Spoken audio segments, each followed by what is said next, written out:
All right, I think we're live. Let me check the sound real quick. What's up, everyone? Thank you, everybody, for stopping by for yet another episode of Aloha Friday. Just check on stream. Looks good to me. But yeah, I just finished work. Everything's great, and therefore our weekend begins. So thank you, everybody, for stopping by. Probably rip some packs, open up the panel. We'll have a good time just chatting. I'm trying to do November, but I'm at a severe disadvantage. I don't have a whole lot of facial hair, so I'm trying my best. But if folks don't know, tonight you guys should go and stop by Kevin Random Rips. He's got his birthday live stream tonight. Go wish him a happy birthday. You may want to stay on. I know he's doing some giveaways, so definitely go check out his channel. Some other stuff going on. But yeah, tonight might be a light panel. Either way, I'm just happy to be here. We'll probably open up the panel. Anybody wants to hop on, hang out, talk either sports, whatever's on your mind, collectibles, all that good stuff. But otherwise, I'm going to get right into it. I've got a few packs to rip. And some good news to share about the channel. I think I've been doing this for about 2 years now. And it's been quite the journey. I looked up on my channel. It says I've done about 500 videos on YouTube at this point, which is a big milestone. A lot of time spent putting in, practicing video editing and meeting a lot of cool folks in the community.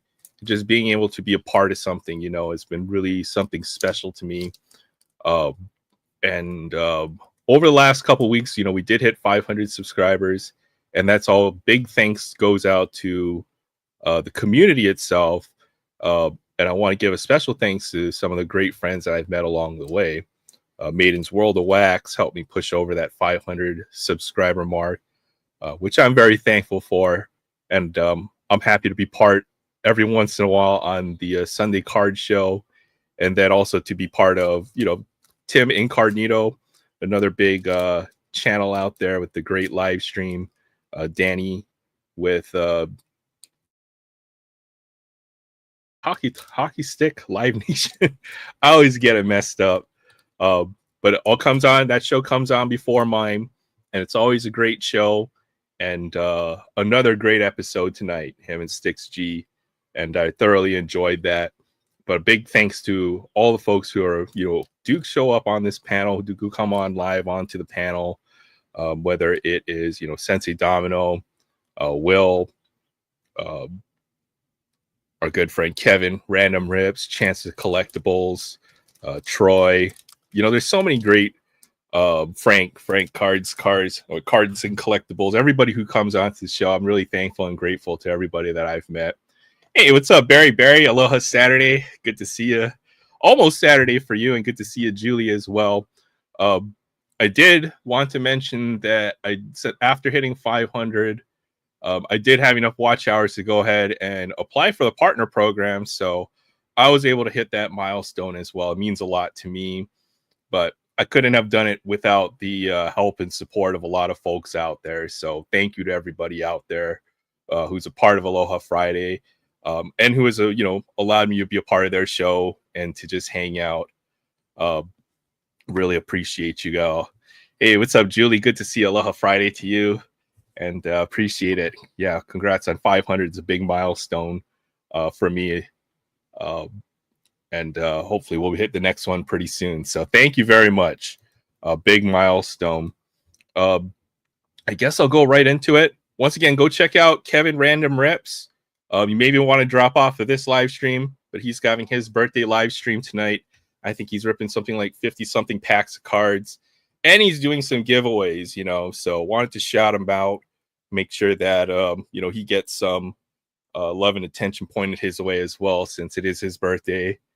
The thing is, I always believe that YouTube itself is big enough for all of us to exist. So, I know he's a bit of a regular here on the show, and I'm just happy that he's having his birthday live stream. And I hope it goes really well for him out there tonight. So much love to Kevin Random Rips. But all right, let's get into it. I've got some packs to rip. And, I'll go ahead and open up the panel. And, it could just be me talking here off by myself tonight. But that's cool. Either way, for the next couple hours, it'll be fun. First off, I guess we'll show off some hockey cards that I pulled out of my collection. Since Julie's here, I did pull this one out. This Joel Eriksson Ek patch autograph. This is one of the autographs I pulled. Yeah, man, the Wild are off to such a great start this year. So I'd figure I'd showcase a couple cards of some of the big stars that are playing out to start this hockey season. So there's Joel Eriksson Ek. I don't know, it almost looks like a cut signature, which I think looks pretty cool. And then I've got this one as well, Kyle Connor for the Jets. Man, what a start they've had to their year. So shout out to them. It's fun watching hockey, because now I get to learn a little bit about these players and get to watch them.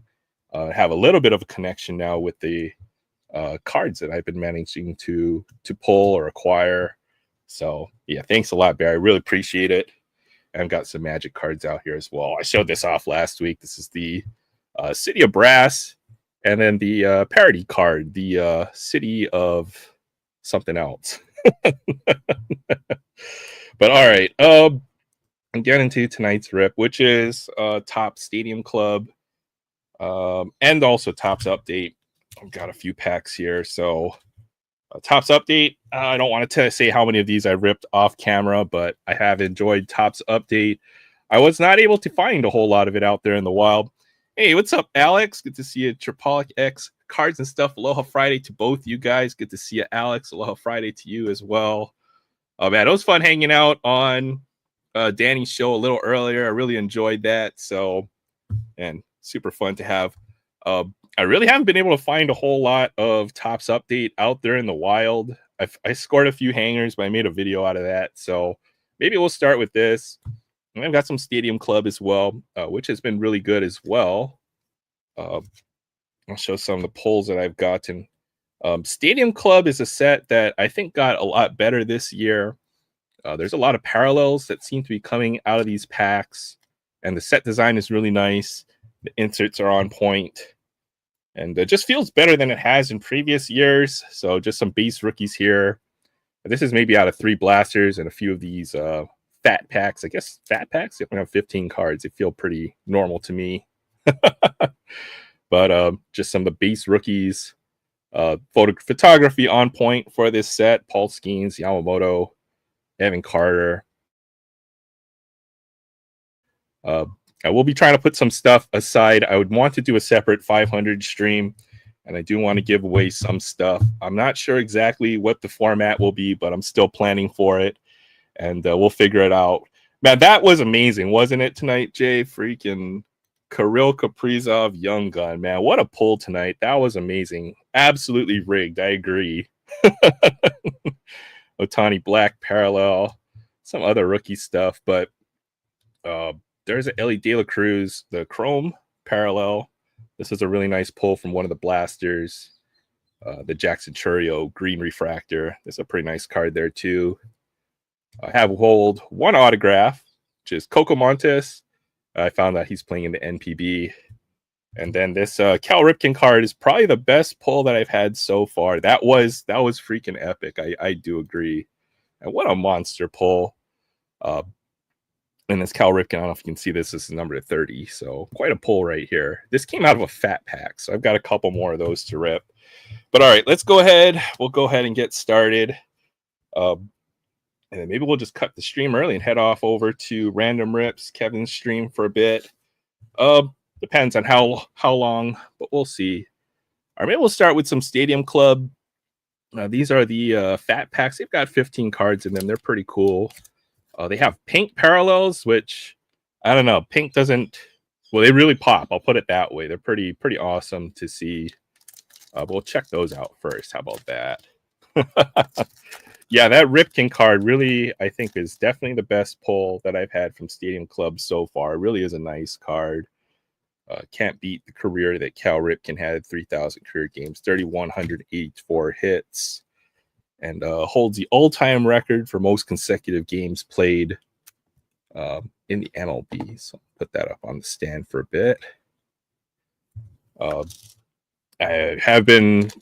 I've kind of been blowing through my budget going on baseball right now, just because there's a lot of releases. But I do hope to start ripping a little bit of football later on. Yeah, they do have these. I can't find anything else, but I did find some of these value packs out here in the wild. So I decided to pick a few up, and this one's got a security tag, so that's got to be a good sign. Usually when you see something like a security tag, that's usually a good sign that there might be something good in one of these. So Stadium Club looks really nice. 15 cards in the pack, and lots of parallels. You can see the back 5 cards are parallels. There's 1 chrome, 3 pinks, 2 reds. There's an insert in here as well. So these are pretty fun. There's Rafael Devers. And here's something I've noticed with Stadium Club is when you pull one player from a team, oftentimes they'll go back to back with players on the same team. So I've seen there's another Red Sox, Masataka Yoshida. And see, there you go. Another Red Sox, Tristan Cassis. So I think if you're a set collector, you get the right pack, you might, or not set collector, team collector, and you get the right pack, you might get lucky and might get a bunch of players from the same team. So back to back Red Sox. I know Barry's an Astros fan. But there's all the Boston. There's a nice Yamamoto rookie card. I do have this one in chrome, so it's nice to get the base version of this card. There's a good one right there. And Tyler Glasnow. Oh, Jazz Chisholm Jr. Looks like they didn't get in time to update the picture on this one. But as we know, Jazz Chisholm now with the Yankees right there. Look at him representing the Florida Marlins. I'll have to put this one aside for Dan, though. I know he's a Marlins fan. Maybe I'll try to find him some current Marlins players. Hey, what's up, Christina? Thanks for stopping by. I did want to mention that, our good friend Kevin does have his live stream. Go check him out, Random Rips. He has his birthday stream. I know we're kind of going at the same time, but the show must go on, and I certainly wish him a happy birthday. Thank you for stopping by, Christina. Really appreciate that. Jacob deGrom? Okay. Photography, always sharp on Stadium Club. One of my favorite sets. There's another Ranger, Adolis Garcia.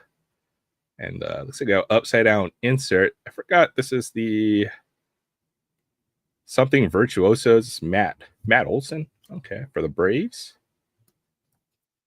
And what I did notice about this set is, let's see if I can find the stars of the MLB.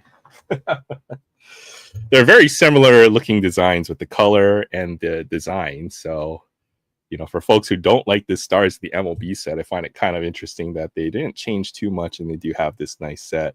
Yeah, definitely go stop by, Alex, and say hi to Kevin. He's got there because, to be honest, he's having a really nice birthday giveaway. So he's going to have some great stuff to give away. And you definitely want to swoop in, grab some free swag there. Yeah, thanks a lot, Christine. I always appreciate you too as well. Everything that you do for the community. So we got a red Tony Gwynn. We only got 1 red parallel. What the heck? I thought we got more than that, but 3 pinks in here. AJ Smith-Shawver, Darius Vines, Chris Sale. Was that 3 back-to-back Braves pitchers? Yeah. Seems like you get a lot of cards from the same team back to back. So 3 Braves parallels there. And our chrome will be Lane Thomas. So not a bad pack. Nice one there. Let's go ahead and do rep another one of those. No, we'll rep some Topps update. And I searched a bunch of places last Wednesday to try to find some of this Topps update, but it seems to be selling out everywhere locally. So when I see it, I'm probably going to grab as much as I can. And right now, I guess every other sport, hockey, football, basketball, all on hold until we're done with the current season of baseball. So I definitely want to rip a little bit more of Series 1 hockey, though, when I get a chance. I think I want to pick up another hobby box of that, try that out. And look for, what's that dude's name? Lane Hudson, I think, is the big rookie right now for the Canadians. Hopefully we'll pull his Young Guns card. No, Allen and Ginter. Well, I'm saving the Allen Ginter. I've done a couple blasters with Allen and Ginter. And I definitely want to have a blaster for the card immunity hunt. I've been told that the chase card is a chili dog, from what I heard. And you know what happened is I thought I pulled the chili dog, and then what ended up happening is I pulled something that looked like it. I forgot what it was. Let me see if I can find that mini. I think I might have put it up. It looked very close, but I'll certainly be looking for the chili dog this year. I think that's a great pick. There's another set focusing around bacon, I think Frank was mentioning. And they do have a nice set focused around, I know you're more a cat person, but the Westminster Kennel Club. And there's the Buddy Holly, which I've got top loaded back here. Yeah, the chili dog mini. Let's see if I can find the one that I pulled. Oops. Where did I put my minis? Oh, for folks who don't know, this is the best way to store all your minis, is in one of these upper deck tins. I'll show you real quick. It probably holds about 300 or 400 minis in these tins really well. So I really like these for storing the mini cards. I think I put them towards the end here. See if I can find it.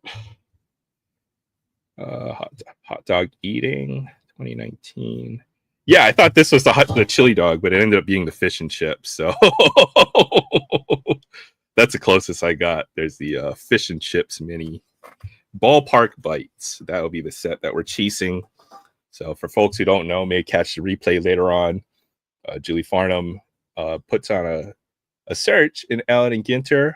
I'll only do one blaster, and I certainly will record it. Maybe we might do it live on a Friday night to see if we can pull the right Ballpark Bites, which will be the Allen and Ginter chili dog version in this card. Yeah, I was so close. But that would have been no fun. I mean, half the fun is hunting. And, hopefully we'll be able to pull that mini card on camera. That would be quite the amazing pull. All right. Put these away. But Allen and Ginter has been quite good, I think, this year. Let me get your cards lying around. I have a couple. Well, I put them up already. I've got some of the inserts. They have the X-ray insert with the wild animals, zoo animals. These are really cool. This is the Specs Gazelle. They put some of the chrome stuff back in there as well. So there's a lot of parallels to collecting Allen and Ginter, very similar to Stadium Club. This is the silver filigree parallel, the foiling around the edge. They have chrome stuff.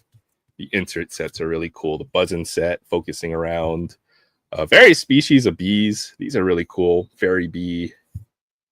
Sister Cities is another one of the insert sets out there.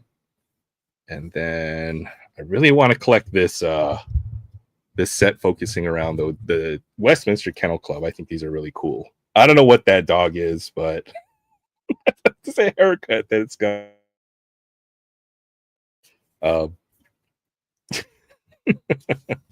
It's a great set.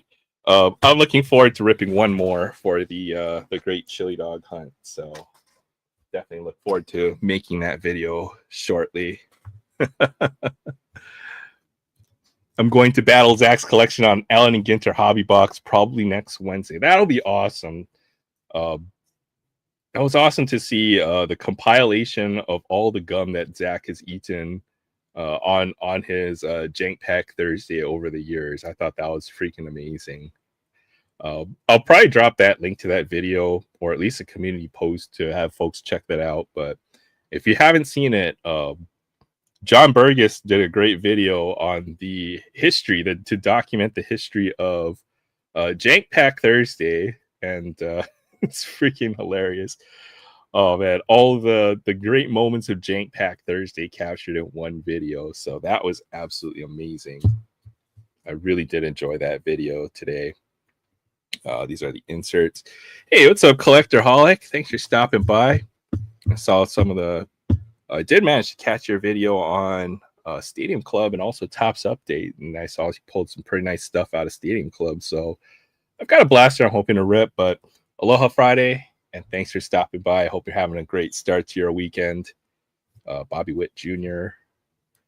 And there's a nice mystical of Jason Dominguez. Hey, welcome back, Alex. Yeah, for folks who don't know, you'll definitely want to go check out Kevin's live stream and be a part of that. You'll definitely want to see if you can scoop some of the free swag he's giving away on his live stream. There's a Juan Soto back-to-back Yankees. Random rips. It's his birthday, so definitely go wish him a happy birthday. And MV Pena for the Astros. But it's going to be a great battle. Allen and Ginter hobby box. I've been kind of on the fence on whether I'm going to pick up one of those hobby boxes, but I might do so with the Topps MVP buyback if I get a chance, since I think I might have enough MVP buyback to be able to pick one of those a hobby box if everything goes well. Well, if they haven't sold out of Allen and Ginter hobby boxes, which is the other problem with that, but here's the hoping. I did manage to pull Mickey Mantle on the back. There's a Mixter, Mickey Mantle. All right, we're looking at the pack the wrong way. Save the Allen and Ginter for March 1st. Yes, absolutely. I've got a blaster sitting in my closet. We are not ripping that tonight. I do have one box of... I've got a couple boxes lying around in my closet that I haven't ripped yet. One is a 2020-21 box SP Authentic Hockey that I've had... I've managed not to rip. I've had this put him away in my closet for close to a year. Oh, there's a Skeens rookie card. There we go. Feels like he's short printed in the set, so it's good to pull one. If we're lucky, we'll get a Jackson Holiday in the next 2 or 3 cards. So I might rip that soon, the 2020-21 SP Authentic, because if there's a redemption in there, like say for Lafreniere or something like that, that would be really painful if I found out that expired. So we need to rip that box sooner than later. And then I've got a box of 23-24. Oh, there you go. There's a Jackson Holiday rookie card. That's certainly not a sign that I ripped way too much of this stuff. So we do get the 2 rookies, the Skeens, and the Jackson Holiday. Pretty happy about that. And the Austin Martin base rookie card as well. So the big rookies are kind of stacked up back to back in this set. There's an Austin Martin rookie card. There's is that Rizzo? 300 home runs, Rizzo wrap. And all right. Oh, there's another Jackson Holiday card. That's him and Gunnar Henderson. That's actually a pretty cool image. If you pull the parallel of this might be a really nice one to hit the parallel. Aaron, since I have you here, our postal office has gone on strike today. Oh, dang. Don't worry about that, man. Don't worry about it. I can wait, and I certainly haven't gotten my stuff ready for you to send quite yet. When the postal office does go back to business and they do sign a contract and you feel comfortable sending it, then, at that time, by all means, but don't worry about it too much. I appreciate anything. Or as you mentioned, just the thought that you would want to send some stuff over my way. I really appreciate that, Alex. So yeah, thanks for the heads up. Yeah, don't worries at all. There's a nice Juan Soto, the chrome version of the stars of the MLB. That's a bummer though. If your postal office has gone on strike, that's a bummer. Did you kind of guys knew ahead of time? I heard there's been some rumblings of that. I can't imagine what would happen if the postal office went on strike here in the States. That'd be freaking crazy. There's a nice Willie Stargell and Mickey Mantle himself on the 35th anniversary. That one's definitely going to get a sleeve. That's a cool card. Something I might want to start looking into at this point is you may be able to start to build an entire an entire run of every Topps design for certain players at some point, since they make so many of these reprints. So I wonder if you'll be able to do that with Mickey Mantle and go all the way from 53 Topps all the way to 2024. Hey, what's up, DK? Thanks for stopping by. Good to see you. Aloha Friday to you. If you don't know already, definitely go check out Random Rips. He's got a big live stream. It's his birthday. Wish him a happy birthday. And stay over there and try to scoop up some free swag. But I wonder if you can make an entire run of every Topps design of a certain player. I'm going to look to see if that's possible. So there's an 89 version of it. Mickey Mantle. Yeah, 89. Good. I always get my years confused. Not too much luck out of these fat packs so far. It seems like you have to rip a lot of them. And you will have some up and down times. But I have seen some pretty amazing cards come out of these. Oh, look, another Yankee. Ooh. Oh, is that just the regular? Okay, that could just be the what do you call it? The Stars of the MLB. I thought that was a home field advantage. Looks like Jason Dominguez on the back. So another nice pull. That's Barry. Shout out to the Astros. There's a Jeremy Pena. I post. Did I get some Stadium Club stuff? I pulled a nice run of Stadium Club. Astros out of Stadium Club the other day. It's like Craig Biggio, Bagwell, and like some other guy who plays for the Astros right now. But they were pretty cool. I thought of you, Barry. Let's see if we can find anything in here. Yeah, for sure, DK. Definitely go check that out. Kevin Random Rips. It's his birthday tonight. Wish him well, and may want to stay over there and catch some free giveaways, some free swag. Hey, what's up, Elma? Good to see you. You all watching the boxing? Actually, you know what? I was supposed to watch it, and I'll probably watch the replay, and I don't mind if it gets spoiled. But I'm probably rooting for I want Mike Tyson to beat the crap out of Jake Paul.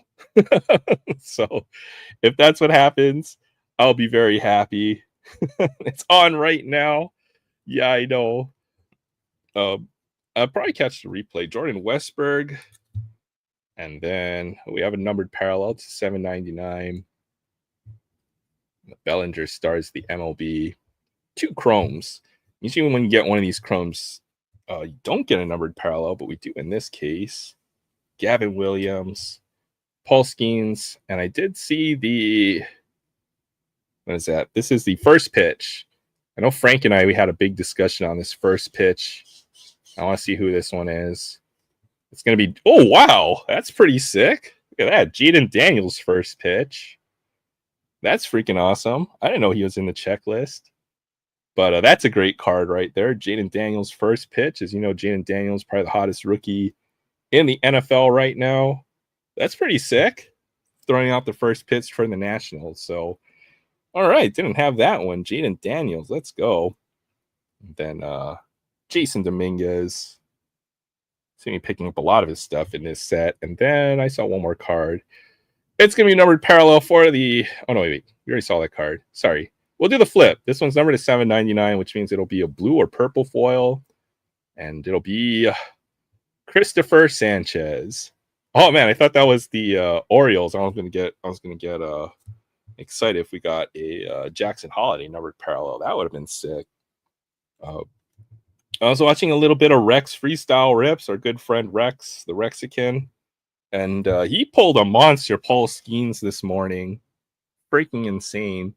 It was like it was one of these, either a purple or a blue foil Paul Skeens base rookie card. That's a big pull. You know, that's probably like $100 pull or more, probably, if I had to guess. So big shout out to freaking Rex, Hot Hands Rexican, and monster pull at 58.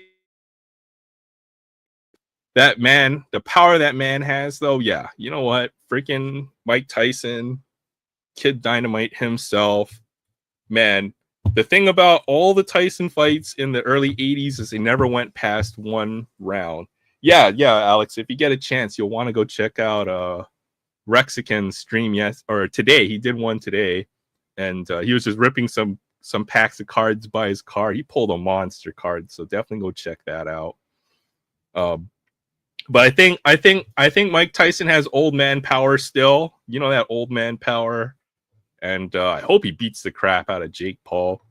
But if I was a gambler, and I'm a reformed gambler now, when Mike Tyson fought my other favorite fighter, which is Roy Jones Jr., I actually bet tie in that game, or in that boxing match, and I did make a lot of money on that fight. Because my reasoning was, I would think that fight would be, they don't want anybody to get shown up, right? I don't think Jordan's going to get, or not Jordan. I don't think Tyson's going to get knocked out. You can't show him up like that. He's a former champion. He's a great fighter. So I just feel like there's going to be the outcome is going to be something that's going to make everybody happy. So I would guess either no contest, draw, or Mike Tyson win. That would be my guess for that fight. Yeah, monster hit. Go check it out. It was pretty much the last pack he was opening, I think, or one of the last ones he was opening on that live stream earlier today. And I'm happy for Rex, man. I'm happy when any one of us pulls a nice card. You know, it's never going to be about jealousy or, you know, I wish I had that card. That should have been me. No, man, I'm just happy when one of us beats the system and pulls a really nice card, because it's difficult as it is, right? So whenever anybody gets a big pull, I'm always happy for them, and that was just monster pull for him. They just show Jake Paul. He has a shiny earring on. I'm thinking Mike is a piranha, and fish are famous for being infamous for being attracted to shiny things. Jake might lose an ear. Oh man, that's funny, Alma. Oh man, back in the day, man, that was such a big deal, man. I was like, man, Mike Tyson, you hungry? You hungry today? He was just hungry, man. He didn't eat before the fight. And as we all know, he had that famous fight with Evander Holyfield, and I think it was around the second or third round in that fight. Tyson was losing badly. He couldn't touch Holyfield, and he went into a nice clinch, and then took a big chunk out of Evander Holyfield's ear twice, right? He bit him twice in that fight, and man, that was pretty gory. It was a total scandal. You do not see stuff like that happening. Well, I mean, boxing is kind of known for having scandals, but that was particularly scandalous, to bite a piece of his ear off, and they found the chunk like lying on the ground after the fight. It was freaking insane. Oh man, I do remember that. That was crazy, and that was kind of the downhill of Mike Tyson's career after that. You know, he went through a lot. He wasn't that old. He could have still been a prime fighter. It would have been his prime. He was probably in his early 30s or somewhere close to it. And Mike Tyson probably had a few more years, but he just didn't have the passion for it. He wasn't hungry how he was like in the 80s, you know, when he made his run up to become heavyweight world champion at like the age of 19. Was it 18 or 19 he became world champion? But Mike Tyson's a great story. You know, he's become a lot more calm in his later years, and he's almost got some, you know, that man has gained a lot of wisdom. He's had a lot of life experiences that he's went through. So, you know, Mike Tyson is a pretty inspirational story. And I think a lot of boxers, you know, they're built a different way. A lot of them are, you know, they have quite inspirational stories. All right, DK, thanks for stopping by. Aloha Friday. Good luck on that. Good luck on the Hot Wheel hunt. Hope you find some sealed cases out there. You know, we'll hit some good stuff out there. There's a Babe Ruth card. That's pretty cool. And have a great weekend, man. But sorry, I've been yapping for a bit here. I'll continue to yap, but I will go ahead and drop the link. You know, if anybody wants to hop in and chit chat on the stream, you guys are more than welcome. Oh yeah, Alma. Well, I don't know if we can show Mike Tyson biting off of Evander Holyfield's ear live on YouTube. For anybody interested in that link, it's down there. It's think that's the video that Alma's linked down there. I'm gonna check it out because, man, those are good days. I've been trying to hit a Hot Wheels dump bin. You know what? Instead of dump bin, they put more pegs out of my at my Walmart. They have this thing that, like, it looks like what should be where a dump bin should be, but it's just like a square with like pegs all the way around it. So it's him returning it to Evander. It's a joke, dude, man. Oh, okay. All right. Let me screen this one beforehand. Oh shoot. That wasn't what I wanted to do. I'll screen this one. Hopefully the sound doesn't come through. I'm sorry.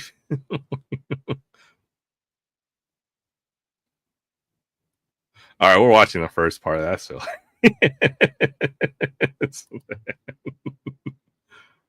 oh man. Okay. Hold on. Let me switch this over real quick. I got some blasters of 2024 Mosaic football on Target.com. Acer tipped me. Oh man, awesome, man. I'm looking forward to seeing you rip some of those. I was trying to get some what was it? The NBA Hoops premium stock. That stuff went out in like 10 minutes. I didn't get any of that stuff, but I'm glad you found the restock out on Target. Looking forward to seeing you rip those. Surfer tipped you off. Found some new castings from the P case. Oh, that's awesome, Jay or Alex. You'll have to show those off sometime. Definitely have to check those out. Hey, what's up, Dan? Good to see you. Thanks for stopping by. Aloha Friday to you as well. Great show tonight, by the way. I really enjoyed that one. That was another awesome episode, man. What you got going on there? Can't miss Hockey Stick Talk Nation on a Friday night. I'm glad we don't overlap and you always go on before. And, we always have a good coordination on making and getting the streams all organized. But I really did enjoy tonight's episode as well tonight. So, all right. Oh, shoot. Card almost fell out. It's one of those die cuts. We'll check this one out. Oh, hey, look, it's the Gunnar Henderson die cut. I think I've already got this one. So I've got two of the same die cut, and there's a big checklist, and you don't see these very often. It's somewhere in this stack down here to the side. Yeah. Okay. All right. Let's check out this video from Elma, or at least the clip. It's pretty funny. Oh boy. Hold on. All right. Come on. I don't know if you guys can see this. Maybe I can zoom in a bit. Oh, come on. Is there any way to make it bigger?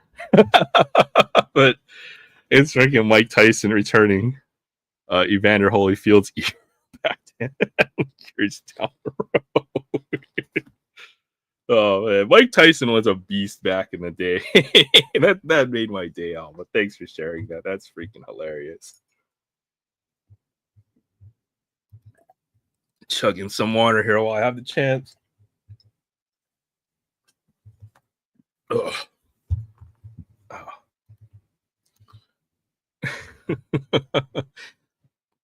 Oh. That would be cool. You guys are excited, so I want to see your rib. Yeah, thanks a lot. I always appreciate. We meet so many other folks who have different walks of life, may not necessarily have the interest, but we all have a common interest, whether it's something out there in our lives. I really appreciate you hanging out, Alma. I always enjoy talking to you and hanging out with you, and even Dan's stream or when Julie Farnham does a premiere. Since we do have some more folks here, if you haven't seen it already, go check out John Burgess's latest video. It is absolutely epic. It's the history of Jank Pack Thursday, which is now documented on the internet for future generations to come. Freaking epic video. And yeah, we are a great team, and the whole card community, I think, is the way we get along has always been, it's amazing, and it only gets better. And that's what makes it even better, even as the months and days go by. It seems like we're building real friendships and relationships. It's not fake or anything like that. And I can't wait to see what we're able to do, a few months, a year from now. Everybody's awesome. Alma, Ace Surfer, that community. But we're all one community, or we're becoming one community as we go when we, start to cross the stream, so to say. So I just wish I had a little bit more time to hang out.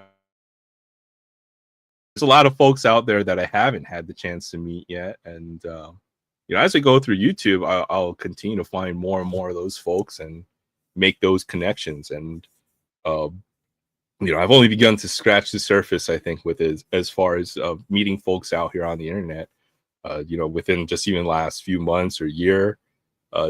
Julie Farnham, Dan, all of you guys, Alex, just within the last year has been a lot of fun. And Aloha Friday has been going on for about a year. That's kind of where I started. And I met, a couple folks like Will and Tony Sensei Domino. And I've only gotten to know everybody else in the community. And there's still a lot of folks that I don't know very well, but, nothing but friendliness and friendship to be found out here, which is freaking amazing. Except Canada Post. Alex already told me about Canada Post, man. I feel sorry for you guys up north. I heard the post office went on strike today. Is that what you said, Alex? That's crazy. And hopefully you guys will get over that sooner than later. But all right, where was I? Yeah, they do make a set. I don't know if you can see it though. There's like 3 letters in there. If you had the card that would be next to it and the card off to this side, it would be almost like this. I think you can kind of see one of my fingers, and it makes a 1-piece puzzle, 3 cards. So hopefully I can find the other one. If I had to guess, there might be Adley Rutschman on one side and maybe Jackson Holiday on the other. And then when your forces combine, you're not Captain Planet, but you do get a really cool card out of it. So, all right. Well made, but majestic is a good word to describe you all too. I've met nothing but good people, good folks out there. And yeah, I'm certainly looking forward to what happens over the next few weeks and days, weeks. Always got football takeover 2. Heck yeah. You know what? I'm ready. And I don't know if our fantasy football teams, if we play one more time this year, but I'm looking forward to it. It's gonna be fun. And hopefully, I think your team might still have a shot to make the playoffs. Look at that. 3 Red Sox back to back again. And they're different ones too. This is Wade Boggs. There's Ted Williams. And then, my favorite pitcher from that era, Pedro Martinez. So yeah, back-to-back Red Sox again in this pack. All 3 of them. Oh, man. There is a set like that, too, but all the same player. 3 cards in extended, I think, 21, 22. There is also the Color Blast set from Allure. Or not Color Blast. Is it Color Blast? You know which one I'm talking about. The one that goes... It's almost like a rainbow, and you have five cards of the same player in Allure. I'm gonna try to finish one of them. I've got the one the far right for Connor McDavid, so I just need the other more common ones. So maybe I might be able to put that set together. It looks like another run of Dodgers, Outman Sheehan and Bobby Miller. 3 Dodgers in a row. Yeah, where is Barry? He's missing all these Boston polls. He's probably lurking out there somewhere. And his favorite team is the Houston Astros, so we're not having much luck on the Astros here. Got some cards that are kind of stuck together. Tyler Black, Jose Loperfido, and I cheated. I saw the next one. There's another Paul Skeens rookie card, so this fat pack, definitely a win. That's what it is, Color Flow. I was thinking Panini Color Blast, but that's what it is, the Color Flow. I've got a couple of the... Connor McDavid Color Flow. I might try to finish that one out if I get a chance. Andy Rodriguez, another Paul Skeens rookie card. That's 2 for tonight. That's pretty sweet. Did manage to pull some good Paul Skeens, Max Fried, Sean Murphy, another Brave, and Michael Harris, another Brave. So 3 Braves back to back to back there. And our last card, Matt McLean, Chrome. So I think that was all about all the packs I had. I'll do some magic. How about that? Got this pack of Unfinity. Stickers and Outer Space Land in every pack. Oh, hey, look, what's up, Zach? Just in time. Good to see you, Zach. Aloha Friday. Thanks for stopping by. And our good friend Cherry Vlog, I think lives out there in the mainland. Good to see Aloha Friday. Thank you for stopping by. Yeah, what's up with that? I was like, okay, I'm gonna rip a pack of Unfinity, and then Zach just decides to pop in. We are all friends out here, so definitely check each other out. I've known Cherry, Guru, or Yoda's community at some point. But thanks for stopping by. Appreciate you. Hoping you're having a great start to your weekend. And Aloha Friday to you. But Unfinity, it's like a cartoon theme with dogs. Oh, man. You know what, Zach? I found the perfect card that I'm going to send to you, okay? It's called the Wheel of Misfortune. It came out recently in one of the Commander Legends set, but it's called the Wheel of Misfortune. I'm going to autograph it. I'm going to send it to you. But I need to find that card and need your address. That's the card. It popped up in my mind. As we all know, there's Wheel of Fortune. I can't send you a Wheel of Fortune because that's like a $200 card. But I can send you a Wheel of Misfortune. So I'm going to find you one of those and then send you one of those your way. Yes, there is a Wheel of Misfortune. And I think it summarizes Jank Pack Thursday up in literally 3 words. So I will find you a Wheel of Misfortune and send it your way. Oh, man. But yes, Zach is the gum god, 100%. Heck yeah. I hope everyone's doing well. Absolutely. We're just getting started with our Friday, just hanging out. And the show is called Aloha Friday because it's almost like Fridays around here. There's a song that comes out on the radio, talks about Aloha Friday. Might want to look it up when you get the chance and listen to it. When it comes on the radio, you know it's Friday.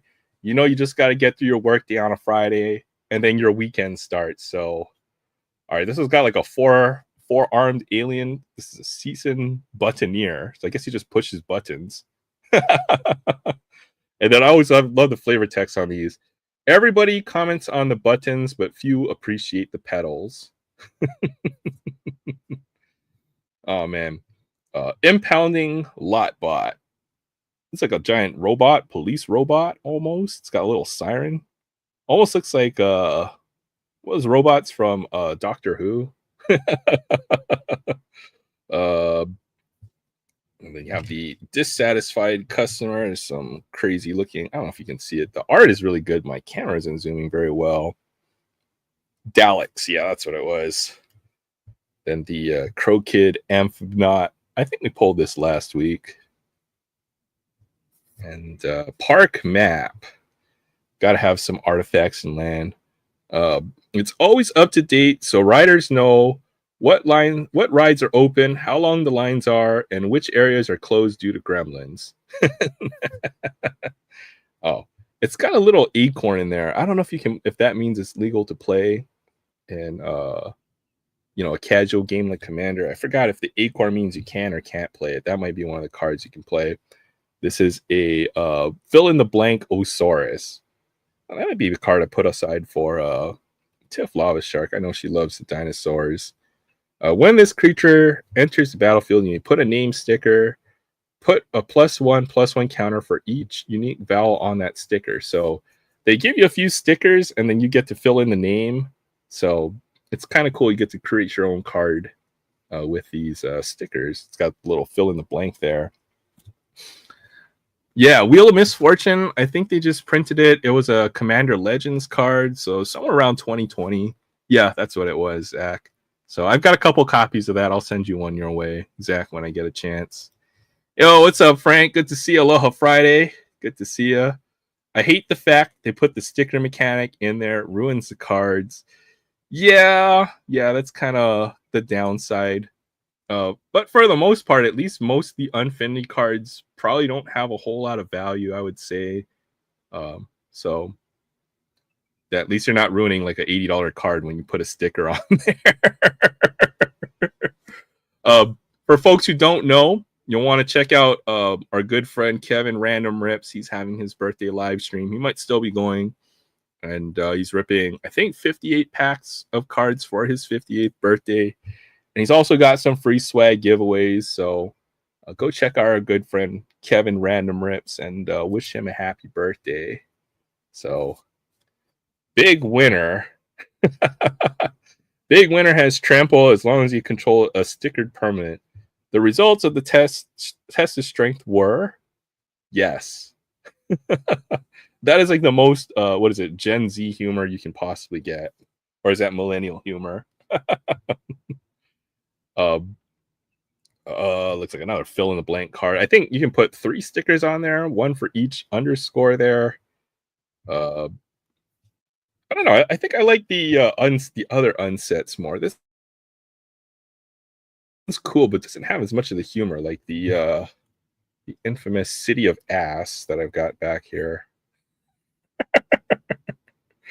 Oh my goodness. Trigger happy. It looks like it's choose a triggered target of your target ability. It triggers, you control that ability. So nice play on triggered abilities in Magic. Whenever you copy a trigger ability, you may do a little dance. And let's see, have the ballerina. Is that a freaking goat with a space helmet on? It's not a llama, but I have to put that aside for you, Alex. It's a ballerina. Cute as a mutton. Yeah, in Magic they have two. Well, they have a very famous card in Magic. It's called City of Brass, and City of Brass, you tap for any color of mana. So you can tap for any of the 5 colors, which is useful because usually you can only tap for one color, whichever color, if it's a forest, plains, mountain, island, or swamp. But this one lets you do any color. City of Brass is a very famous card. But there's also this parody card called the City of Ass, which is freaking hilarious. No, it's a City of Ass. And it comes into play tapped. And it's actually a really good card if you're allowed to play, because it taps for 1.5 mana of any one color to your mana pool. So technically, this is like a 5-color land. It's pretty cool. I looked it up. It's actually a $20 card, which I was surprised. So yeah, the City of Ass. Absolutely amazing. All right, I still have the Galaxy Land. There's an animate graveyard. Too much text on there to read. And then these are the Galaxy Lands. These are absolutely beautiful, full art lands. Oh, I've got 2. Oh no, it has the artifacts, which I don't know how these cards work in Magic. I never got to play a game of Unfinity Draft or anything like that, but pretty cool looking card. And the Tunnel of Love. Just nice looking cards with the nice art there. Oh, and the Clown Robot. That's freaking awesome. And these are tokens. Sometimes you need to create a card may say, create a clown robot or something. And sometimes you need these tokens on to represent them when you play them. So pretty cool one there. Don't have a clown robot token, so that goes to the collection right there. But yeah, I think that was about it. Oh, I do have some Stadium Club to rip, I guess. I've got one more blaster. Yeah, we'll check that out. Yeah, sometimes it's worth it to take that damage. A lot of the best cards in Magic always have a drawback. They either have a very powerful effect with a drawback. Oftentimes, if you can find ways to make that drawback not detrimental to your game plan, then you get the incredibly strong effect that comes along with the drawback. So yeah, it can often be very powerful. In that case, for City of Brass, it will allow you to play. It would be easier to mix in more colors with within your deck. and therefore you could have more access to the cards out there available. Since most decks tend to run, up to 3 colors typically, you can always splash in cards from other colors with or play multicolored cards when you have access to all the different colors of mana. So something kind of how that card works. I'm old too. My hair is going. You know what? I'm getting blind. I'm having problems like seeing like, things. I think I see double every once in a while. It might just be eye strain when I look at a monitor for an entire day. So, oh, it's on Netflix. Okay, I'm gonna watch the replay. Dude, women's boxing's coming up. Katie Taylor has a thick freaking neck. Dang. Yeah, I don't think you want to mess with girls like that. They'll beat the crap out of you. Like what's her name? Can't remember. Escapes my mind right now. All right, I've got this last Blaster Stadium Club. I'll rip this up. And then maybe we'll shut down and drop off over to Kevin Random Rips. It's only like after a certain period of time I notice, like when I'm driving, it's almost like I see, or it's hard to focus, I guess, but otherwise I don't have a problem with eyesight. I can read pretty well. And I don't know, I've just noticed it. Yeah, maybe I should go see an eye doctor pretty soon. But Elma, I know you just went through an eye procedure, so pray that your recovery from that is going well. And yeah, if it helps, then yeah, perhaps maybe it's time to go see an eye doctor. I know I've got to take my eye test to go see if I can still, or to renew my license in the next year or so. So maybe that'll be a good way to check. Yeah, absolutely. Like our coaches told us playing football in high school, seeing double, aim for the one in the middle. I've heard that one as well. Man, I've had, yeah, man. When you're yeah, sports, man. I've gotten some gnarly injuries playing sports. I've got a scar right under my eye that you can see. Well, maybe you can see it on here. But it's from head-on collision when I was playing. It's actually, oh yeah, it is right here, right underneath my eye. You can see that scar right there. That's from playing sports. So seeing what the other guy looked like. Now I'm just joking. That was a head-on collision.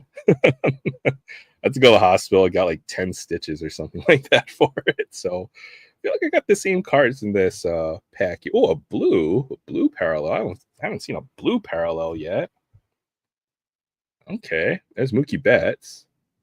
I don't think I've seen a blue parallel. What team is that for? Is that for? Gosh, I don't even know. Cubs? Justin Steele? 34 of 50. Oh, very nice. Low numbered parallel. Well, that's cool. Well, this is the second pretty low numbered parallel I've pulled from Stadium Club. I'll have to talk to Jay Tom to see how good this guy is, but I don't see that very often. That's cool. 34 of 50. Nice pull there. It's awesome. I can see it's clear and crisp and beautiful, and I have been cleared to drive. Awesome. That is great to hear. That is awesome. Is that like a LASIK procedure, or don't want to ask too much? If you're not uncomfortable sharing, then you don't have to say anything. There you go. Laser surgery scheduled next to my right eye in December. The one thing that had the other what is the other traumatic experience I've had in sports is I have a front tooth that I knocked out loose because when they have those like almost like those when you're a young kid and they have those Christmas events or an event that you have to go and sing in front of your parents and stuff. Apparently I was standing out in the sun and I locked up my legs for too long, and then I hit my front tooth in the pavement, and that never got fixed. I always had like almost like a missing tooth in front, And then playing sports, I finally knocked that tooth out of my mouth. So I had like a missing front tooth because I dove for that basketball. Darn it, I got that rebound. But I lost my tooth. So that was the other traumatic experience I had playing sports. Oh man, I love playing. Uh, I love playing sports, man. I was playing in an adult league locally. Our team was called the Free Ballers. We had those bright yellow construction uniform, the construction yellow colored uniforms. It was freaking awesome. And I found the matching jersey, shorts, and shoes. I don't have a picture of that. If I can find a picture, I'm gonna put that up. But I hit my head so far trying to block somebody in the lane, and then one, I got charged for the blocking foul. Two, I hit my head so hard on the ground that apparently folks in the bleachers felt it. And then three, they called the game off because we were losing by too many points at that point. It was like 2 minutes left in the game or something. So I probably got concussion that night. A nice Willie Stargell Chrome base card. Looks like YouTube or Netflix is having issues with the stream. I might go check out the pirate stream. I probably can't show it on camera, but well, there's a cool J-Ram red parallel. I like that. Nice card there. There's one for the Buccos. Willie Stargell. Cataract surgeries plus diabetic retinopathy. Oh, dang. Wow, that's crazy. Hopefully everything goes well and that the procedures that you're having, takes care of those health issues. I've even noticed, even as I'm getting older, pains seem to be bigger, and you certainly have to go and watch our health a little better. So hope everything goes well. We got some refractor in there. There's Spencer Strider. I'm saving that one for mustache of the week. Spencer Strider has a pretty immaculate mustache. And Blaze Alexander. There's one for Troy. Oh, Austin Martin rookie card. Don't think I have that one yet. And our refractor. Well, that's pretty sick. The Jaron Duran. America. Oh, wow. That American flag in the background. That's pretty sick. And Shane Bieber. That's one of the most American cards I've ever seen. I'll have to put that one on the side too.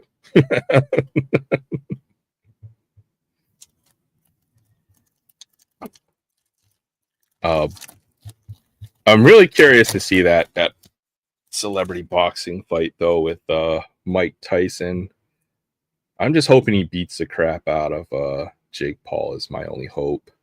There's Austin Riley, Sheehan, Manzardo, Greg Maddux. Oh, rocking the glasses too. He looks bored. It's probably like his day off right there.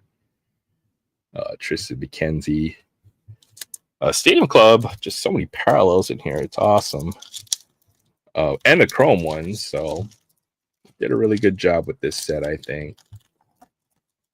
Tyson should, if it was actual legitimate fight, yeah, I agree. But then again, he's like 58, so maybe he's lost not more than one step. Like, he might have lost like 5 or 6 steps at this point. Even towards the back end of Tyson's career, he was losing to some bums. And Jake Paul, he's not a champion caliber fighter, but he is a professional fighter at this point. I'll give him that. He's not a champion caliber fighter, but he certainly does train, I think, and looks the part of a professional, in my opinion. Hey, Hammy and Son, thanks for stopping by. Aloha Friday to you. Hope you're having a great start to your weekend. Just checking out some Stadium Club. I'm just thinking, though, he's like 58 or something. If they waited any longer on this fight, I said it in Dan's stream, it would be elder abuse. I'm surprised that they sanctioned this fight in the first place, Oh, wow, look at that trident. Who is that for the freaking Mariners? That's going to be a sick-looking card. It's going to be, oh, wow, J-Rod, black parallel, holding the trident. That is freaking awesome. Yeah, that's a great card. I don't give it a top loader. That's sick. You 100%. It's a show. I think it is as well, Alma. The last time Tyson fought, he fought against Roy Jones Jr. Roy Jones Jr. being possibly in my top three, along with Mike Tyson and Manny Pacquiao, as my three favorite boxers of all time. And the way that that fight went down is that those are two great champions fighting a boxing match, and you can't have one beat each other. Just like I don't think you can have Mike Tyson losing a fight like this. You know, he's had, you know, Mike Tyson is, you know, such a storied champion. I think it would just be, you can't do that to him. That's almost like watching Muhammad Ali, you know, towards the tail end of his career, or an over the hill fighter. And I think it's disrespectful if you're going to schedule a fight like that against a boxer like that. When you see a lot of these boxers when they're way past their prime. In this case, I think Mike Tyson is way past his prime. Obviously, he's not a professional fighter.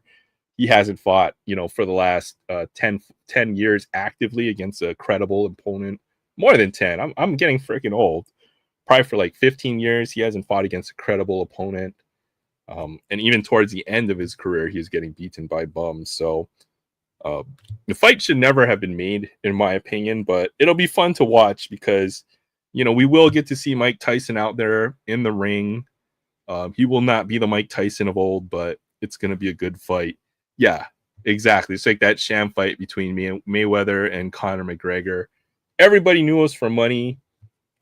There's no way they're going to let Mayweather lose to, quote unquote, a non-boxing athlete like Conor McGregor. I'm not going to say McGregor's a bum, but in the eyes of like a boxing fan, I wouldn't say I'm the biggest boxing fan, but I feel like I'm enough of a boxing fan to know, you know, an outsider like McGregor, you know, beat like one of the best boxers of all time. You know, obviously Mayweather, I would say one of the greatest welterweights of all time. I mean, just, you know, he's undefeated, but, you know, he didn't fight Pacquiao in his prime. That would have been a monster fight if he ever made that fight. And I don't think he had a lot of credible opponents in that welterweight division. He always ducked the biggest fights, or all his opponents always had a certain flaw. And his style allowed him to win the boxing matches, but never make his mark, you know, like a boxer like Manny Pacquiao who would fight literally anybody. Yeah, that is a pretty cool. It looks like he's robbing someone of a home run right there. So I've got respect for Floyd Mayweather. Absolutely, he's one of the greatest boxers of all time. But it looks like we're getting doubles. I think I've seen that card already tonight. But he has no business fighting Jake Paul or Conor McGregor or Jake Paul. Didn't they make a fight between McGregor and Jake? No, was it Mayweather and Jake Paul? Right? Didn't they fight or spar for a few rounds? Gleyber Torres in the Sepia. Max 3. This is a base card, huh? All right. So some pretty cool ones. Mayweather claiming 50-0 beating McGregor is a disgrace. Yeah, the fight should have never been made, but it's all about money. Boxing is all about money, and once you realize this, then it will alter your perception. So enjoy the fights for what they are, and don't think too much about it when you watch boxing. Otherwise, you get very sad. A lot of the best fights will never be made amongst the best title contenders. Like, I think the best fight I saw this year might have been was Fury Usyk. Oh, another Paul Skeens rookie card. Heck yes, I got two. That's awesome. Paul Skeens base rookie. Oh, Joey Votto in a Blue Jays jersey. And another Andres Jimenez. That's a great picture there at the Guardians.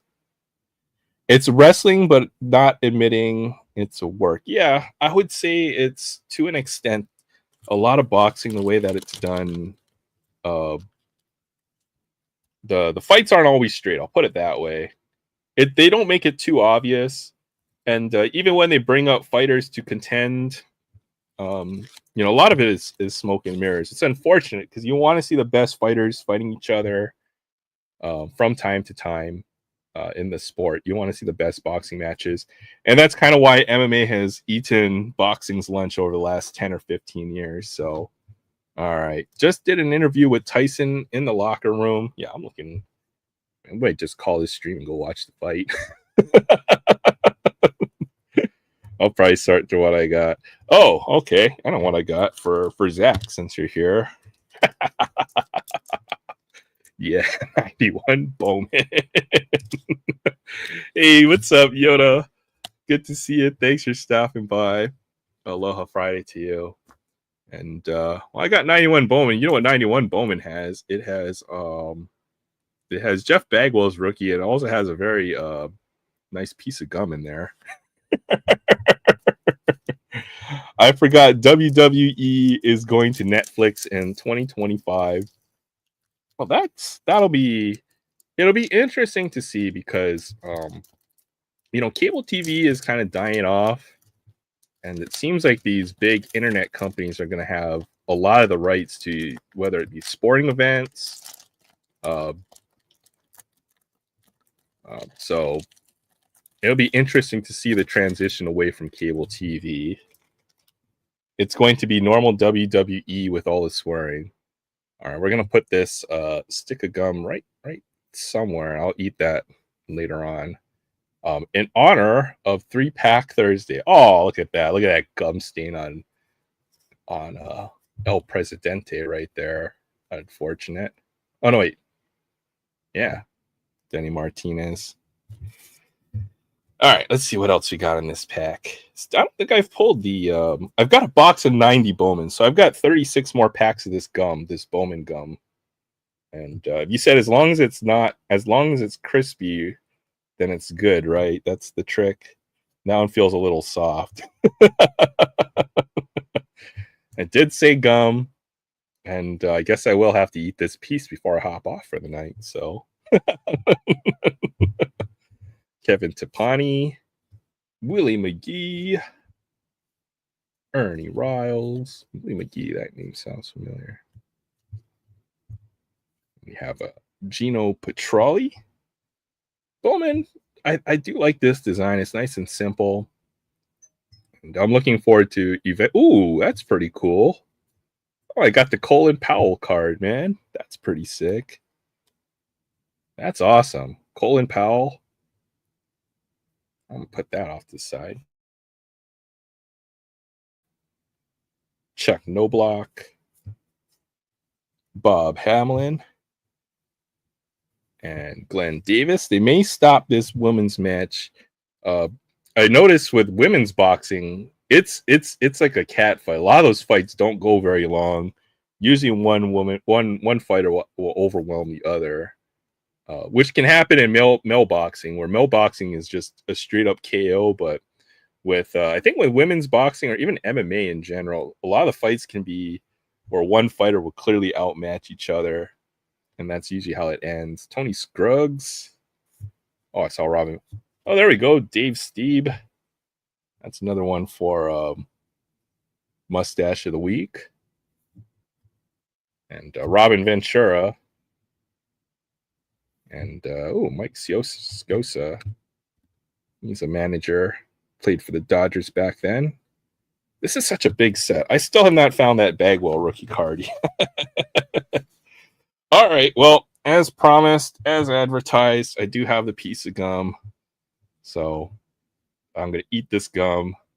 I'll probably sit here and sort cards, hang out for a little bit.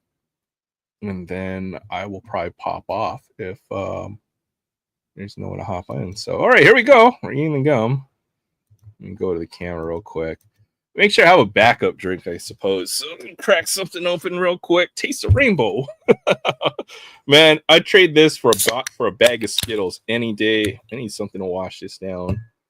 All right, let's do the brake test. Uh-oh. That one broke. That one didn't have that crispy snap to it. So this one's going to be full of cardboard dust and mildew and 30 years of the hot Hawaii sun.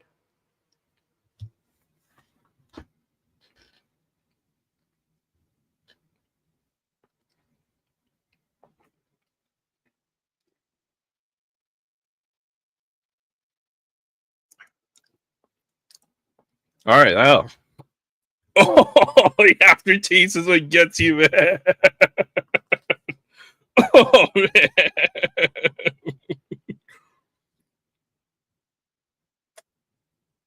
It's always the aftertaste. Oh my goodness. It's okay for like the first 15 or 20 seconds. And then that aftertaste, man, it just tastes like you licked the floor of your garage, the back corner. When you pull all the boxes out of the way after like 15 or 20 years, and then you just look down the floor, you just lick it or something. That was terrible. But in honor of the great montage that our good friend John Burgess did, go check that video out. He cataloged the history of Jank Pack Thursday, which is hosted by Zach's Collections. And I think it was one of the most epic videos of the year, to be honest. So in honor of 3-Pack Thursday, or not 3-Pack Thursday, in honor of Jank Pack Thursday, there you go. I'm just using my imagination. How do you know what the floor tastes like? Well, I have a good memory from when I was a kid, as a 3-year-old kid. That's probably what it is. Oh, man, that was horrible. Oh man, that was brutal. But we end the stream now. Respect. Please don't get sick. I feel good. It made me happy. I mean, we only chug maple syrup shots. We have the maple flavored spam, which we'll eat at some point. And we'll do something else. Yeah, I bought this maple flavored spam. This looks delicious as well. Can't wait to try this. We'll do anything for views. We're influencers now, Zach. Oh, also, for folks who don't know, I think Yoda is very close to 2,000 subscribers. I saw his community post earlier. So if you're not already subbed up to Yoda Papa Vintage Americana, you'll definitely want to go and check out his channel, because he will be pushing to that very nice milestone of 2,000 subscribers. And honestly, a lot of the folks that I met initially, whether it be Maiden, our good friend Hector, X-Ray Heck Collectibles, or and coming to know a lot of other folks within the card community starts there. So definitely go check out his channel. He's close to 2,000, and just wanted to do that quick shout out there. I've got a pack of Heritage High Number. We'll rip this as well. This is a good set, and I see the blasters of this on discount pretty often, so you can get each number. And it's got a really good rookie checklist. It's got J-Rod. It's got Bobby Witt Jr., Jeremy Pena, as well as a few other good secondary rookies. So check this. If you see this out there in the wild, this is a pretty decent set for the price. I think maybe $15 or $16 for the blasters of this. Oh, that gum is coming back up. I did get the maple spam. Maple spam works well with eggs. You know what? I can't imagine it would go bad. This probably won't be nearly as bad as I thought. I also did see the Korean flavored spam, but we'll go one can at a time. Once I finish this can of maple spam, I'll get the Korean barbecue flavored one next. We'll try that out. Well, that was awesome. I remember when you had 100 on the channel. You did good, sir. Yeah, always such a great guy, connecting folks to the community, and always willing to teach and tell folks, how to do YouTube. And I learned a lot on that channel, a lot of wisdom that we still continue to this day. Plus, he's an awesome collector out there, and just the wisdom he has being in the hobby since the 80s. Amazing. What's up, Frank? Totally amazing. Amazing. What the heck you're talking about? Did you see John Burgess's video on the he dropped one today on the lore of Jank Pack Thursday. Yes, and I wanted to watch it, and I didn't get a chance to. It's apparently it epic. took him like 9 hours to like put the video together. Video of the year. Yeah, It's freaking epic. that's awesome. It's a cool little comic book. Those are How cool. you The doing tonight, Frank? comic cards. Yeah, I'm okay. Doing good, doing good. Happy it's the weekend. That's right. That's what Aloha Friday is all about. Yeah. So Nick Plummer, our best I rookie for think Monday. things have been a little stressful, but it's just with the whole, thought of Christmas coming and everything. So not to put a downer on your stream or anything. So Oh, not at all. uh, I always thought the start of Christmas season was Thanksgiving, but apparently it's been moved up like 3 weeks like this year. it's almost like right after Remembrance Day. It's like Like they're already doing Black Friday, and Black Friday isn't for like 2 weeks, or it wasn't when I started seeing stuff for I it. saw this afternoon. I don't know what store it was. Maybe it was the Brick or whatever, like a furniture store. They're doing a pre-Black Friday sale. And I'm like, wait, now they're doing pre-Black Friday? And then on top of it, a Black Friday special isn't just Black Friday anymore. It's the Black Friday week special. Then there's the Cyber Monday special. And so, but Okay, Zach has a gochujang spam. I want to see. You need to make a video on that. Korean barbecue. What's up, Brian? Budget Reps. I've done Korean barbecue once, and I just thought the idea of it is amazing. The whole sit around the fire pit and like just grill your meat, cook your meat and your little mushrooms. And I'm not a big mushroom guy. And you cook your mushrooms and all your stuff, and yeah, very cool. So it's one of my favorite sit-down meals here locally, right? Because here in Hawaii, we have a lot of spots of the Korean barbecue spots where they're buffet style. Okay. So you can sit there for like three hours and like literally try to consume as much Korean barbecue as you can humanly possibly do.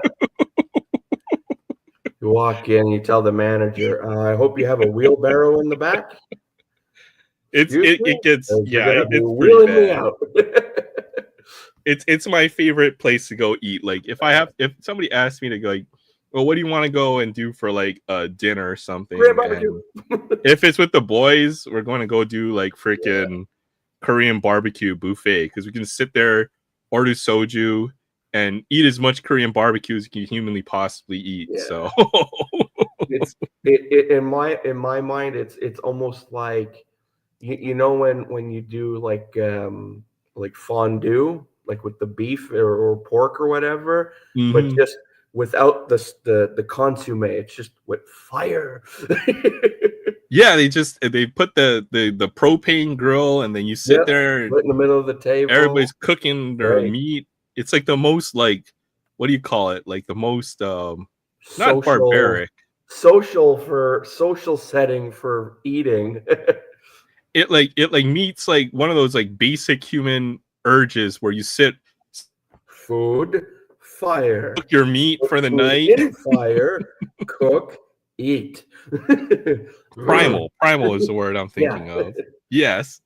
It's like, man, our ancestors probably did this, thousands of years ago. After they sit around the fire and cook meat and eat it. So, yeah, for sure.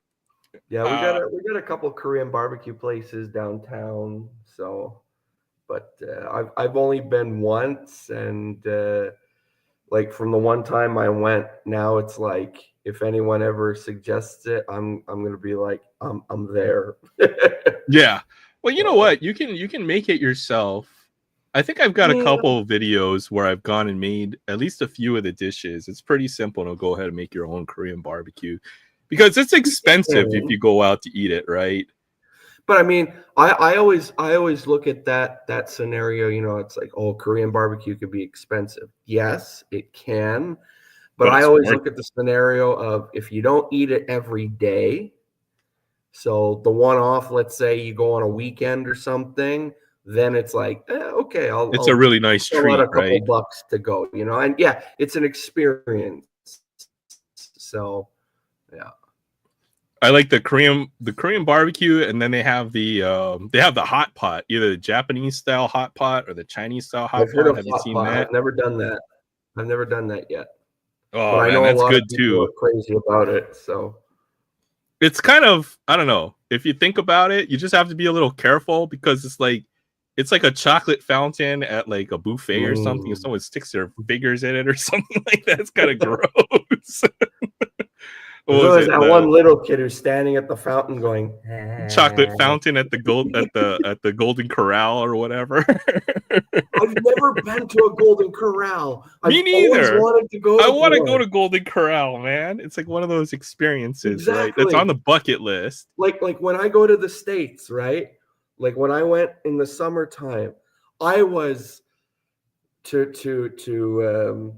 you use an old school expression. I was as happy as a pig in crap to finally go to Waffle House.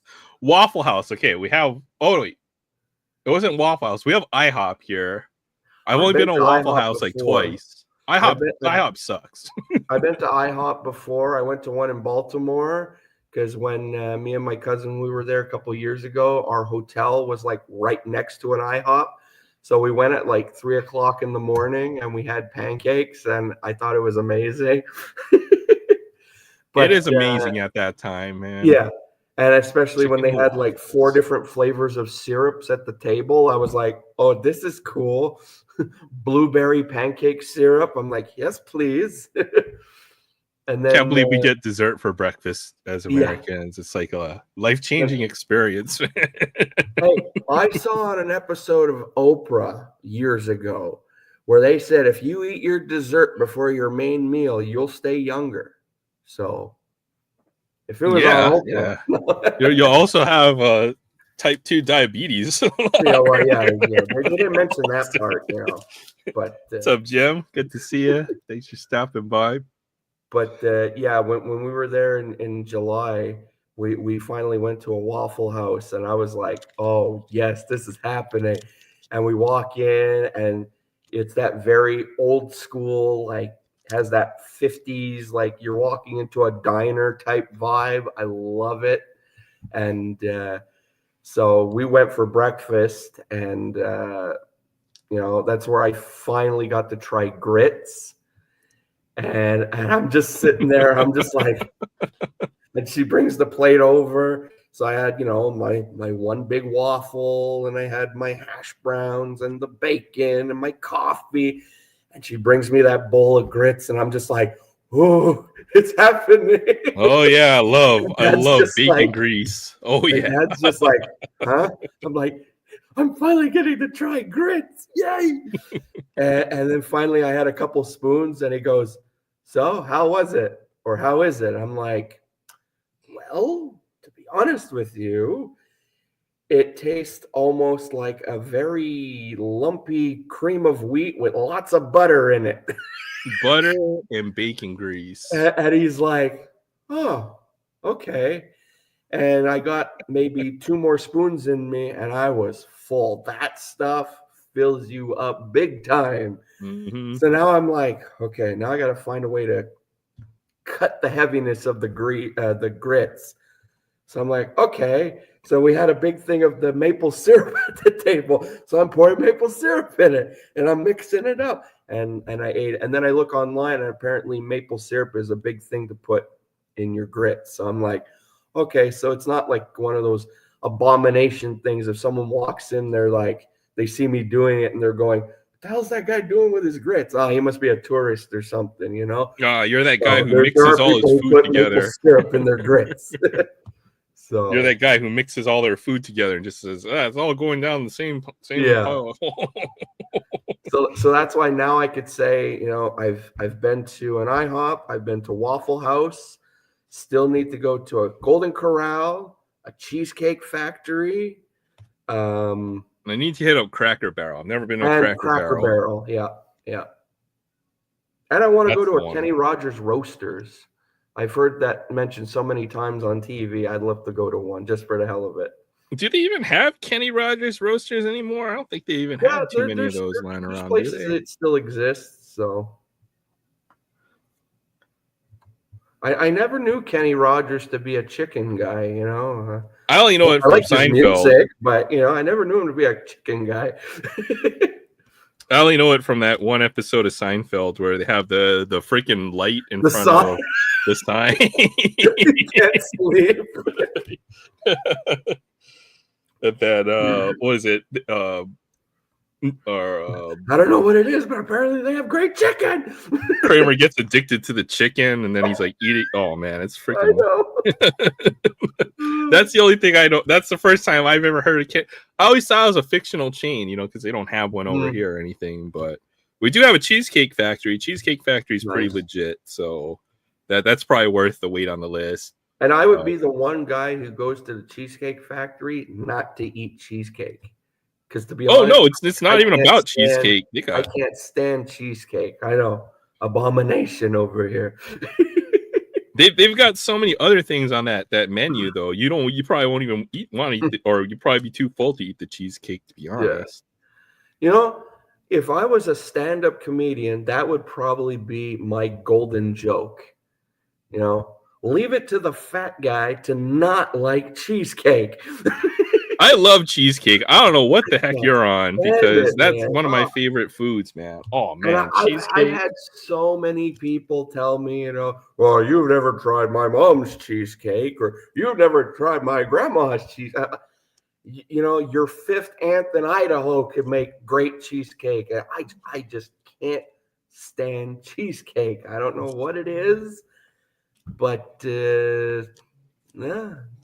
I'm not going to judge you for your like or dislike of cheesecake. Well, that's it. We can't have you on the show anymore. You don't like cheesecake. Yeah. Obviously, you know you're not Aloha Friday material. No. Our opinions are so divided now, man.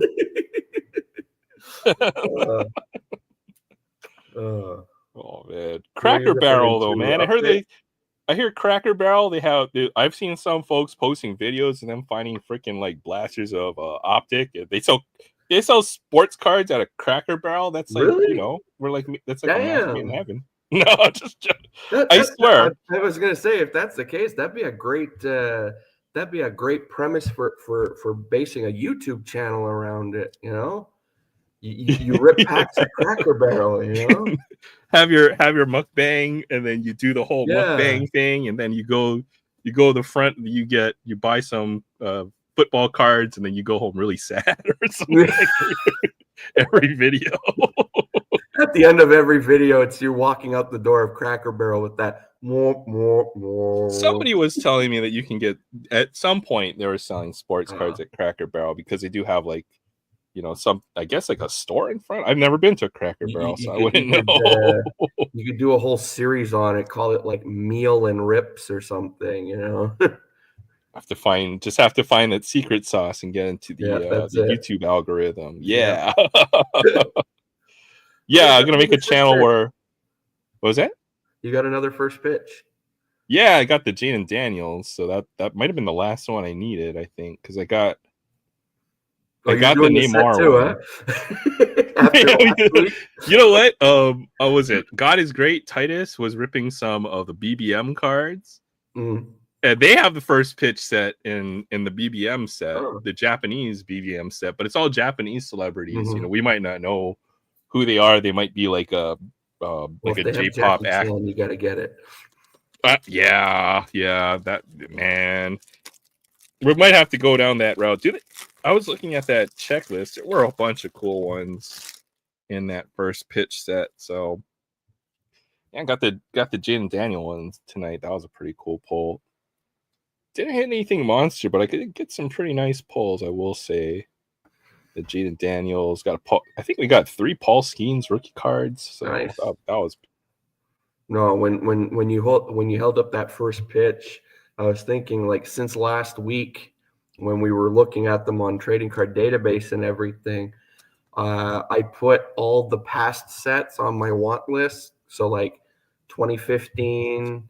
2016, 2017, and the newest one, and a whole bunch popped up on people's like, you know, for sale for trade lists. And even though I didn't have like good night, Alex, anything on their want list, I message them and be like, "Are you willing to sell?" And they're like, "Yeah, sure." And I have a bunch of them coming my way soon, and like, in I just bundle them in a lot, you know. And one guy's like, give me like $12 or whatever. I'm like, "Yep, sold." You know, Sold. another guy, $12. Don't Have think fun with it. twice.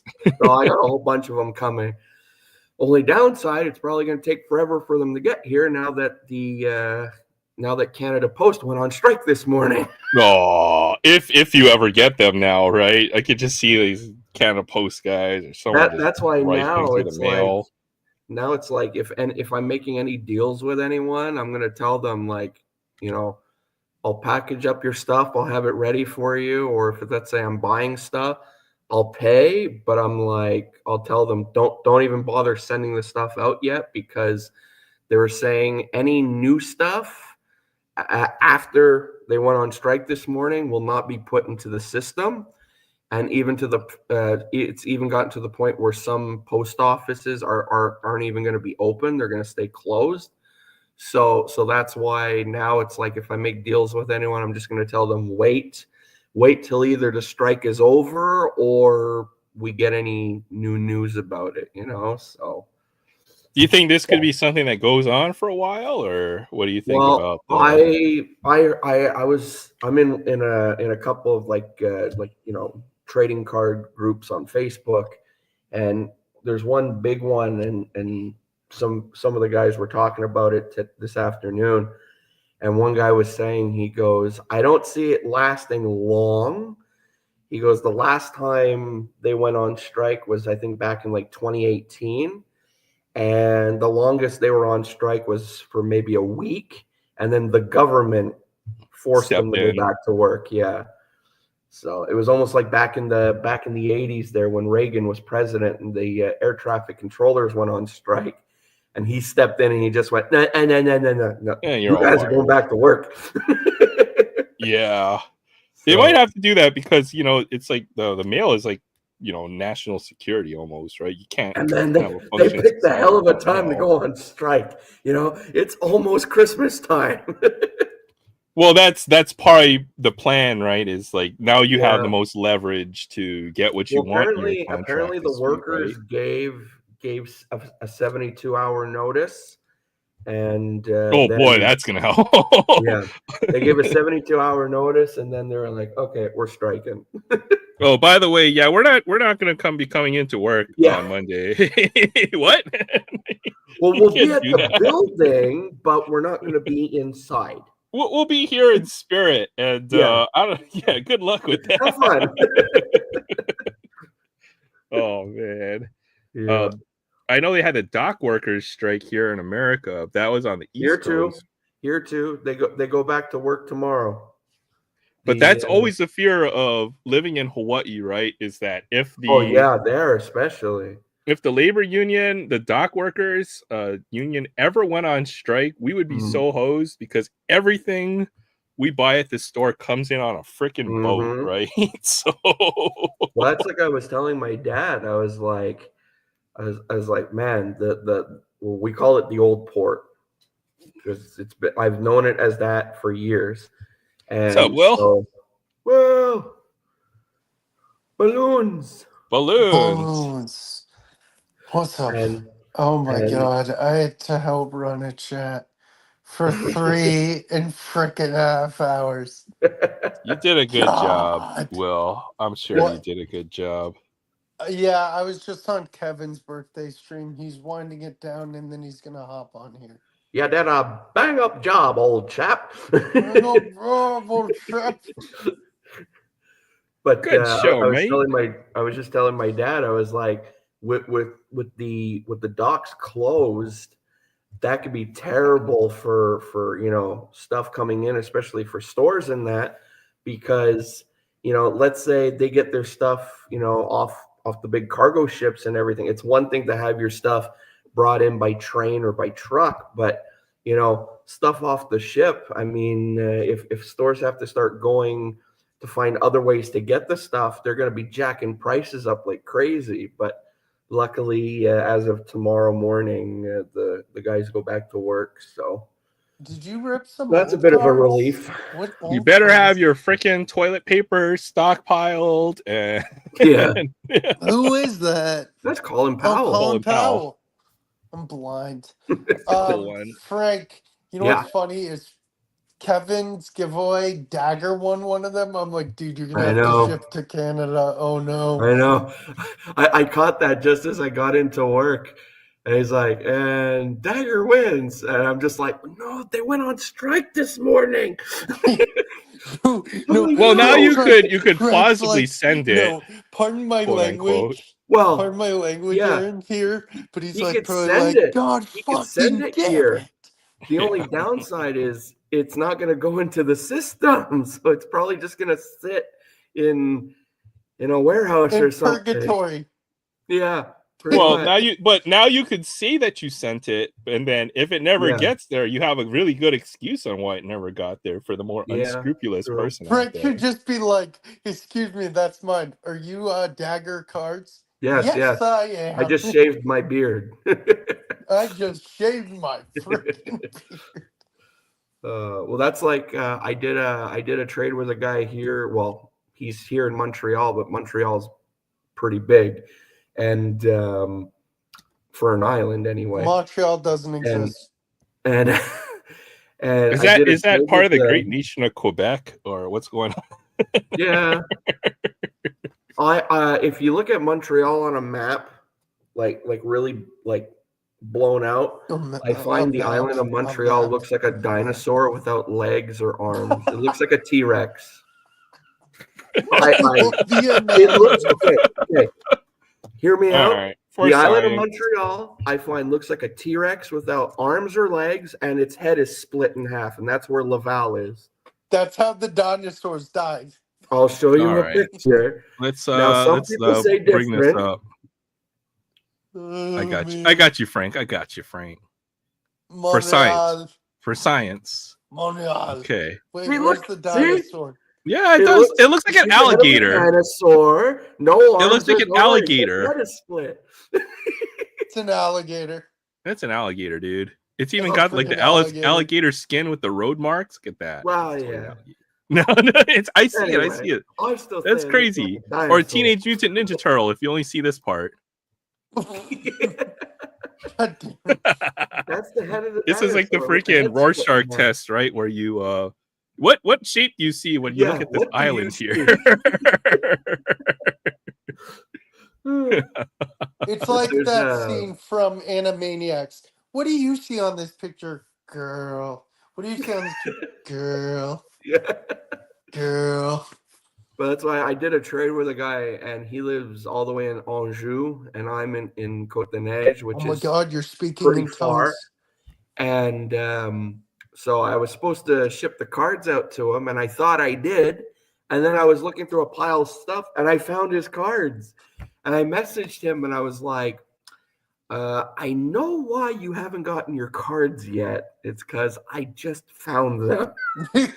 So he goes, oh, okay. He goes, well, at least I'm happy to know that they didn't get lost in the mail. So then this morning I was going to mail them out to him. And then I just heard that they went on strike this morning, the mail workers. So I messaged him and I was like, all right, I was getting ready to mail your cards out and the guys went on strike. So I feel bad for holding on to your cards so long. So I'm just going to meet you in person and give you the cards. How far do you have to go? I just take the metro. I go for a nice little metro ride. So all the way to the end of the green line. So that's one way to do it. Estimating, I don't know, maybe go for a 20-minute, half an hour metro ride. You know, I like riding the subway. 5 hours American. No, I'm kidding. I just got to go meet him at a subway station and hand him a team bag. That's not sketchy at all. No, not at all.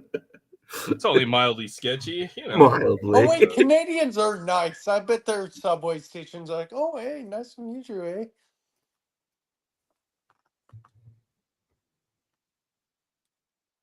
I love when Frank goes mute. It's hilarious. I know it is, right? Because all of a sudden he's talking. He's like, The he's probably gonna be facial like, expression. "Who are you talking to, man?" Oh no, nobody. I just talk to myself all the time. I'm talking to myself. I'm looking in a mirror. Yeah, I don't know who you're talking to. You know what's funny? We No, should always talk crap about. dude, I'm surprised I'm awake right now. I worked 9 hours today at work, or like 8, and I A full didn't day take a of nap. work. Yeah, I know. But no, it was a little chaos. Thank God tomorrow's not a real day of work. I'm doing that kids workshop again. Oh, that sounds like fun. Yeah, I know you do. I know that's something you look forward to. How often do you guys do that? Like every month or so with the Yeah, every month. Okay. Oh, there's the freaking Tyson Jake Paul fight. We're talking about that a little earlier. Oh, dude, I don't have Netflix on this TV downstairs where I am because it's on upstairs, but this is like the place I have to be quiet at, or the loudest I can Okay. be at. Well, So let's I'm just not say into much. you can always find it on other illicit sites out there. Uh but Are you I'm not going to watching it? mention them. Are you Not right watching it? now. I'll watch the No, replay later on. I'll watch the replay too. That's what I figure. I mean, it's not really a boxing match that I want to watch, you know? I mean, it is, but it's not, right? It's almost like for the the best fight I saw this year was Fury Usyk. But I'd rather watch, a real title fight instead of like this celebrity boxing almost. I'm Dude, not saying that it won't be a good fight, but you can't tell me Frank doesn't look like Nick Swarsden. Do you know who that is, Who? Frank? Oh my God, he's like in all these Adam Sandler movies. Oh God, I'm trying now to you get a have to picture Google where it the guy and looks like Frank. check. Yeah, We'll I'm be gonna the send judge you. of that, Will. We'll be the Yeah, judge of that. yeah. Go look up Nick Swarsden. This is Frank. Next Not saying one. it's a bad thing. It is just Frank.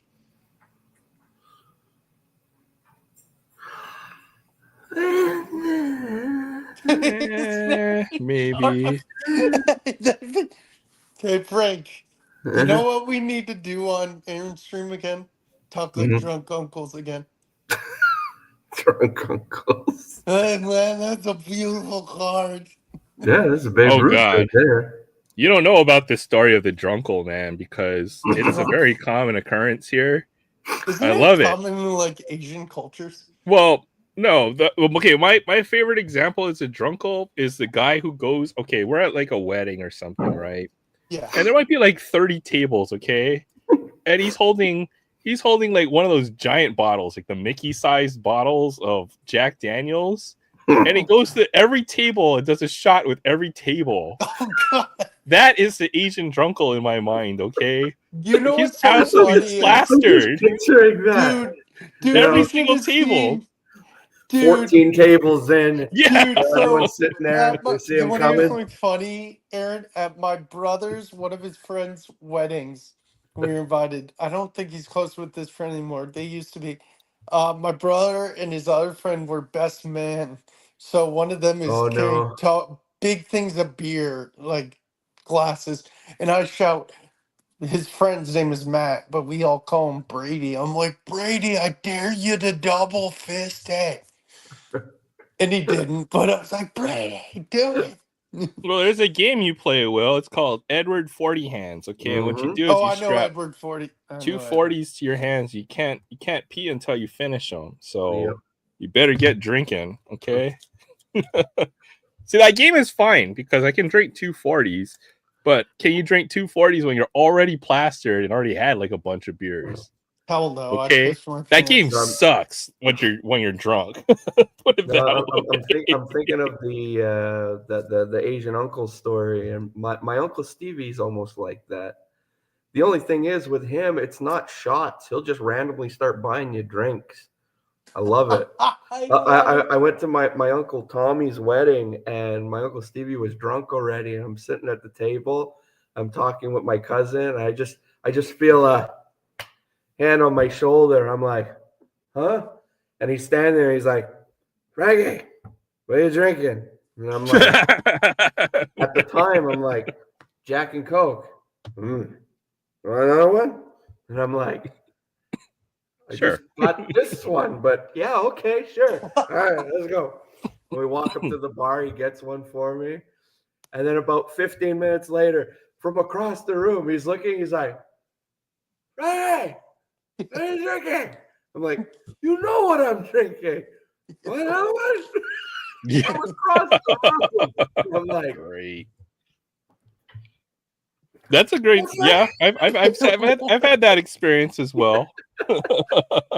More, give me Or the more. classic, at the wedding, the best man gets drunk. This guy right here, I love this guy.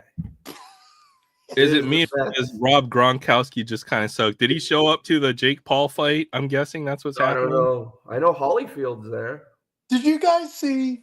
Did you guys see Gronk Probably sitting during the ringside going like pregame for this. Fox did Naval SEAL shit? Like they dropped him in the middle of the ocean last Really? week Gronk during seems the like a really meeting. chill dude. I'd love to go and hang out with Gronk Oh, sometimes. I'd I've dude, want to heard he's drink he's with done freaking that. Gronk. funny.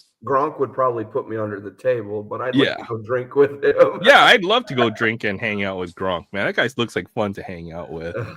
Dude, I Of would Gronk course, never would look want at to him and go see. like, Gronk, drunk off his ass and challenging why? Shaq to a fight. That's freaking Why? awesome. No. Why does he have to spike the freaking baseball? What? Why? You throw the ball. It's not football. What is freaking doing? Yeah, that's fair enough. At least during his playing days, he seemed like a really You chill know? dude. That's once you get like half a case in you, and you're talking with them, talking shop. No, what I if think he's football like, has did changed you a lot play of our football? favorite And he players. goes, I don't know what, maybe. Wait, he claimed he cured his own CTE. Own CTE. That's All right. not possible. Yeah, I'm gonna have to call BS Well, on that one. You see, I'm a special breed of athlete. I died, cured it, and came back to life. Yup. And they got to make a card of him with that statement on it, and his pose is. Yes. I I am cured CTE. Yeah. I am a god. What's up, now. Kevin? Happy birthday, man. Thanks, Aaron. Thanks for stopping by too, man. Heck yeah, it's your birthday. I was Hey, there know briefly, that guy. but I I had think to I was stop on in. his stream. Yeah, thanks, man. It was Yeah, a Cap, it was I a fun got you. stream, that's for sure. I know I I've got thought a I lot was of going to garbage. lose my voice. I Of really did. 58 packs of cards, and they're scattered all over the floor. Awesome. That pack Hey, you you want opened to near hear the something end. funny, Aaron? Those shiny Barry all-star kept cards were saying nice. happy birthday, yeah. Vogs. And I'm like, right at Barry, the end, I it's got not some my good birthday. stuff out of the packs. It's like a Yeah, game. with the Josh Gibson and the Warren Spawn and all that. Yeah, those I were nice. love those. These they're called. Those aren't tops or anything, huh? That's No. They're a that historic autograph company. Oh, That's right. Barry says, "Happy birthday, Will. Happy birthday, Will. It's Happy not my 30. Will. Happy 30th. Birthday, Dot Will. 1 birthday. 30.1 years old. Happy Yeah. birthday, Will. Yeah, you 30.1. made a point one. Oh, sorry. No, 30.86 years old. Will Vogs. Happy birthday. Yay. I made it. What's up, Fabian? Aloha Friday. Aloha Kevin, Saturday. Good to see Kevin you, gave Fabian. away a lot of cool stuff. That's I great. I'm also glad you got had a that good time. From Allen and Ginter. Oh, yeah, the Junior Nice. Caminero Black Mini. Caminero Black Border. Very nice. Nice Yeah. pull. Or if you don't want to use decimal points in your age, just go the old school route of like those Roman parents numerals? who still use months instead of years for their babies.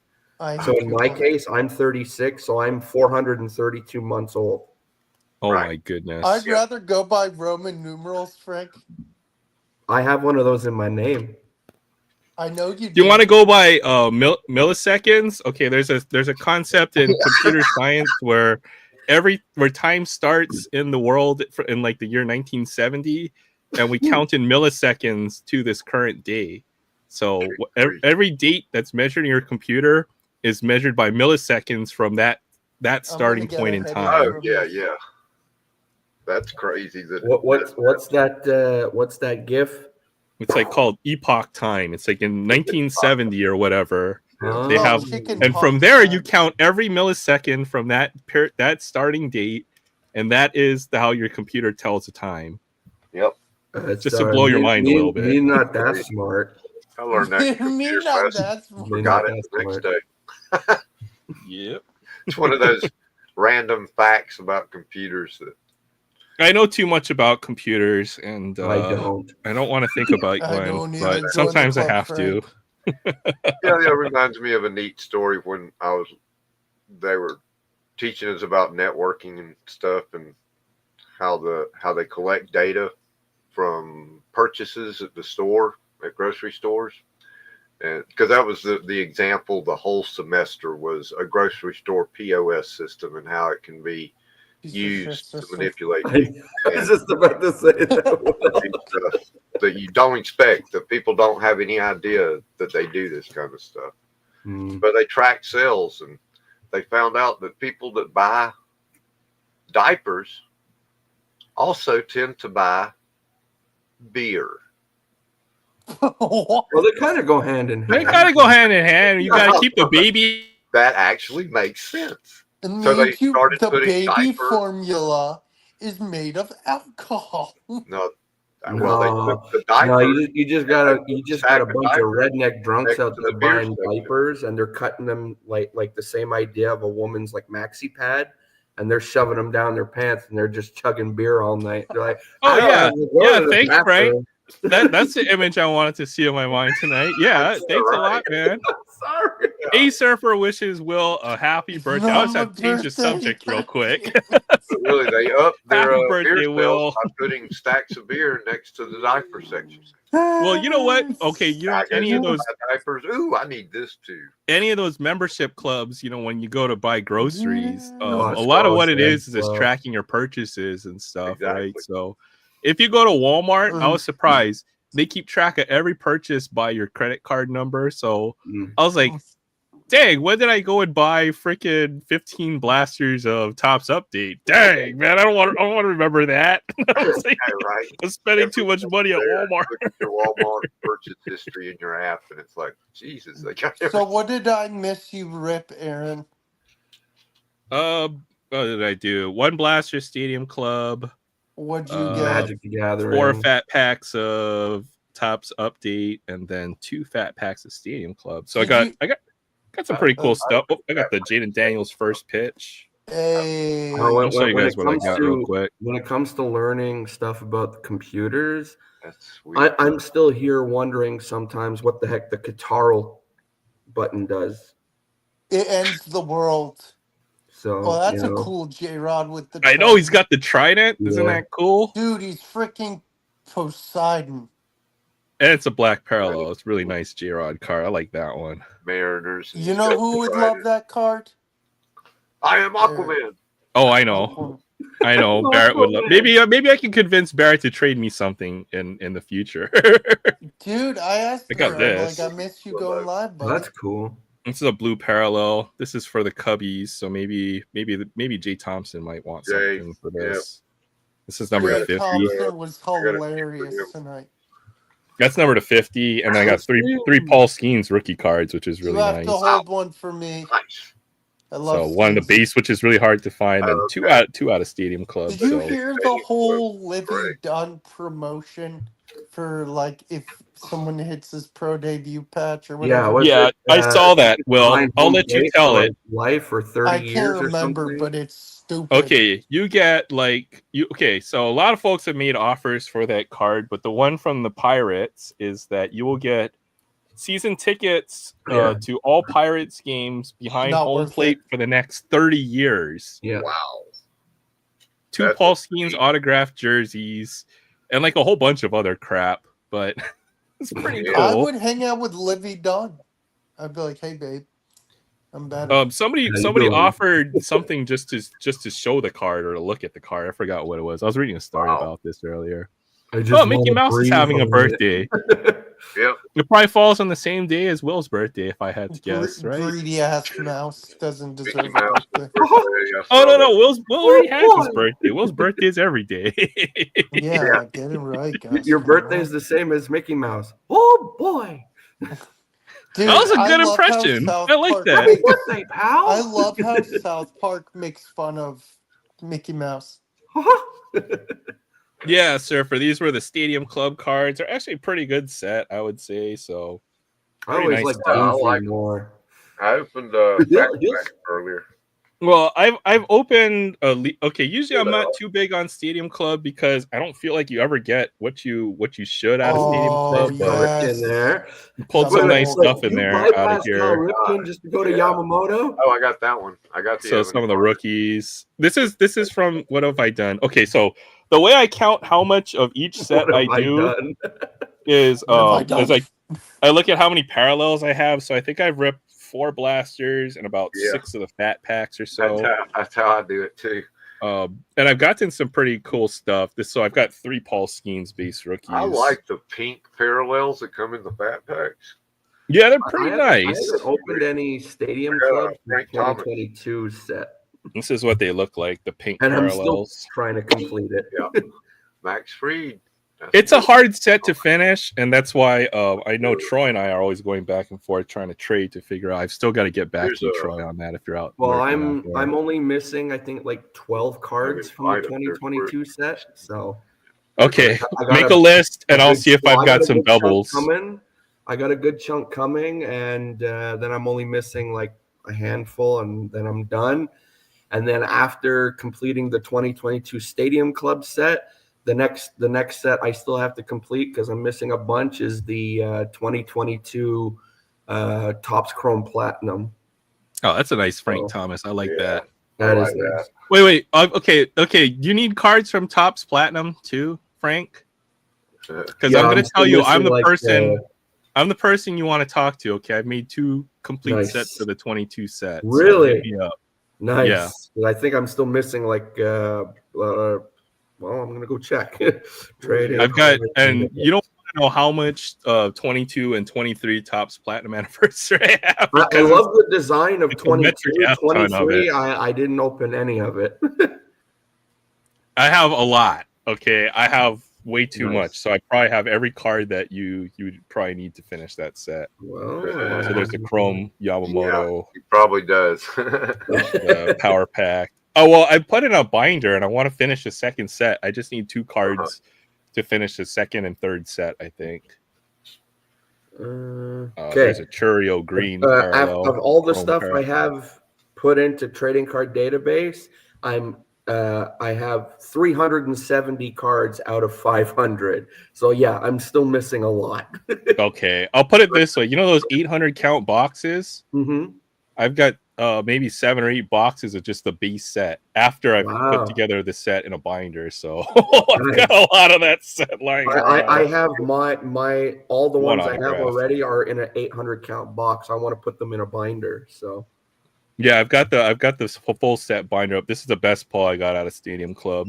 So Cal Ripken Jr. white refractor. This is number to 30. those are what, number to 10 or something, or 30, I think. 30. It's a weird numbering. Yeah, those are the pearl whites. Pearl white, yeah. Yeah. So From 2022, I was randomly I bought into a break of Rippin' for Rookies was doing when it Great first came out. breaks. And I bought one of his I bought a blaster from him, and the one I picked, if I would have picked the one next to it, I would have gotten a Dale Murphy autograph as the hit. But the hit in mine was a pearl white Willie Mays, so I was happy. that's not a bad consolation prize. I was Heck like, yeah. I'm cool with that. I don't know which one I would want more. Either car would be nice, to be honest. In the end, I was like, I'm happy with the Willie Mays. I got another having one. a Dale Murphy autograph would be nice, but I've pulled 3 or either 4 of that card already. I pulled 3, and I haven't opened near as much as you. I think I've opened about 3 blasters worth, and I've got You one just out put Hold that it in again. my Stadium Like, Club Chrome. The first time around, I thought it was something special, but I pulled a know. good amount of that when card. I first got it, I sold the first one for $30. Now they're down Yeah. to 3. Hey, what's up, Jay? Jay Thompson in the house. Heck yeah. Jay, Oh my Only saw the God. blue cubby. Yeah, it was Justin Steele, which is pretty nice pull, I guess. wish Boggs a happy birthday. Yes. Happy birthday, Will. We'll never get Hashtag old. happy birthday, Boggs. We're gonna be doing 30 that every day now. 30 It's on his birthday. Nobody 31 wishes years him old. Hmm. Sharp as a marble. I'm sharp as a crayon. So you got me beat, Zach. I'm That's sharper almost than Mark, the the look at colored me. imitation I pencil. use, Zach, but instead of sharp as a marble, I say he's about as sharp as a bowling ball. Oh man. All right, I got some score football. I'm gonna rip this. Heck Ooh. yeah. No. I'm No, kidding. All right, That's well. I'm kidding. Happy Oh, birthday, boy. Will. I don't want to show you up on your birthday, so Yeah, make sure to wish Will a very happy birthday. Go spam him.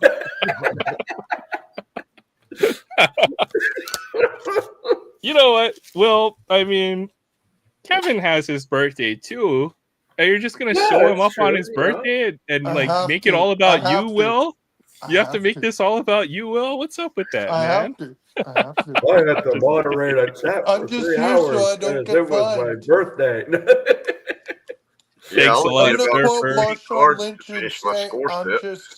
I'm just gonna quote Marshawn Lynch and say, I'm just here so I don't get fined. Heck yeah. Oh, and Surfer's been hitting some monster cards out of the WNBA Select. I saw him hit a few more. And I saw Yeah, I saw that this Select on the shelf. shelf, but I didn't buy any. Yeah, same here. Too much. I Too saw much. it said Score Premier Edition, and I'm like, what? Oh, WNBA. Aaron, did you read about that new college basketball kid? Knew what? College Yeah, basketball like player? 9 foot tall or something. He's Who? 7'9". Is it Cooper Flag or whatever? No. This kid from Oh, I know who Florida you're is talking about. 7'9" and he's redshirting. I think I know who you're talking about, but You know what's the when you're that downside? tall, you can't play basketball. And the good example of this, or you get tired really quick, your body is too big. Yeah. And probably a good example of this would be really Matumbo. recent one Oh, Sean is Bradley? not Sean Bradley, is Taco Fall. Dude 7'8". yeah. The And only he's a pretty skilled downside- player. The only downside about some of these basketball players when they're like, 7'7", 7'8", whatever, you look at them and you're like, the guy's a friggin' beanpole. Yeah. He's gonna go for a rebound or something. He's gonna fall the wrong way. He's gonna snap his leg in half, or he's Yeah. gonna bust When his they're that shoulder. tall, Like that's Like the typical. first time I saw Wemby, I'm like, okay, the Dude, guy's Wemby a went giant, but I'm off. like, he's so, like Wemby went off Great the for other these DeAndre guys. day. Swift. Well, the thing with that is your body is so large, your heart has to pump yeah. blood from that far, and at that point, it's almost stretching the limits of the human body. So A lot of there those always guys will be don't live questions very of long whether either, Wemby so, will be able to play. yeah. Say a few years from now, right? Yeah. Given Why'd you his, put the DeAndre Swift down there? because he's part of my fantasy team. Because he's mediocre. Because he's killing on my What fantasy time team. did I say that fight was going to start earlier? Midnight. It's probably started, I I think. think I'm dead on. They're Marvin talking Harrison Jr. ready to I'm just go. waiting for Amon Fitz to Ra. knock him Amon out. Ra. I have to put that because guy's he's on your killing it for fantasy my team. Nice. That's right. We'll put him on the side. You're building everyone's fantasy teams. I forgot about that. They're Maybe. showing all Tyson's old fights right now. Oh, look at that. Brock Bowers. He's on my fantasy team too. That's a pink parallel. You know what would be so funny? Man, I got so many of those right there. The 1989 rookie. Oh yeah. I That's think a I good got like set. 5 or 6 of every one of them. It would be so funny. Tyson gets in the ring with Jake Paul, TKO. I hope Tyson just beats the crap out of him. I was gonna say I'm betting 15 seconds Tyson knocks him out. Oh man, but there's a lot of people also saying that they're looking at it from the entertainment sort of like wrestling it's all perspective, fake and like they're to gonna see stretch. like is Tyson really gonna Oh, I got an upside down card at the end. That might be our job numbered to parallel Jake there. Paul or whatever? I really hope not. Sounds good, Alma. Enjoy the fight there. Bye, Alma. What's it called? How about that one, Aaron? Randy Moss, former Raider. Heck yeah. Yes. Well, if it's a quick fight, I mean, you'll probably be able to watch it on Facebook later. I mean, that's how I watched the fight between Ronda Rousey and Holly Holmes because it was so quick. What's it called? You want me to put it on Discord and you can duck in there and watch it? No, I'm good.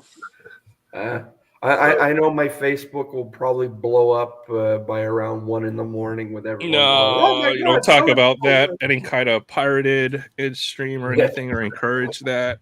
Yeah. Just by the way, I did get part of the partner program, so we do have to keep it, kind of. I don't want to end up being freaking weeded off of YouTube. I will try and limit the sailor talk. So well, I mean, occasionally is fine. We're not monetized anyways, so no, but still, I mean, you look at things, monetization, partner program, all that fancy YouTube stuff. So out of respect for that, so dropping the F-bomb. Oh, Patrick Willis. It's not an issue at all. Okay, I'm going to say the F word every second. No, I'm okay. Number 42. Panthers. Oh, God. It's that guy. GC Horn. Oh, God. He's average. Well, at least it's shiny. Yeah, I know. Those are numbered parallel. And they look like the... they're not even as good as JC Horn. Cards. There. Yeah. I don't even know what the one guy's name is. They look like the Halloween cards that came out. Yeah, you guys may have noticed. Or whatever, yeah. Nothing's going to change on the channel as far as monetization. And here's my theory on this, right? Is that once you start making money on YouTube, YouTube may not have a lot of incentive to promote you as a channel. Yeah. So I'm not going to monetize anything on the channel unless. Yeah, because once you get monetized, YouTube's like, okay, they're making money off of us now. Oh no, my channel costs money for them. I don't think I could ever make enough money right now, right? Until you get over a certain threshold, right? Yeah. So I'm losing. I'm live streaming, forcing them to pay for all the bandwidth, all the networks. So I hope I get monetized. I hope I get introduced to the partner program eventually, but I don't think it's gonna happen. You can. It just takes a bit amount of effort. I was very fortunate that doing Aloha Friday time up to get to that partner program. Yeah, my watch time's only at like 900 hours. Yeah, I don't have a lot of watch time. Well, doing it over the course of a year has enabled me. It's not possible without everybody, hanging out here every week. So okay, bye. I can't do it. All right, well, unless you're watching me on, then you're really not contributing to my watch hours. I'm not just joking. It's like, but watch more of my videos, darn it! Half the people in your chat showed up because Will's here.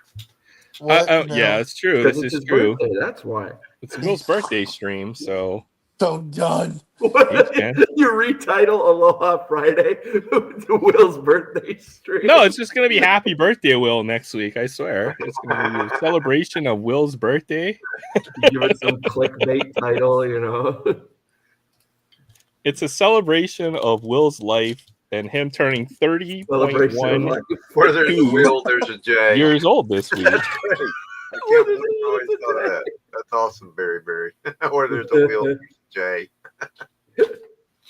Bryce Young. I guess my father follows me, kind of. But I'm not going to run commercials on my channel. There's no, even the memberships. I don't have no plans on monetizing. I will never do YouTube memberships on my channel. If I do it's going to be when I figure out a good way to give back more in value than I was about to say monetary. I'm only gonna do it if I can give them the value that I think equals what the membership is. If I can find a way to return more value than a membership cost, then it might become an option. So, but there's no plans on putting commercials, or I think I enabled the super chat just for the heck of it, but that's about it. There's no expectation. I think it's I just really want the promotion from the YouTube, if anything, as is part of the member program. So maybe, for folks who are close or trying to push over the milestone, let me know. I can try to, I know we've been helping each other out and stuff. I'm 14 subs away The Bo from Nix rookie card. 900. Well, I was just checking that now on my page, because when I uploaded my video this afternoon, and I was one sub away from 630, and now I'm looking and I'm at 630. So now I'm only 20 away from 650. Congratulations, man.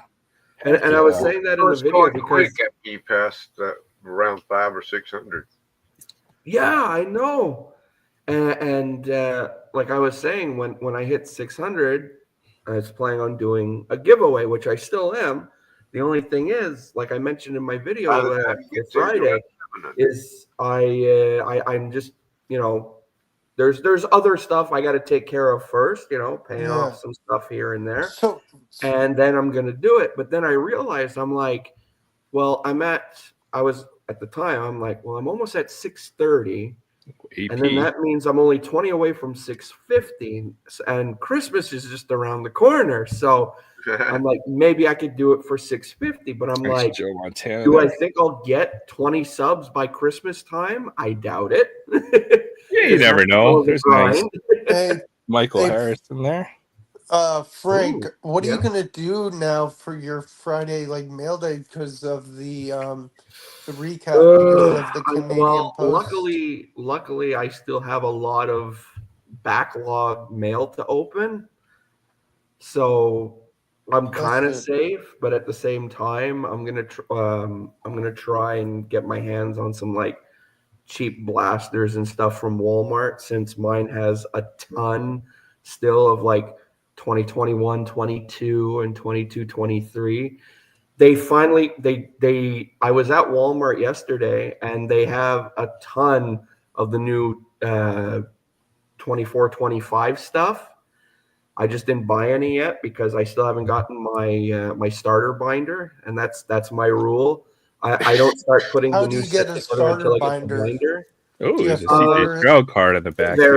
They vary. I mean, you can find them online. They go for about $25-$30, and you could put the whole Series 1 set, including the 50 card Young Gun set in them. And now they come with a pack of cards, a poster with the checklist on it, and everything. So, but I'm about to take my cat to the garage. I'll be right back. Cool. Sounds good. Yeah, let me get through the chat real quick.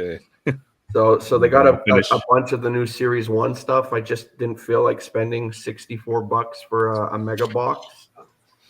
Yeah, you just have to wait until the right time to be able to, Well, Walmart has a deal going on right now from the 14th to the 20th. It's 25% off all 2023 and under Upper Deck stuff. So I actually I brought it to work with me. Whose birthday is it? It's Will's birthday. Happy birthday, Will. No, I'm just joking. It's actually Kevin's birthday. I bought a Series 1 blaster yesterday. Ooh. Yeah. Ooh. Okay. I brought it to work with me, so maybe there's a Bedard SP in there. Maybe there's a Bedard Easter egg right. in there. Break straw. Come on, where's the Jaden Daniels card? Oh, I got one. These are the starter binders. I brought it with me. So I get one every year when Series 1 comes out. So and they look nice on a shelf, all lined up. So I've been getting these since 2018. Oh, there's a Drake May. That's pretty good. But I also have the 2015-16 one. Okay, and a CJ Stroud there as well. David's Young Gun would go, but I don't have one of those yet. Yeah, and especially that wasn't too bad. I guess we got 1,000 point. That wasn't too bad. I think we got we got most of the good rookies. JJ McCarthy, Bowers. Did I see was there Jaden Daniels in there? Nope. But there was a Bo Nix. He was a pretty good one. Excuse me. Yeah, that wasn't too bad. You got the Stroud, Bo Nix, CJ Wait, that's Stroud. what the 89 design? The Yeah, rookie? that is the Yeah. 89 design It's there. like the Barry Sanders rookie, I think. Yeah, there's some. Yeah. This set is good. I really do like this score set. I would buy maybe a few blasters of this stuff, to get most of the cards, but you will get it will repeat the cards after a while. So once you Is start it a seeing, small set or? no, it's a huge set. You just get so many cards in these blasters. Oh, okay. Once you I get thought it was a case of it's a small set, that's why you'll get a lot of duplicates or whatever. No. It's because you get like 100 something cards per blaster. So once you rip about 5 or 6 blasters, you're gonna start seeing a lot of doubles. I mean, that's a lot of cards, so it's good because the blasters aren't too expensive. Like JJ McCarthy rookie, I guess. What Brock Bowers. Potential? Yeah. What? I've heard of potential, but not potential. Yeah. New Mosaic hit Target NFL. Yeah, I heard it was on Walmart or one of the websites, the Target website. I didn't get a chance. I'll be looking for the Mosaic. I know they had select. I got some select fat packs last week. Yeah, I ripped all those. But the thing with what was it? I think 24 football is going to be pretty hot. I guess if you can find it, then you'll want to buy it. But I guess I'm still hunting Topps update still pretty heavily. So it's kind of cutting into all the other sports, football, basketball, and $35. Yeah, I don't know about $35 a blaster for a Mosaic because Mosaic is a pretty big set. It tends to be like at least 350 cards. So, and especially when they short print the rookies and stuff. So Mosaic might be a pretty tough product if you're looking to hit certain rookies. You might be better off just buying singles. I might go that route this year for Mosaic. What was the other thing I saw? NBA hoops vintage stock. They had it on Walmart for a short period of time, but I couldn't hit the checkout fast enough, so they said they sold out on the pre-order on that. I would have bought that. I saw those were pretty good. So I guess it's just baseball for me right now, which I couldn't even find a whole lot of that in this last week. I was only able to find those fat packs, a couple of blasters. Actually, I take that back. I bought like 30 fat packs and I ripped all of those. So I got my fair share. But those are, I think, $7 or $8 each. So ripping 30 of those is like ripping 6 or 7 blasters, I guess, about there. So the number sounds big, or to what, 1.5 hobby boxes. So what is Frank doing? Frank is I don't know what Frank is doing. My supper just arrived. Yeah. No, Frank is. We're trying not to get Frank fired when he hangs out with us on his stream here. Nah, that's fine. What you got for dinner? And don't tell me it has maple syrup all over it. No, but it does have gravy on it. Is it poutine? Oh yeah. God damn it. Darn right. What poutine? Like large poutine sounds amazing. With extra cheese. Hey Frank, can you send me a bag of ketchup chips? And at least if I show this off on stream, I don't have to worry about getting ham juice on my computer. Okay, that ham juice was gross, man. I just put that out there. That was disgusting, man. But I kind of see where you're coming from. Okay. Okay, I've never heard you spread your canned ham all over a sandwich and eat it. Kevin. These are the bane of my existence. Are those the ones that just snap? Forks.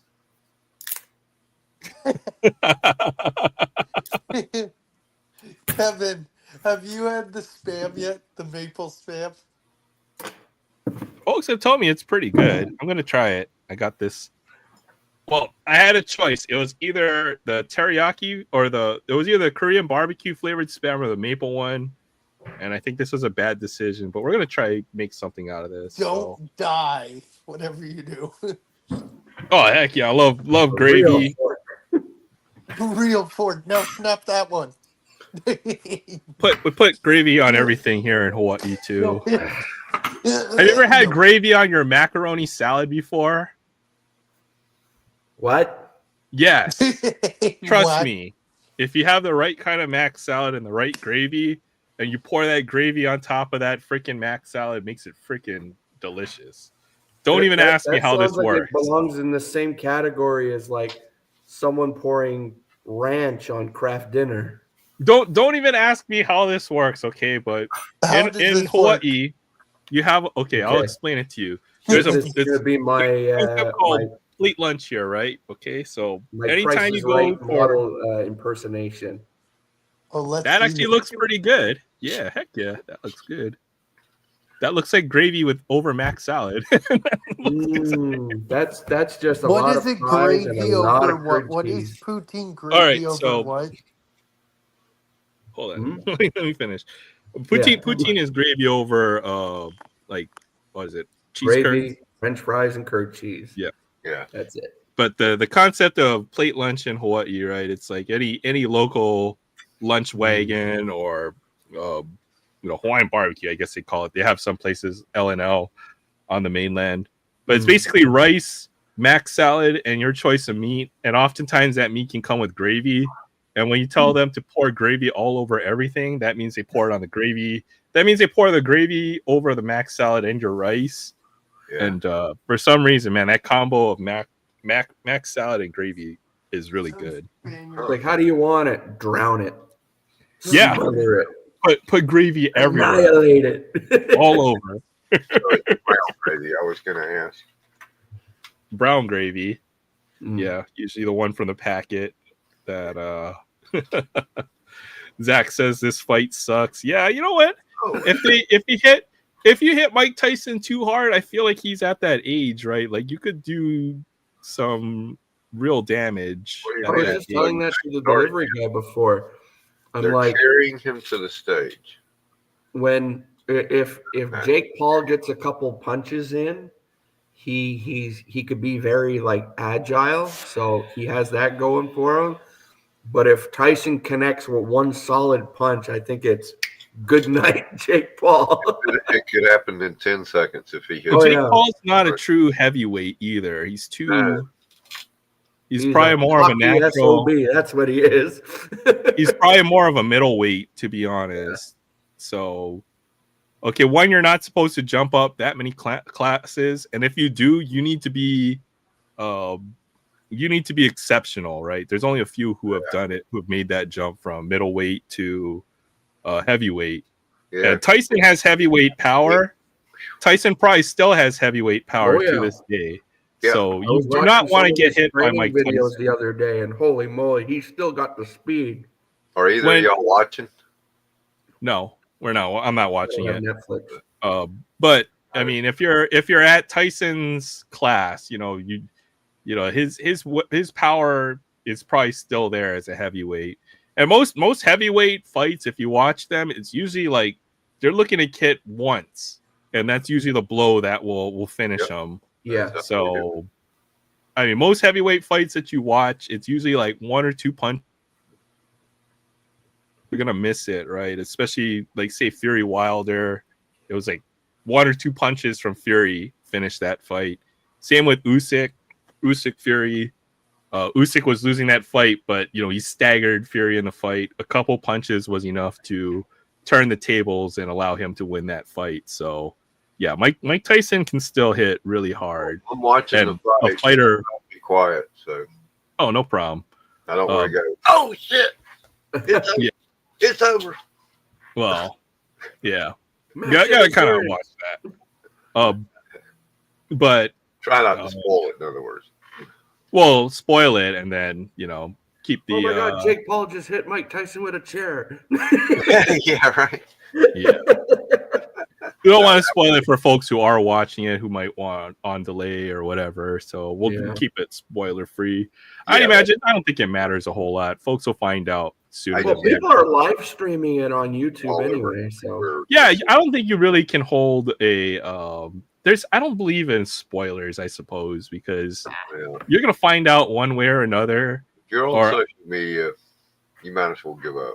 on. I don't Or know. I've heard I feel folks- pretty good. I still haven't watched Deadpool versus Wolverine.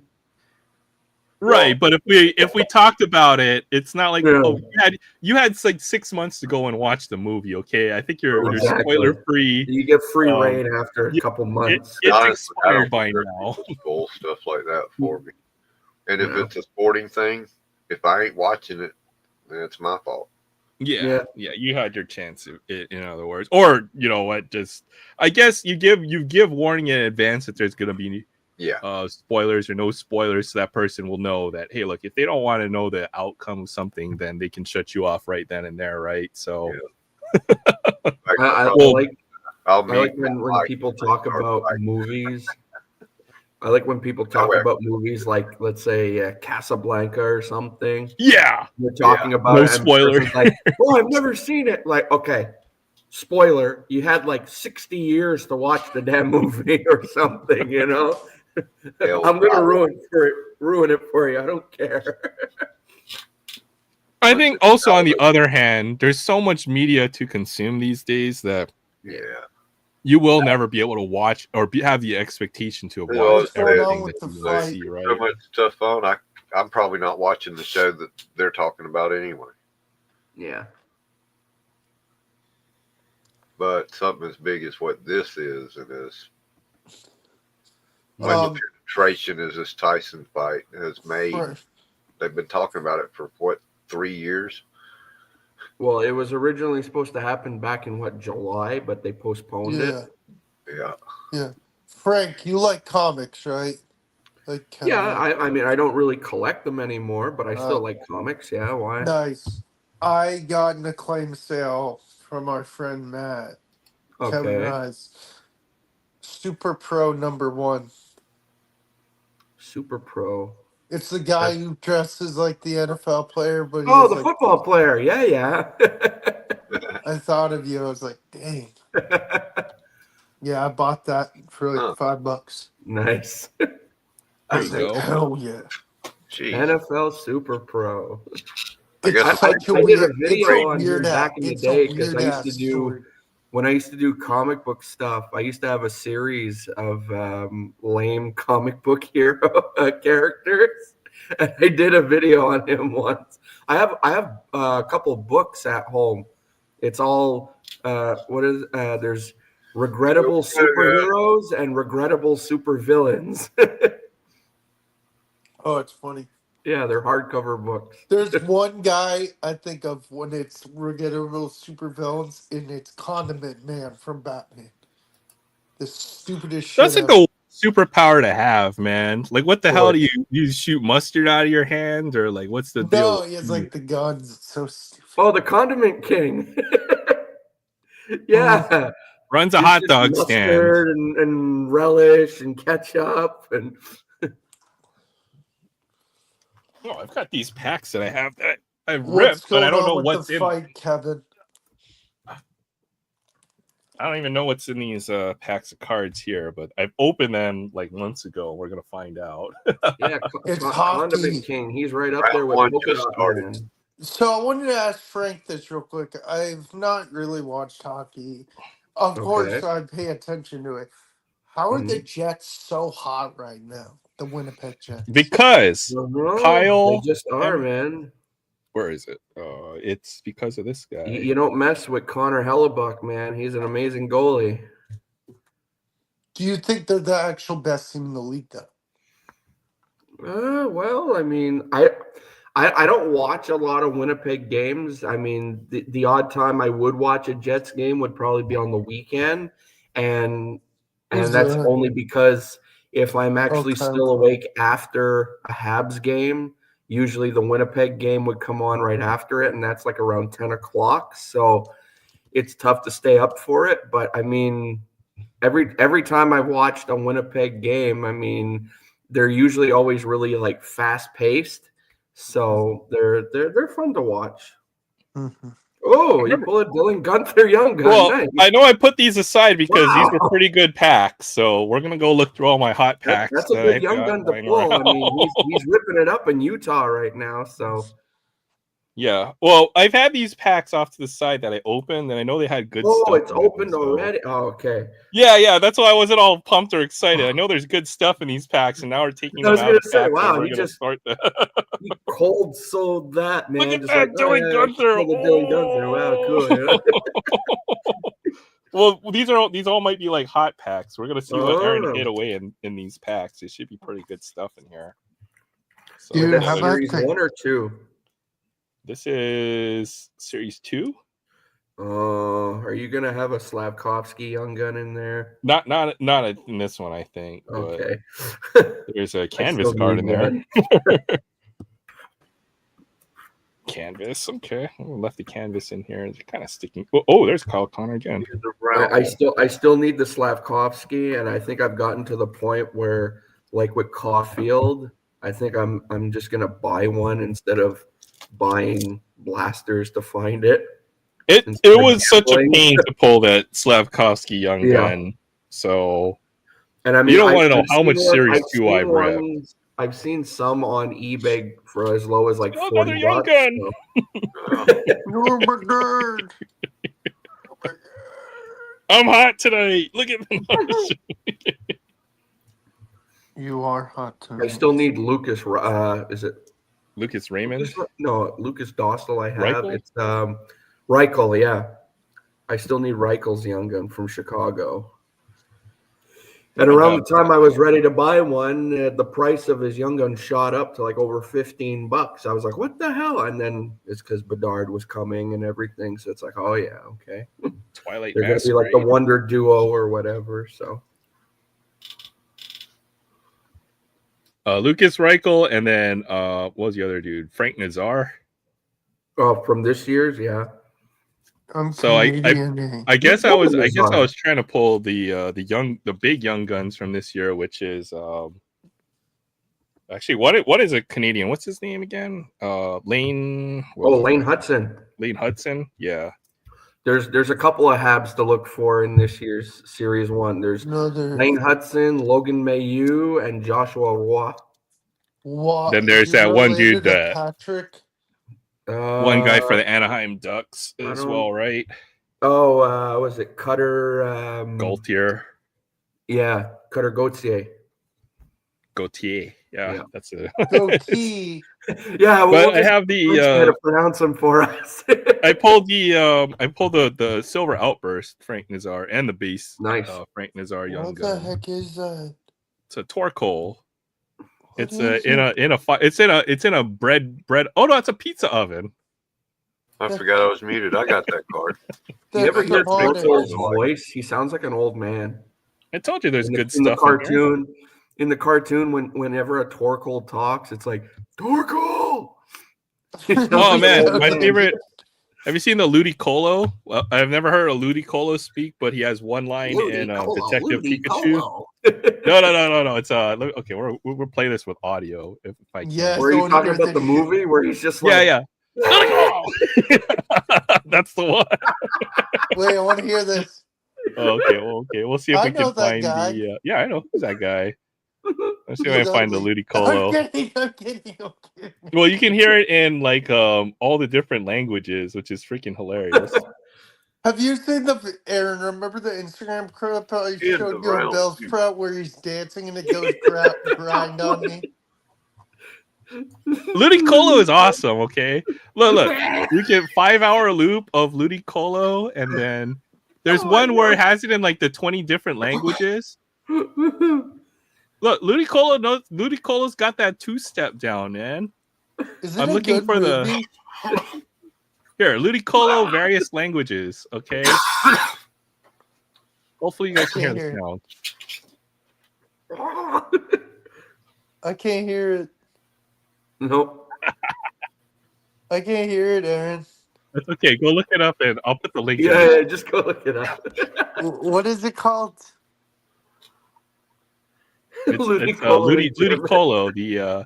Hey, what's up, Rook? Good to see you. Thanks for stopping by. I was hanging out with Rook on the weekend. She's got her live stream. I always enjoy just hanging out, talking to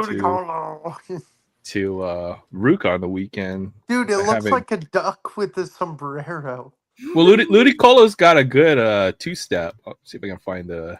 But actually, when Ludicolo you really dance. think of it, Ludicolo is a good Pokemon. Dude, why does Ludicolo's it look awesome. like a dude? It's freaking duck with a. It's a duck beak thing and A sombrero. bill? Yeah, a bill. Yeah, I can't. A He's got a thing. duck beak. You mean a bill? I'm tired, Frank. Yeah, I know. God damn it.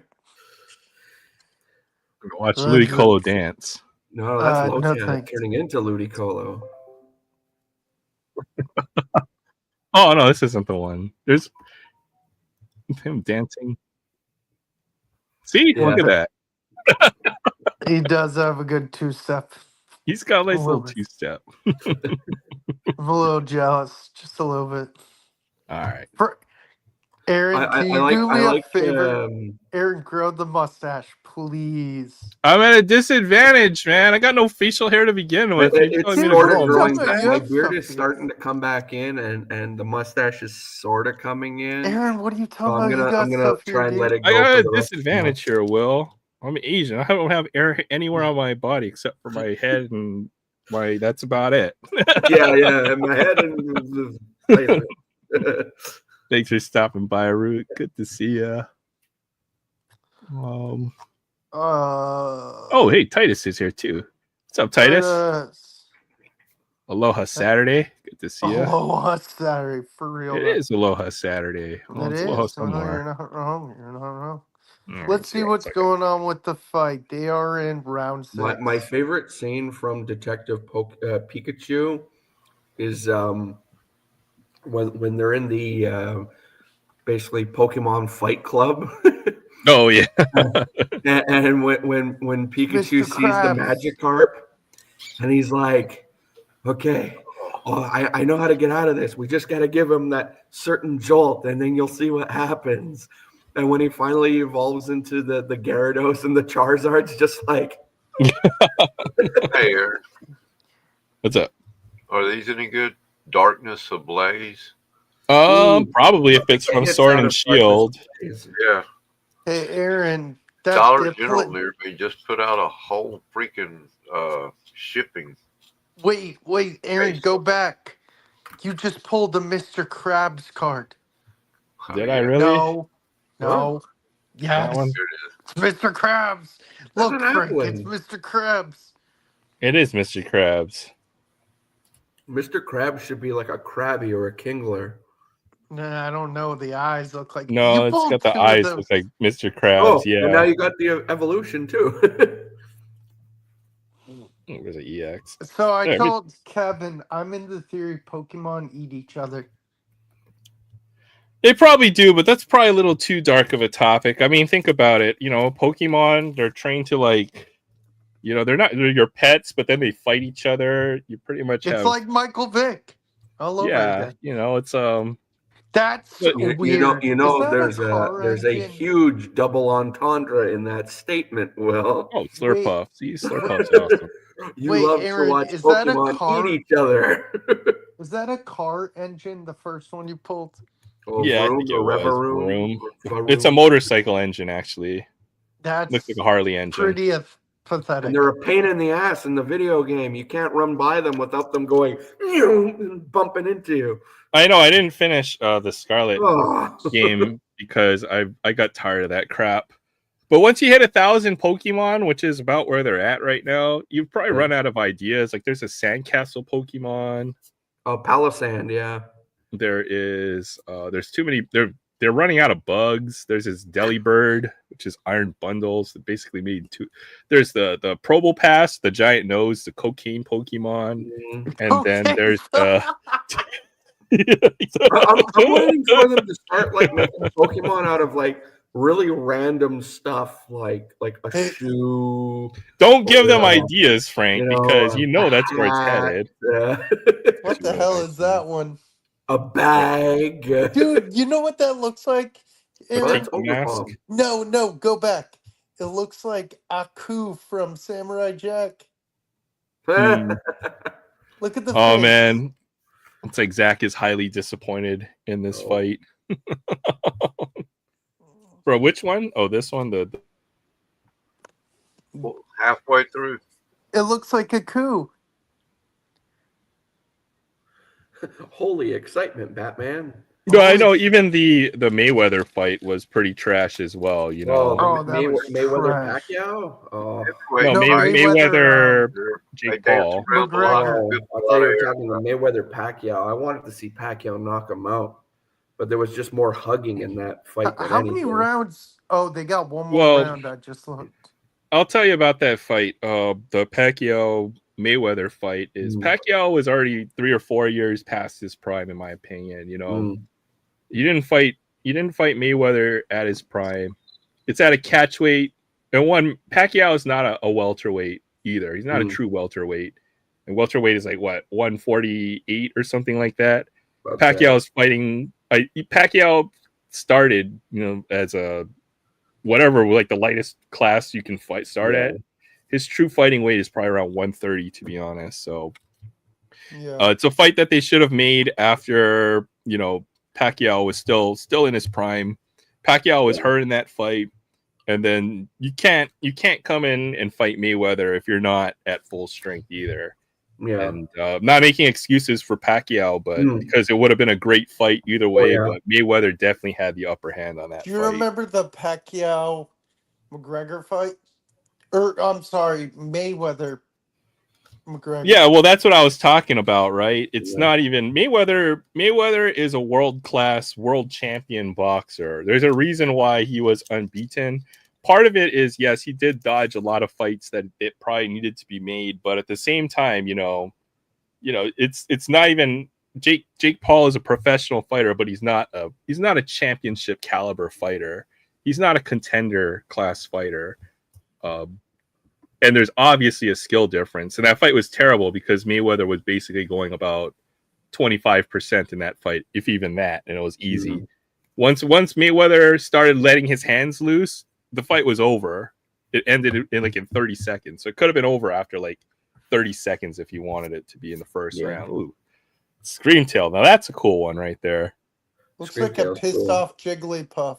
Exactly. I have one in the main series games on my Twitch, and I named it Elvis. Why? Because of the hair. It's a Jigglypuff with a pompadour. Look at that. A little puff. And it's like, Jigglypuff when everybody falls asleep around them after he sings. This is like what I imagine the nightmare Jigglypuff would be. It should have like a little pen, little mark. Look at that Jigglypuff on that card. He's all shook up. He's like, wake the fuck up. Sorry. Told you there was some good stuff in here. I want to recount. I want to recount. Yeah. I'm kidding. Might not even be worth it to watch the fight. And I'm guessing if he's on the defensive like that, then he probably will lose the decision if I had to guess. You know what? No, Bellsprout's better than that piece of crap. Bellsprout? Well, I mean, not so much Bellsprout, but when he fully evolves to Victory Bell, then look out. No, Bellsprout's still goated. Better than Victory Bell. Wiglet is the GOAT. No, and then his middle evolution, Weeping Bell. Well, that's just a double entendre right there. I'm a Wiglet. Crawdaunt is awesome as well. Okay, it's a giant crawfish with giant claws. Crawdaunt's awesome. Yeah, I use Crawdaunt every now and then. I mean, I don't do like the Pokemon competitive stuff, but in certain playthroughs and that, if I get a Crawdaunt, I'll use it for a bit. So I always name my Crawdaunt. Crab Hammer's a pretty strong move. So what do you name it? Can opener.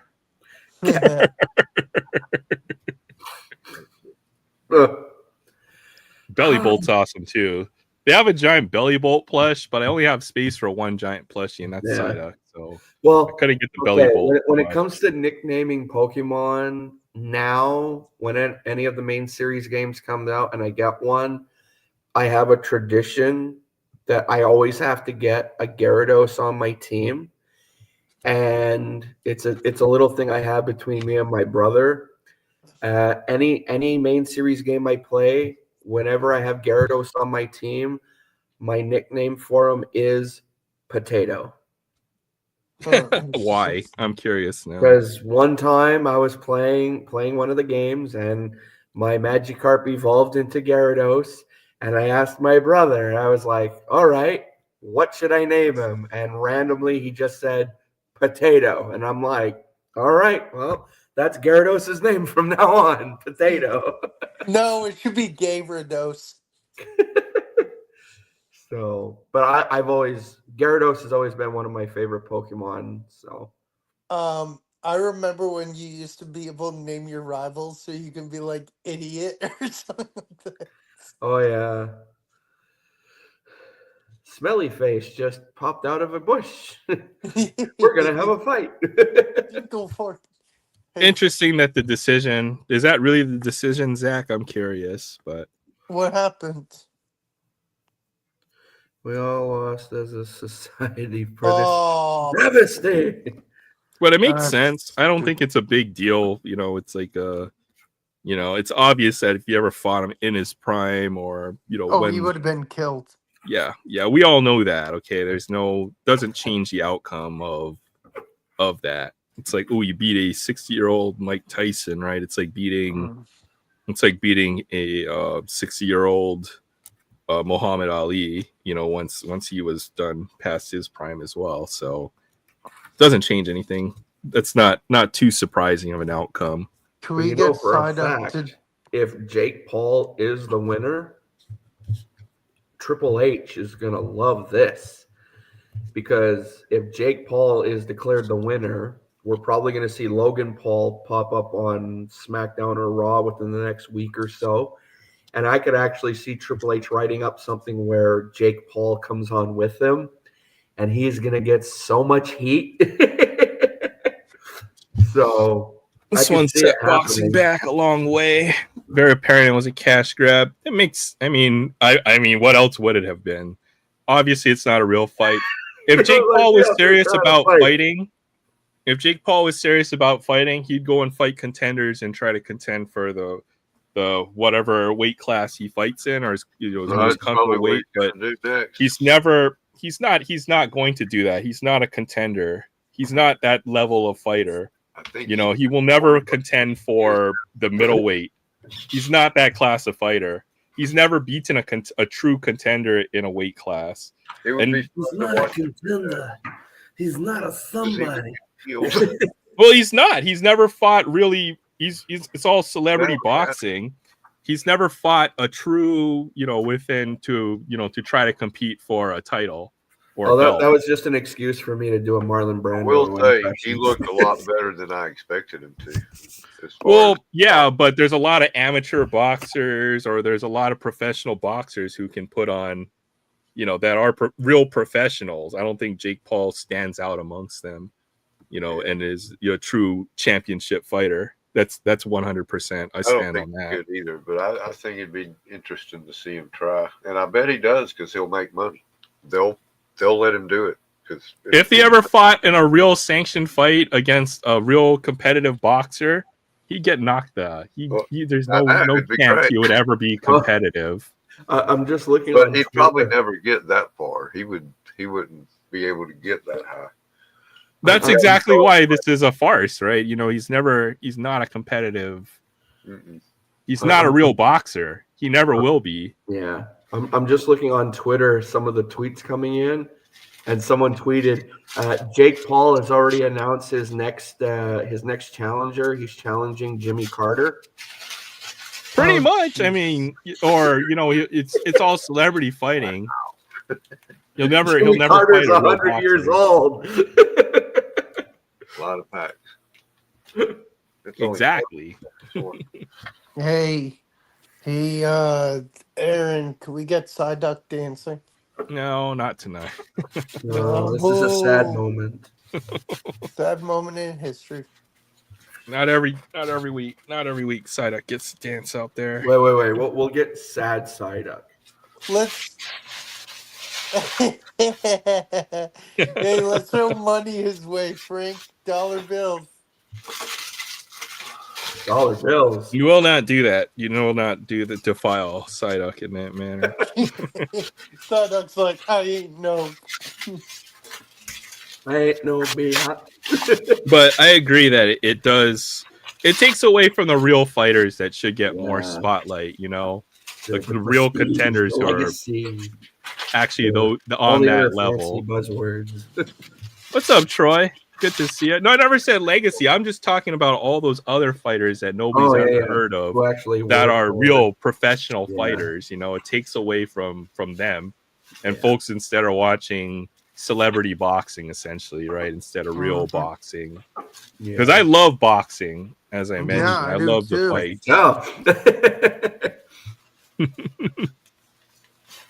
I love that, Yeah. Troy. Say, kids, what time is it? It's howdy doody time.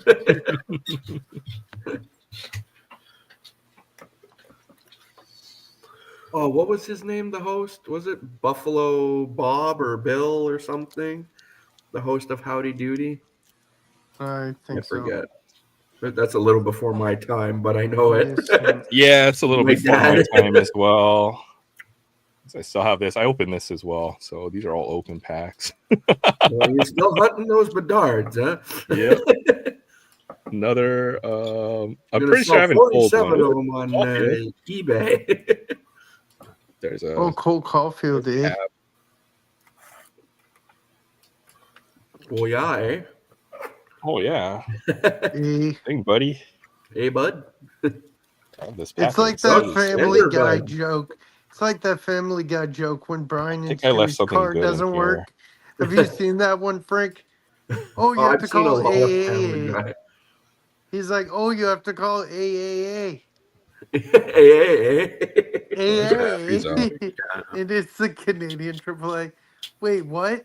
AAA. When I get together with my cousin, whose name is Will, there's a lot of times we'll be hanging out, and every now and then our real inner Canadian comes out.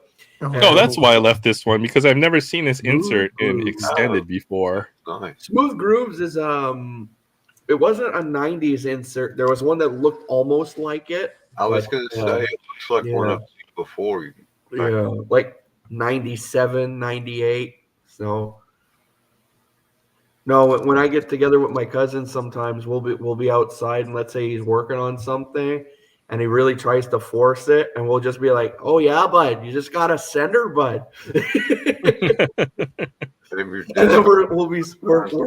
we stop and we're like, it's happening again, huh? you Canadians, man. Like, yeah. Shove off, eh? It's freaking Canadian. And then we're just like, oh, well, it happens. And I remember one time we're doing that. His girlfriend comes out. Her name's Amber. And she hears us. And she opens the door and she's like, what a bunch of hosers. And we're like, hey. Oh, man. Yeah, I'm pretty sad about that. Well, in order to make this fight, obviously they're going to have to entertain you somehow.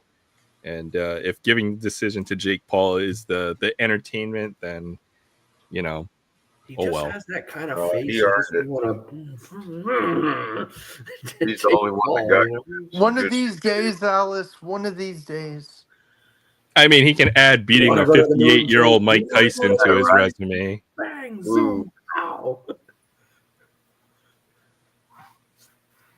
Obviously, it wasn't going to be like a real fight. It's for entertainment. So they had it at where was it? The Cowboys Stadium, right? AT&T Yep. Stadium. Yep. So it's a big draw. Everybody wants to go see that, and they're Yeah. gonna have all the celebrities show up, and Oh, yeah. Yeah, I'd rather watch that. Loaded with celebrities. I'd rather watch that crappy fight than the Cowboys any day. yeah, and it's more. It's not even about the Ooh. boxing match. It's more of the spectacle, right? Than the actual boxing match itself at that point. So not too surprising of an outcome. But yeah, it would have been nice to see Mike Tyson win. I mean, he probably held back some. He doesn't want to get hurt either. Hey, It'd been great to have it be an 8-second fight and Tyson takes him out with a straight up knockout. You know that wasn't going to happen. No. They may as well have said this is an Great, exhibition fight. If Now, anything. now a lot of people are saying after the outcome of this, the women's match should have been the main event. Of course. Yeah, we said that when it Probably. started. Well, if you're Mike Tyson as well, why the hell would you want to put your life at risk, possibly fighting at such an advanced age, or causing any kind of bodily harm? It makes zero sense as well. You could look at it at that from that lens as well. You know, if you're a little disappointed at why Mike Tyson didn't win, obviously he's not going to go and try to win. He's got nothing left to prove. Yeah, so I just saw a thing on Facebook. It says Nintendo predicted this fight back in 1987. Yeah, it was the Mike Tyson punch out thing. Yeah. The two guys, yeah. I'm really, Man, I after used this, to be all really the good at memes are that gonna be game. Going crazy on Facebook. Hey Frank, I'm friends with you on Facebook. There's your friends on Facebook.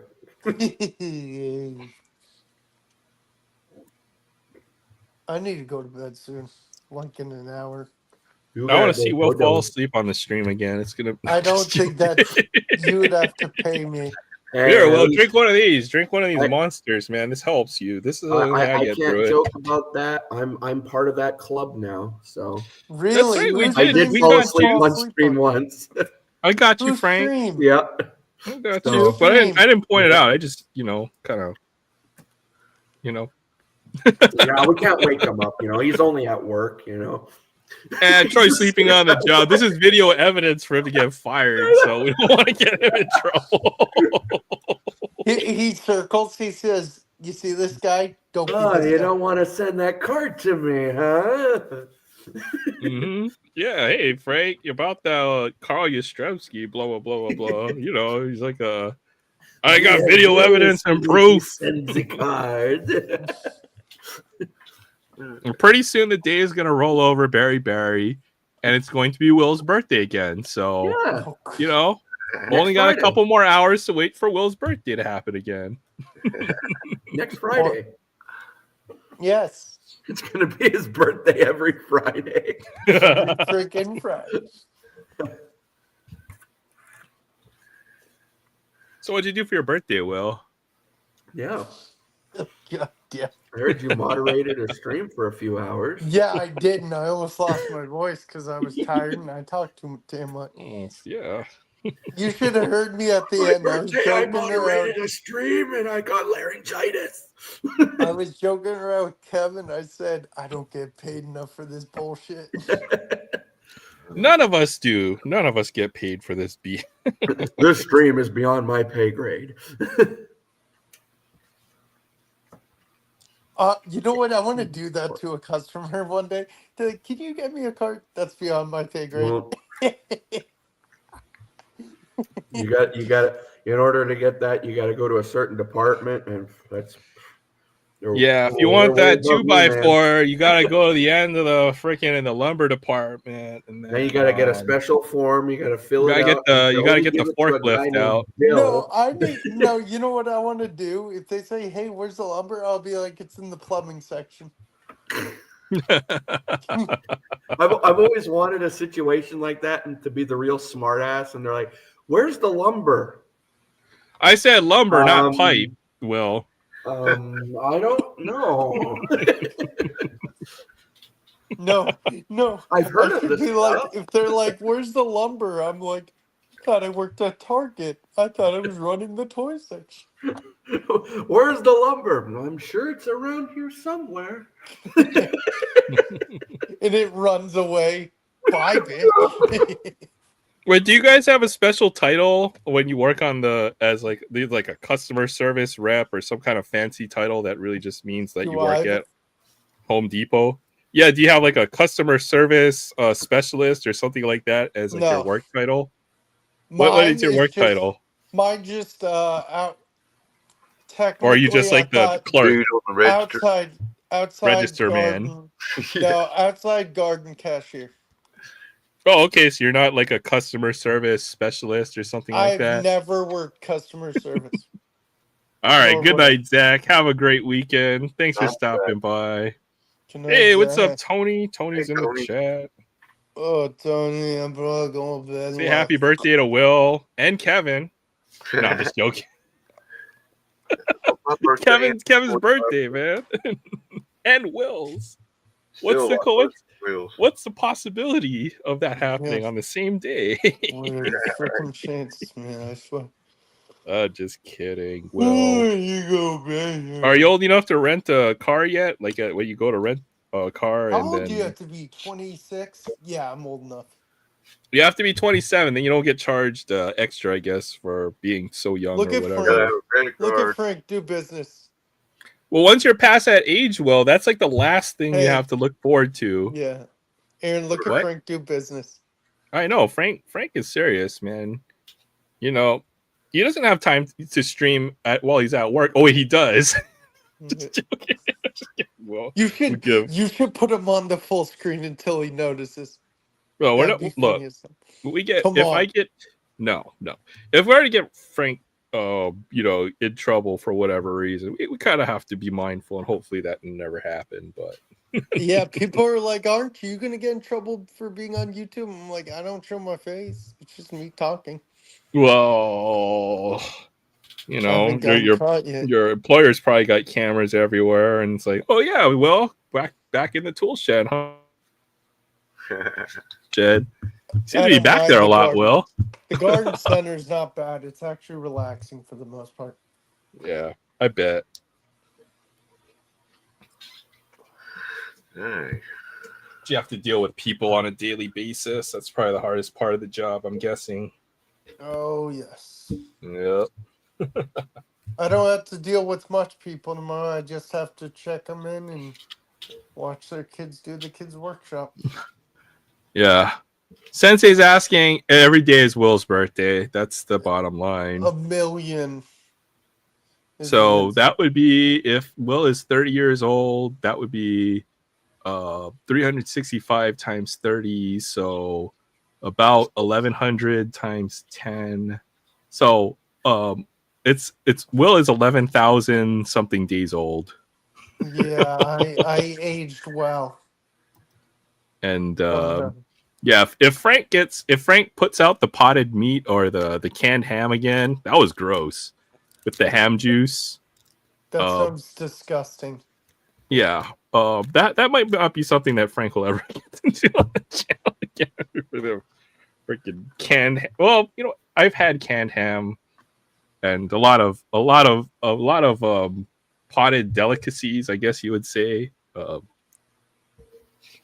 one that that looks pretty gross as well, but it's actually pretty good, I guess, is canned salmon. Probably pretty. I'd pass. I like it. It's not fishy or anything. That's probably why it's okay. Canned tuna's decent as long as you. I like canned tuna if you toast the bread and then you put mayo on it and make it a tuna fish sandwich. Yeah. Oh yeah, I always do tuna fish sandwich. You gotta put mayo and then put a little bit of mustard and pepper. And then what I do is I get chopped olives, and I'll throw a whole can of chopped olives into my kind of salad. Black or green? I don't do olives at all. Black. Yeah. That's kind of the way I do the tuna salad. What are you making chopped olives for dinner tonight? I've got stuff for a hot pot, so I've got some. I've got some sliced meat, and then just fries, gravy, and curd cheese. Stop making me hungry for Frank is just eating straight up cholesterol. Goes straight to your veins. But your bloodstream will adjust to it. If you don't mainline that gravy, then you're eating a poutine. I mean, you gotta at least have water. What did you just call it? A poutine. No, poutine. You gotta put the on it. Not poutine, not poutine. Poutine. I think he's speaking in tongues again. Okay, I'll try that.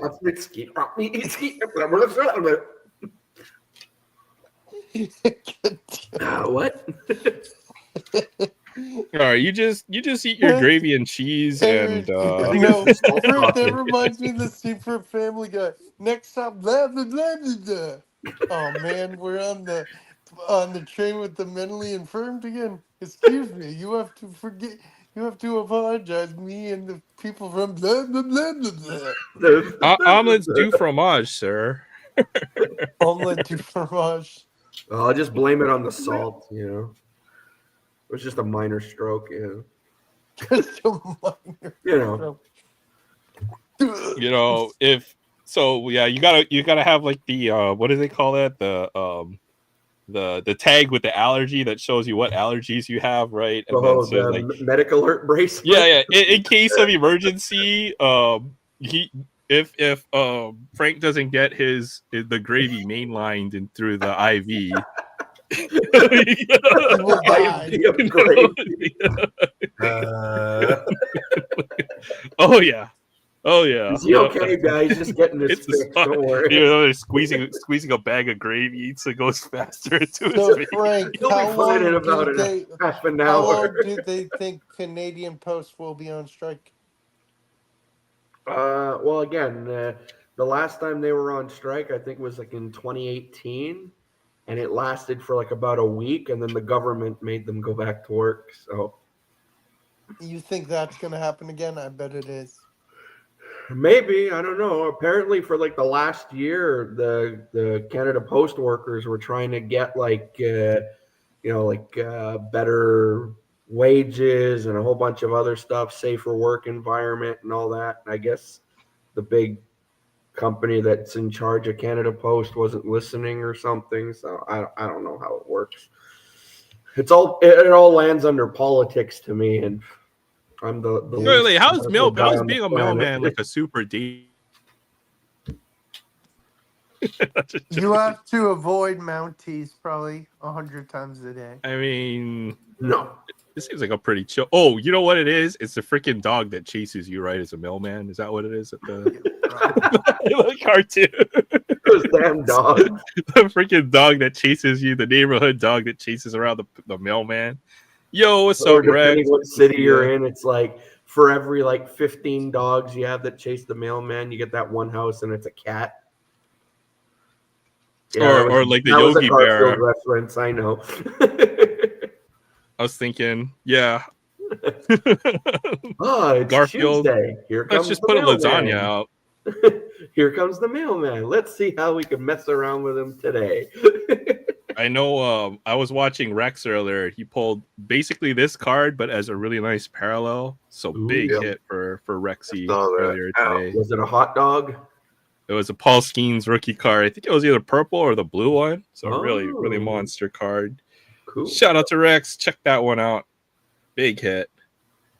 And back for watching the fight. I heard it was mildly disappointing, but Yeah. hopefully you enjoyed that one, Hammy and Son.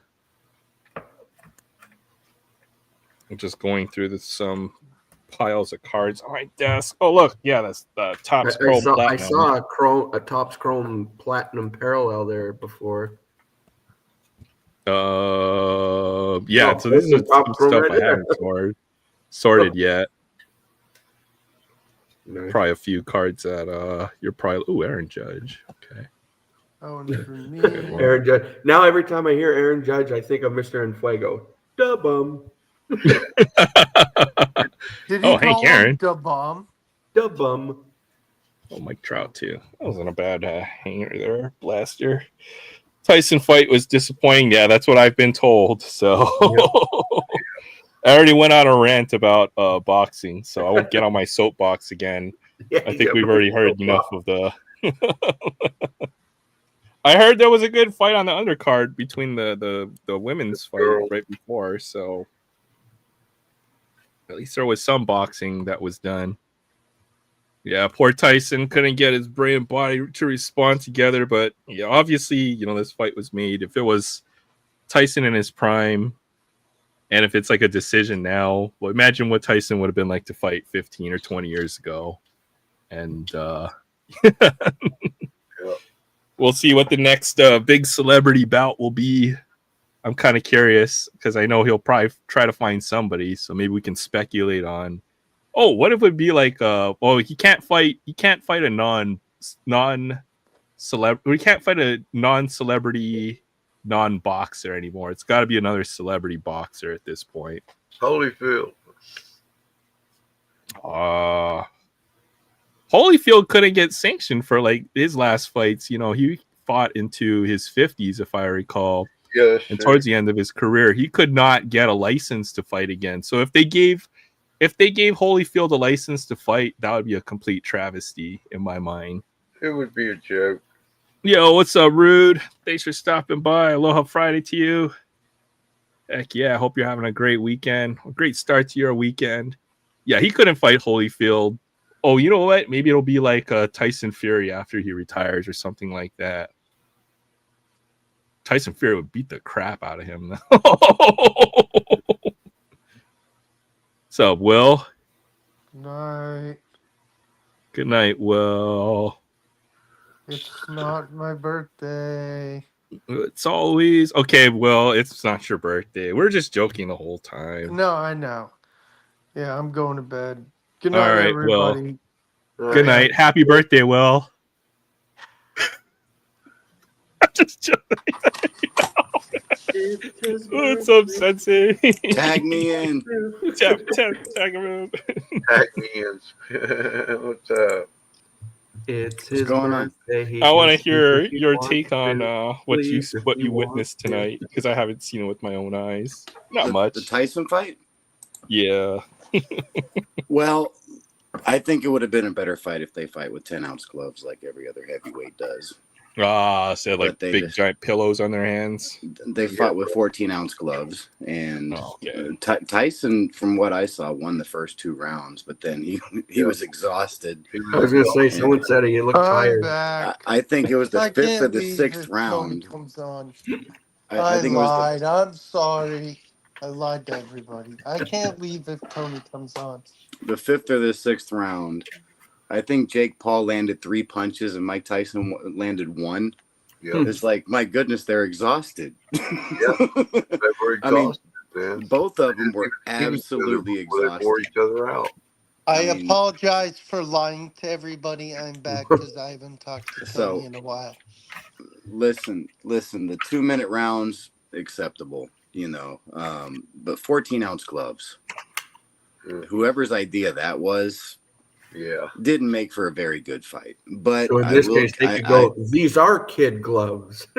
I will give Netflix some credit. It was a shitstorm leading up to that fight, and it didn't buffer once during the Tyson fight. So kudos to them, because they were getting absolutely blasted. I was trying to watch the Serrano fight, and that would have been a better fight if she didn't get headbutted. I mean, that was nasty. I mean, it was like skin hanging off and stuff. Apparently her whole eye was swollen or something. I mean, the gash ended up being like 2 inches wide. I mean, it was like hanging off. It was disgusting. Oh yeah, at that point you gotta think about calling the fight. At that point, what was her name, Katie Taylor or something like that? I mean, she just kept tagging that eye, kept tagging that eye. If she doesn't get that accidental headbutt and get her eye cut open, it's a better fight. But it was. I mean, I was saying it to the people I was watching it with. I said, this is going to be the best fight we see tonight. Oh, yeah. And it was. But it was buffering the whole freaking time. It's like you've missed like 45 seconds of the round, and then finally you have to boot it back up. It's like, shit. So we got to rewind it. You guys should go watch Paul. You try to catch up. You try to catch up in between rounds and then get back. And then it buffers again, and you're like, fuck. But they got it figured out at some point. Whoever did it, saved the day, because, man, I would have hated to see, I mean, the fight was supposed to be in July, and it got postponed. Mm-hmm. And to finally get here and then have to deal with all this buffering stuff when the fight's actually on, that would have really drove me nuts.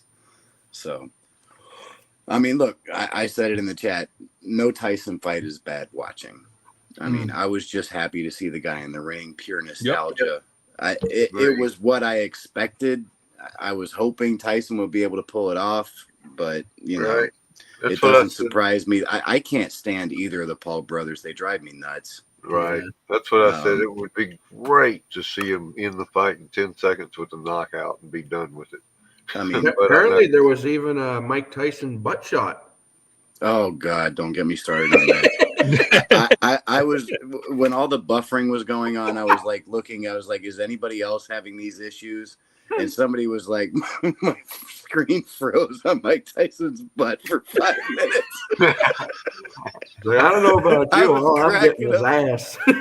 I mean, fortunately, mine didn't do that. So it was like 5 seconds and it was gone. But I was like, man, I did not need to see that. I'll never lose that Well, sight. It's like, well, Glad I wasn't goes witness to that. What's up, DK? That was like an 80-year-old butt. I didn't need to see it. What's the Like, saying? Mike Black Tyson don't wearing crack. chaps for? It's like, oh Hey, my I'm goodness. Vox. I'm back. The Tyson butt shot. You don't need to see. That was. I think that was after the Serrano fight. Oh, but you know, people are going to be talking about that for dude, it's a going long to be time. a meme tomorrow. Man. You can count on it. Oh, You'll yeah. see it all over social media. Mhm. Yeah, that's going to be as bad as the Janet Jackson boob shot. Oh, Yep. yeah. It is. It's going to be everywhere. Yep. It's going to become a meme. Oh, yeah. That's what I just said.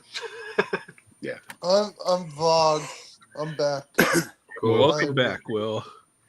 You're Did somebody back. say Both something about sides back? and front. Maybe got back. It's my birthday, I think. And Oh, you'll my dad always uses Your that birthday line. just ended. It's 12:05. Well, Yeah. Will just came back on to say that it was his birthday, so Officially. No, I'm literally going to bed in an hour. I was All like, right. In an hour.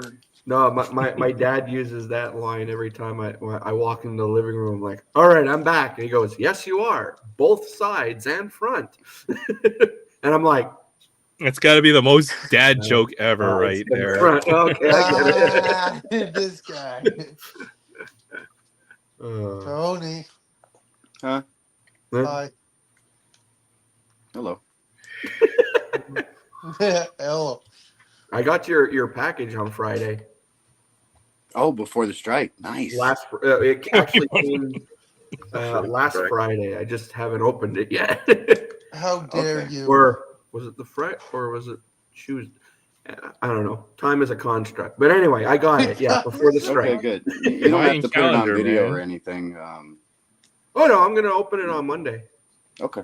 Yep. Is it going to be a video? Yep. Woohoo. Where's my package, Tony? God damn it. No. You know what? You said you don't want any cards, so Oh, I that's mean. true. Fuck. Be careful what you ask for, Will. I'm Vogs. I like cookies. Where's my package? You say you didn't want any cards. All right, I could set that up. Aaron, I got a I package. still need your address. Why is it Aaron. all packing peanuts? Yeah, I need. Oh wait, do I have Aaron's address? I gave you my do. address, Will, last week. I'll give it to you again. Okay, yeah, I'll get back to you, Tony. I'll send you a message with my address. Okay. Will was asking me for my address for like months, and I was like, kind of like, no, because I don't want him to send it. And then I gave it to him last week. So now it's funny if you're asking for it now. Every time I look at the shipping label, Tony, and I see your address, I think it sounds like something out of the Flintstones. Well, you know, what was that? What was that TV show? I can't even think of what it was called. It was a Mike Judge King show. of the Hill. King of the Hill, yes. That is based on my hometown. Oh, really? Really? Yeah. Oh, wow. Garland and Arland. Yeah. Huh. Yeah. So is there a guy in your town who does really like propane? No, but Yeah, there are but there propane trailer parks all over the place. Oh, okay. Dang it, Bobby. Yeah, that's it. You got it down. Yep, you got that. Did you was hear pretty they good, were actually. thinking about making like a sequel where Bobby's like older? Bobby becomes king of the hill. Mike Judge says he wants to do the show again. That'd be funny. In the new show, you see Bobby walk out of the house and pops a beer open. He's like, wait a minute. And then Hank cries. He's like, my boy having his first beer. There you go, drinking my beer again. Yeah. Drinking my beer again. And So not y'all paying want to a see some damn of pickups? the. And he still lives Yeah, at home. yeah, for sure. And not paying a damn paying the I'll show you rent. what came in this week. And You got unless nothing. somebody's ahead of me. Oh no. I already ripped all my packs to start tonight. Well, I have I was stuff. I getting have together. an empty Gatorade bottle. I'm better. Kevin Ooh. ripped 58 packs of cards tonight. So ooh. I got a bunch of raw of these, but I decided to nice. pick up 1 and a 9. Randy. Shiny. No, not shiny, beautiful. Exposed. It's technically Is it a glossy. beauty of a Bring back uniform? the exposed. Welcome back, Fabian. And Yeah, then we've got loads of Wembies, loads and loads of Wembies because the prices have gone down, and I needed Wembies. So I got Wembies and Dude, Wembies Andy and just had a Wembies and more 50-point Wembies. game. Wembies and Wembies. Wembies and Wembies and Wembies. So yeah, Only the I'm going goalies through and all only these. the And, goalies. I'll show you the good stuff I got whenever. Near Nice. mint to mint That 8 should be Wemby. an Allen and Ginter card. Wemby eats Wendy's. There's a nice near mint 8, and then I bettered That's that with a near mint to mint or a mint 9. Nice. Where's We the got- 10? Nah, I'm not paying for that. Not paying for a 10. You For know all what? we know, that I 9 is I probably could a crack 10. both of these and probably have a better chance at a 10. Yep. Exactly. So I got a nice Juan Soto pre-rookie. Nice. I Nice. swear he better not leave. Okay, I needed this for my Yaz player run. Sweet. His Triple Crown year, 1967. Yeah. So I snagged a couple of them. This one looks like it's going to be the better one. I mean, they were both pretty sharp, but Very nice. wasn't sure. Sometimes they show up and one would be better than the other, but they're both crease free, so I'm happy with that. Better off than the Cepedos. It Yeah, seems that was real. around the year for Yaz's cards where he decided that he's just not going to smile anymore. Yeah, He's just going to look pissed off in his picture. Hey, that's exactly right. Because everything prior to that, he has a big smile, and then 66, he's just like get He's the damn like- camera out of my face. He's like, get the shit out of Yeah. here. I'm done with this. And then a couple Name Joe Greens Joe for my Green. Joe Green Oh, yeah. run, 74 and Nice. 80.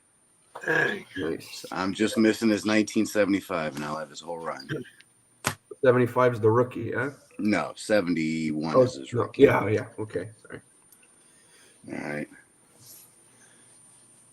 In my opinion, the Ooh, greatest that's defensive nice. player in the history of the Very NFL, Lawrence Taylor rookie card. Nice. I guess.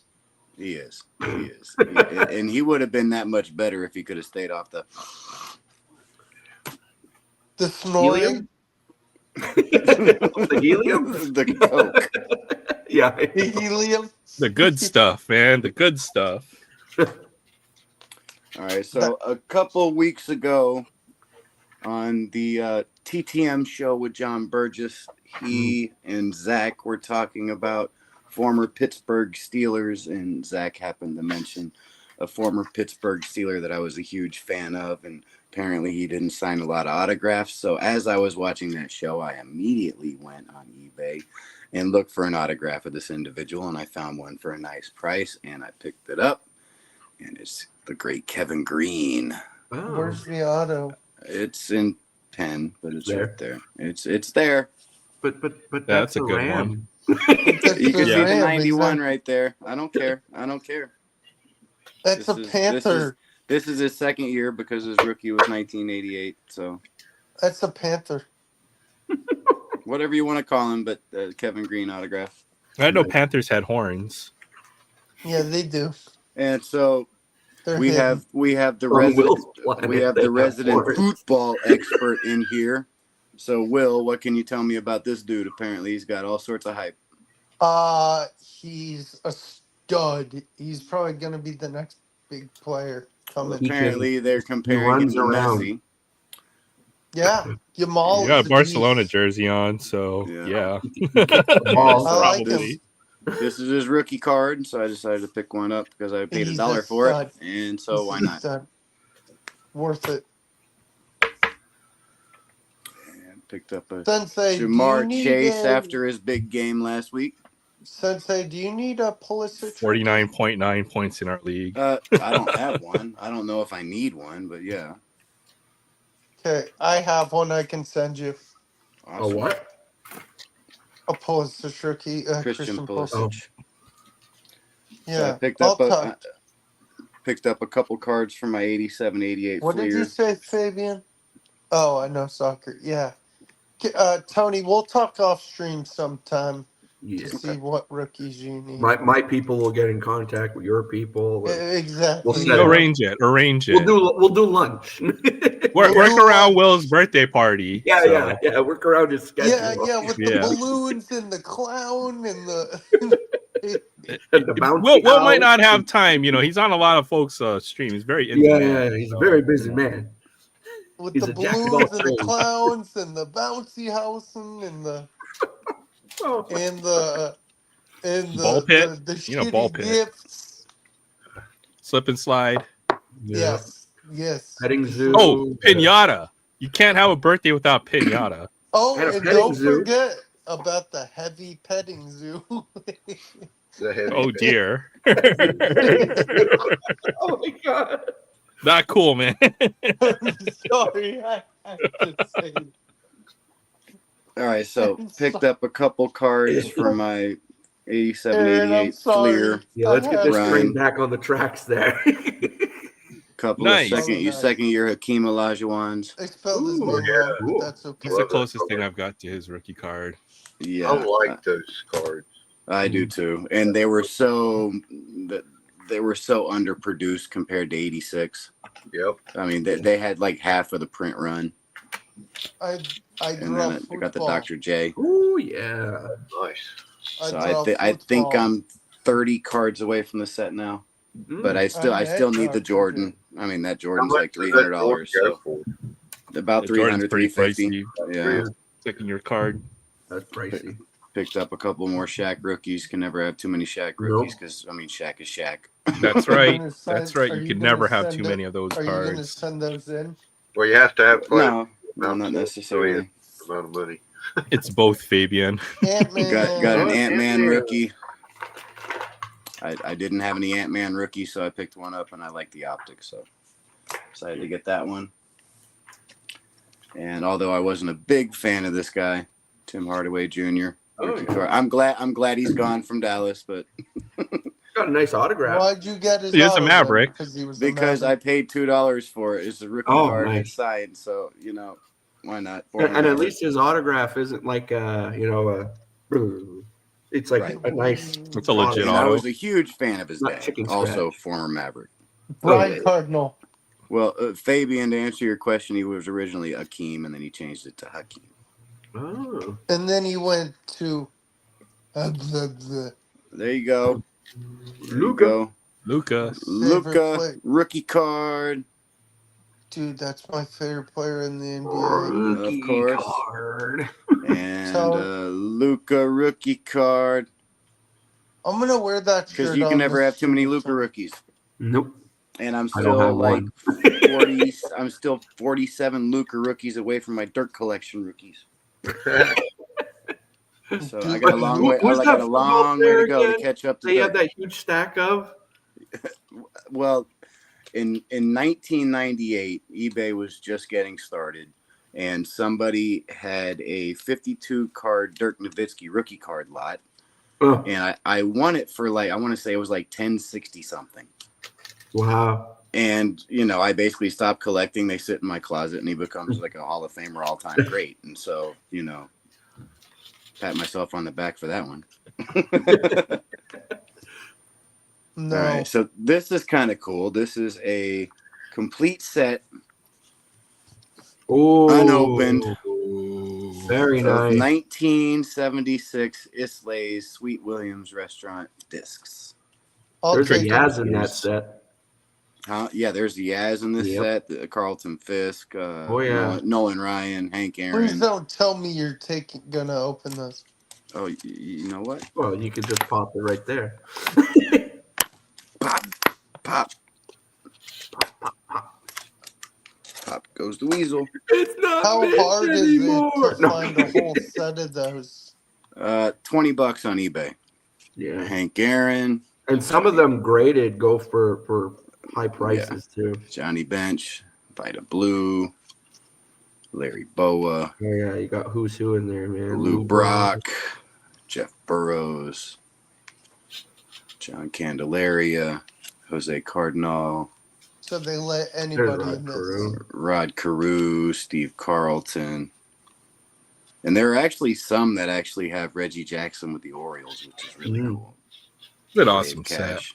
Because it's the only playing days card that I know of where Reggie Jackson is shown with The the guy that Baltimore sells Orioles. the antique mall I go to has some of those in his, but man, they're beat up.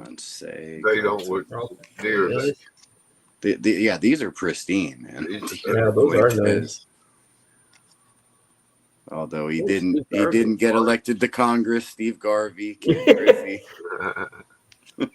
Senior, Don Gullett, Willie Horton. Yes, the Mad Hungarian. Pete Rose. Late great Pete Rose. Yes, sir. There we go. Nolan Ryan. Nolan. Overrated. oh, the I'm blank. kidding. What? Manny kidding. Sabian. I'm kidding. You see, I'm Blake kidding, Pollock Craig. says he has Some two fighting words, boy. Mike Schmidt. Tom Seaver. Seaver. Ted Simmons. We got a Tom Hall of Famer run. Reggie Smith. Hey, Ted Tony, Simmons what's looks on the back stoned of in that picture. Willie Stargell. Ah, okay. I did. They have several different backs, but Yeah, I they was gonna play say there's Sweet also Williams. the discs that came in the chips, wasn't there? Yeah, That's pretty awesome. Hey, Rusty Staub. Yeah, the Rusty blank back Staub, ones, those are cool. Rennie Stennett. Do the colors mean anything or no? Not that I know of. Catfish Yeah, Hunter. sure. There's the Reggie, but he's with the Reggie. A's. Yeah. Randy Jones, former Cy Young winner. Jim Cott. Nice. Kitty Cat. Don Kessinger. No, that's what his nickname was. Dave Kingman. Man. Jerry Kuzman. Mickey Lolich. Mickey Lolich. Greg Lazinski. Yeah. Fred Lynn, just like he looks on his 75 rookie. Madlock. Forgot his hat. Carlos May. John Mayberry. This is a 70 card set, by the way. Bake McBride. Wow. For $20, man. Doc That is Medich. real. Andy Messersmith. I tried to get it for $15 because he said make an offer, and he said no, $20. Oh, Rick I was like, Monday. well, why do you have Make an offer if you're not willing to make an offer? John Some big- Montefusco, Jerry Morales, Joe Morgan. I mean, just the Hall of Famers in here, man. Thurman Munson should be a Hall of Famer. I was about to say he should Bobby be. Mercer. Same with this guy, should be a Hall of Famer. Al Oliver. Yeah, he was a hell of a 3,000 hitter. hits. Palmer. He doesn't have It 3,000 was like hits. 2,800 or something Yeah, like he's that. close. He's close. Jim Palmer. Another should be Hall of Famer. Yep. Cobra. Yeah. Tony Perez. Jerry Royce. Oh, Late great Brooks Robinson. Frank Robinson. Are these in alphabetical order? They are. Steve Rogers. that's probably the only Don way to sort Sutton. them. Do they have numbers? No. That's Al why they're in Thornton. alphabetical order. That's what I'd do too. Yeah. They are in alphabetical order, right? Louis Tion. Got 3/4 of the way through Joe before I Torre. realized. Joe Yeah, Torre Torre. looks the same. That might be his last year before he became a manager. Mike Tyson. Oh, Mike Tyson saw him fight tonight. Right? Yeah. Kind of funny there. I bet Bob Dan Watson. Paul could have beat him if he looked like that tonight. Wilbur Wood. Jimmy Wynn. There's the Yaz. Oh, thank God we're at Y. No, I'm just joking. I was going to say that's got to be the Where'd last Frank one. go? And Richie Zisk. How's Where's this? Frank? Okay. Yeah, he Frank's dropped gone. off. He'll probably come back, I'm guessing. I need my Canadian friend. All right, now the two big pickups. One of them y'all know about. The other one I haven't said a peep about.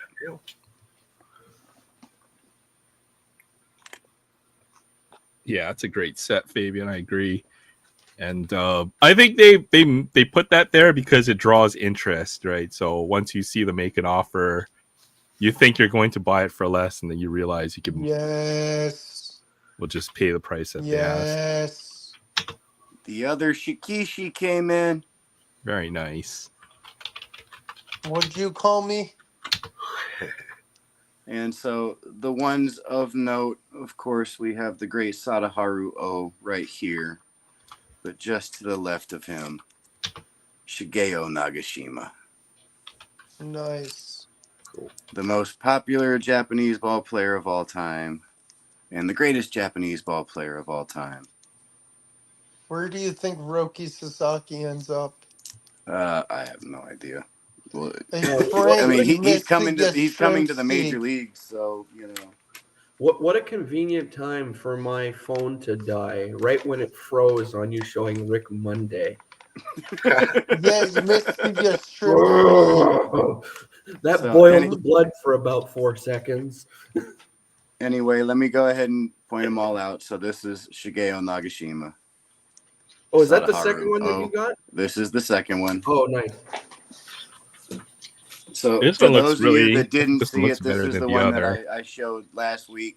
Yeah. This one has Yeah. 7 autographs, including Sadaharu O right there. Yeah. And this is Isao Harimoto, and he's the only member of the 3,000 hit club, and he also has 500 home runs. So he is the only player in Japanese baseball history with 500 home runs and 3,000 hits because he's the only one with 3,000 hits. So. Yeah. And so there's the rest of the autographs, and I can go over the other autographs on that one here in a minute. Makes me think what O could have done if he went to the MLB. But this one is Shigeru Takada. He was the 1968 Central League Rookie of the Year. This is Minoru Nakamura. Let me make sure I'm saying these right. Well, not saying it, but naming the autographs right. See, the guy was nice enough to send me, Documentation. Documentation. So, all right. So let me see where I am.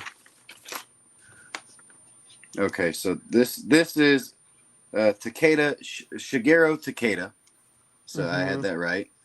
And then this is Minoru Nakamura. Yep, you had that. Yeah.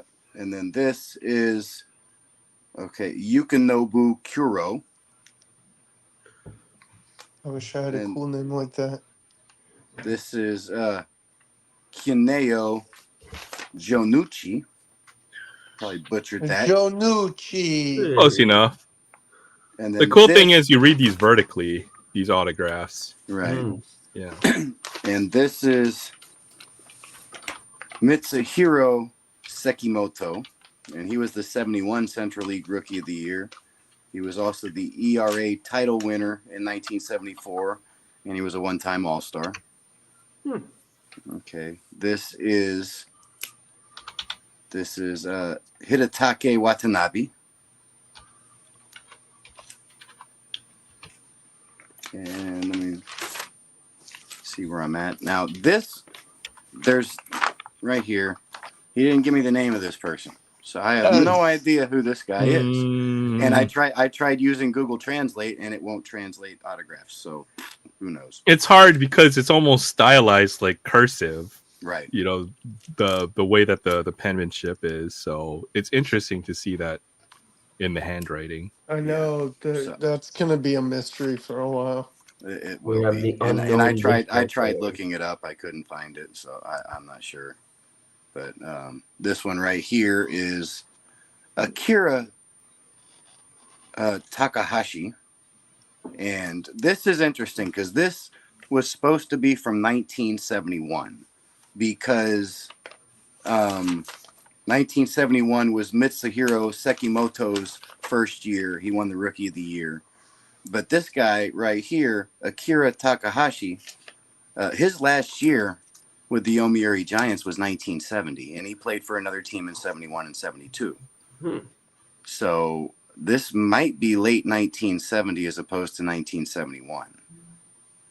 But I have to find out if Sakamoto was called up at some point, in 1970. Otherwise, maybe he was, whatever their version of spring training is, maybe he was traded at that point in time or something. So a little bit of a mystery whether this is 1970 or 1971. And that just makes it even cooler. Yeah. And so this right here, this is the other Hall of Famer on here. This is Tsuneo Horiuchi right here. And the last one right here is Isao Shibata.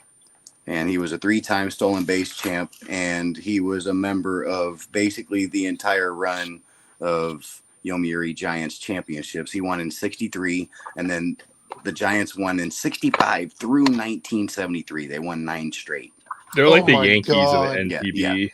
Yeah, they are the Yankees. And and then he was also a member of the 1981 championship team. So he won 11 championships. Dude, Yogi Berra. When you were naming them all off, I was waiting for like the last one when you're like, and this one right here, this is Bill Smith. No Bill Smiths on here. No Bill Smiths. But now that I have both of those, I'll be doing a video on that. But nice. As excited as I am about those, the next thing that I'm going to show, at least for me, I'm just as excited about this. Maybe not for y'all. And y'all are sick of seeing these freaking cards. I don't get tired of this stuff. This is all really awesome I don't stuff. either. I'm just tired of tiredness. I'm just curious what it is. Now, Fabian will probably appreciate this as much as anybody. But I did find the entire game. Oh, the yellow game. The yellow. New in box, almost. In box. Wow. And this is the original copyright 1925. Wow. By E.J. Graber. Amazing. And just that is cool. I've got like wires everywhere. So bear with me. That's crazy. Played like the real game.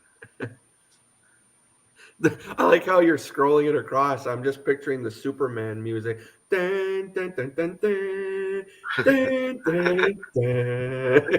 Dun, dun, dun, dun, dun. Dun, dun, dun. That's so Also, cool. the opening credits for Star Wars. Complete with very, very nice boxes. Wow. All the cards. That's cool. I mean, these is that a plastic football, or is that made out of metal? This is a pin that they would. Oh, it's like a cork board kind of deal. It's kind of like a cork board. Cool. And it would kind of stick in there, and it's kind of cool because you can see like little pinholes, like where the game was played like 100 years ago. Someone rage quit once he got to the goal line. You know it. This is the 1920s version of Risk. Yeah, right. The Yalo 10-yard marker. They bring it out like the sticks where they have to measure, see if you make the first down. Weight. This has got a little bit of weight to it. I mean, it's definitely. It looks not like a plastic. freaking fishing weight. It's kind of like that. Now, this is copyright 1925, but I was under the impression that there was a note from the Great Red Grange in here, and unfortunately, I was disappointed because I don't see anything about Red Grange in here. But it is in really nice shape. So these are the instructions. Are you gonna try to play it sometime? I doubt it. But there are different versions of the game: quarterback Yalo, substitute Yalo, team Yalo. I don't know. Sextet Yalo, progressive Yalo, strategy Yalo, quad Yalo, grid Yalo, El Diablo Yalo, solitaire Yalo, and there were even Yalo leagues. Oh boy, yeah, precursor. And so here's the board. there's the box, the rest of the box, but the board is in pretty I'm, nice I'm shape. picturing like someone from back in the day. They're like, yeah, see, I played yellow last night, quit, and I was jitterbugging in Charleston the night later that night. And just kind of look at this pattern that's on the back of the board. Ooh. Very cool. Then you find out it's got like asbestos or something in there. Yeah. Well, we found this near a uranium dump possible. site. We The other found thing this that near some radioactivity. the other thing that kind of perplexes me is this is what I was expecting the cards to look like, because this is what I had learned was from the original set, is they had the orange borders and the blue borders, which I do have a copy of that. Oh, yeah. But these are actually the white border cards. So, Oh, so are these like harder to get? Or who knows? I was under the impression that these came out originally in 1928. So I've got everything from the 1925 set, but the cards. But look at these things. They're like immaculate. Yeah, they're not creased or anything. No, pretty these things nice. are gorgeous. Okay, guys, we're gonna play Pawn Stars. And How much by you the looking way, for Frank, this? by the way, Frank, you got a couple of the original blue cards in your package. So sweet. Tree Fitty, well. We're gonna play Pawn Stars. The best I could do is $50. So, just look at these, man. These are freaking immaculate, man. I mean, these are 100-year-old cards, and they look pack fresh. Yeah. You gotta crazy. go PSA. I wonder what a population slab would be for Does one of those. PSA grade those? I'm sure they do, yeah. Yeah. And then the defensive. I don't know, something like that old. I'd want it to be SGC. Oh, easily. Now, Yeah. one I of put it in these, a tuxedo. one of these got kind of bent. I think it was the last card. No, maybe not. Oh, okay, one of these in one of the stacks is. Oh, here it is. This one kind of got bent. Kind of bent down a little bit, but the rest of them are really nice. Yeah, those are cool. I mean, with the white borders, I mean, you would see any damage because. Yeah. I mean, it's just like hard to hide anything on these as opposed to the orange and the blue ones. But these look fantastic, and all 200 cards are here.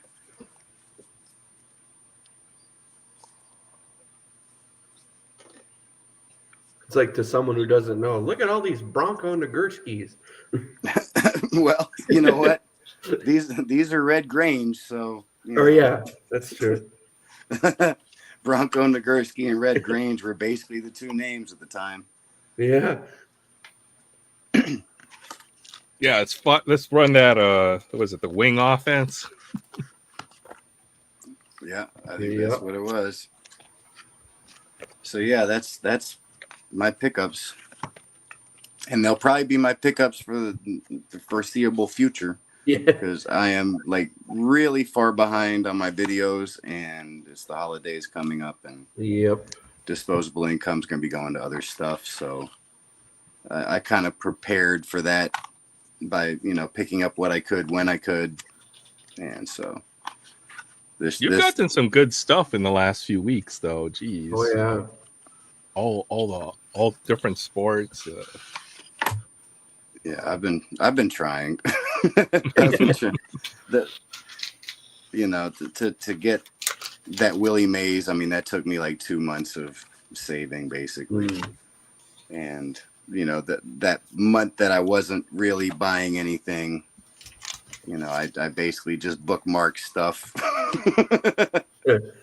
Pete Maravich stuff. And yeah, great stuff.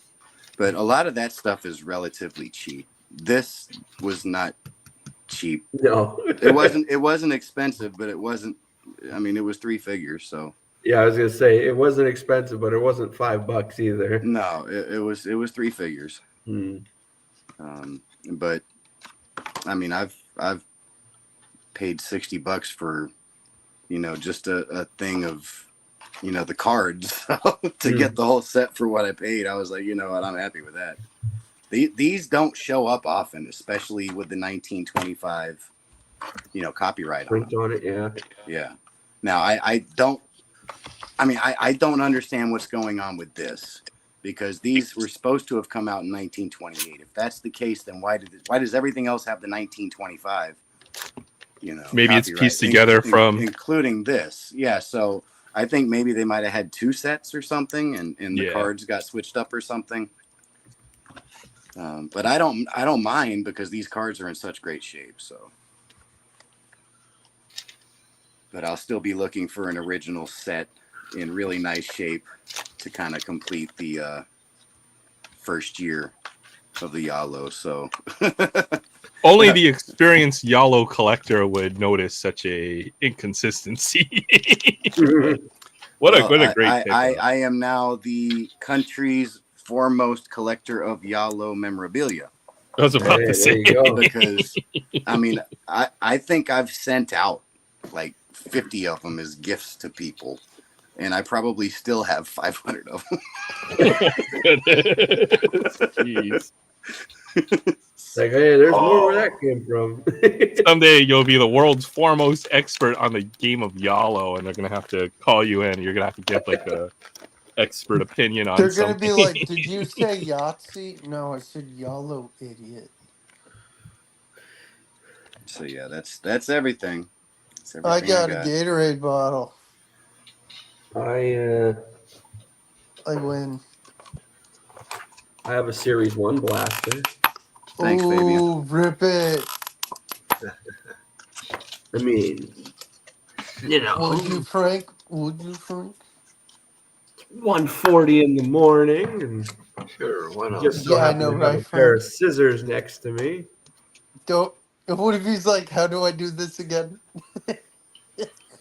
What was I doing? No. Yeah, screw it. Let's open it. Is Brock Faber in Series 1 or Series 2?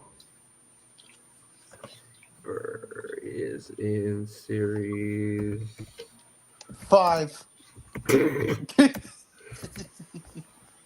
Let's see, Brock Faber, Young Gun. What's the 215? So he's in Series 1.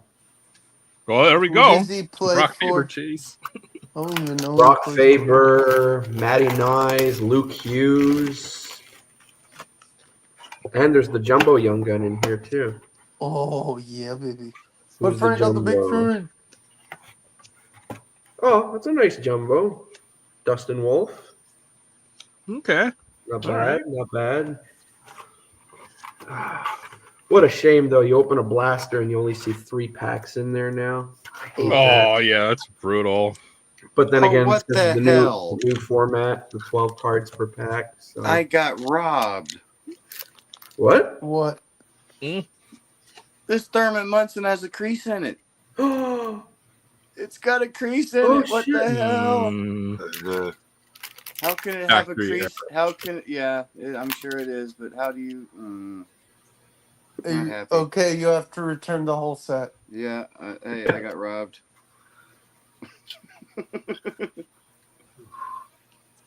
Rest in peace. First pack, we got a Mitch Marner glossy. Ew, Montreal. Oh, there we go. Toronto. There's 1000. I'm blind. I hate Connor this McJesus. insert set, though. Is that the teacher's pet one? No, stat box fillers. Oh, yeah, that's not a great one. And then we got a superstar honor roll of Pavel Buchnevich. Uznevic. And then more base. But that's good because I brought my binder with me. So any Series 1 that I'm missing will go in the binder. How many are you missing? Oh, I don't know. A few. I love that Buffalo jersey. Oh, the old Sabres. Yeah. That makes me feel old when people say, "Oh, the old Sabres logo." No, I remember when they were just debuting that. I remember when Sabres wore those colors. All right, inserts. Give Will a break. He just turned 30. And Yeah. A little bit, yeah. Billion. Oh, the guy who makes it fun to hate the Vegas Golden Knights, Mark Stone. Right? It's like, oh, the playoffs are coming up a week before. Oh, I'm hurt. I can't play. Playoffs. All right, let's go. Another honor roll. Kevin Fiala wearing the chrome buckets, which are awesome. But, hey, wow! Now I got a Connor McDavid, David, Connor McDavid, guy from like backwoods, like Tennessee or something. Connor McDavid. Hey, Connor, That's the guy who skates around on the frozen water, right? Oh, Fabian missed the board game. Ah. The one guy I gave a shout out that would appreciate it. We got Josh Morrissey, Green Dazzler. We got hey, Connor, go get that McDavid, dude. Riley Green, McDavid. Star Surge. Get it right, McDavid. McJesus.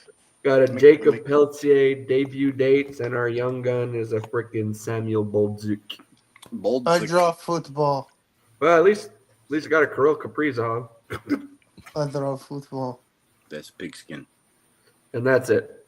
So it was a really crappy blaster. Dude, I love. Have you ever seen the interview with Luca and he's like doing 3 different languages? I'm like, Luca, what the hell, dude?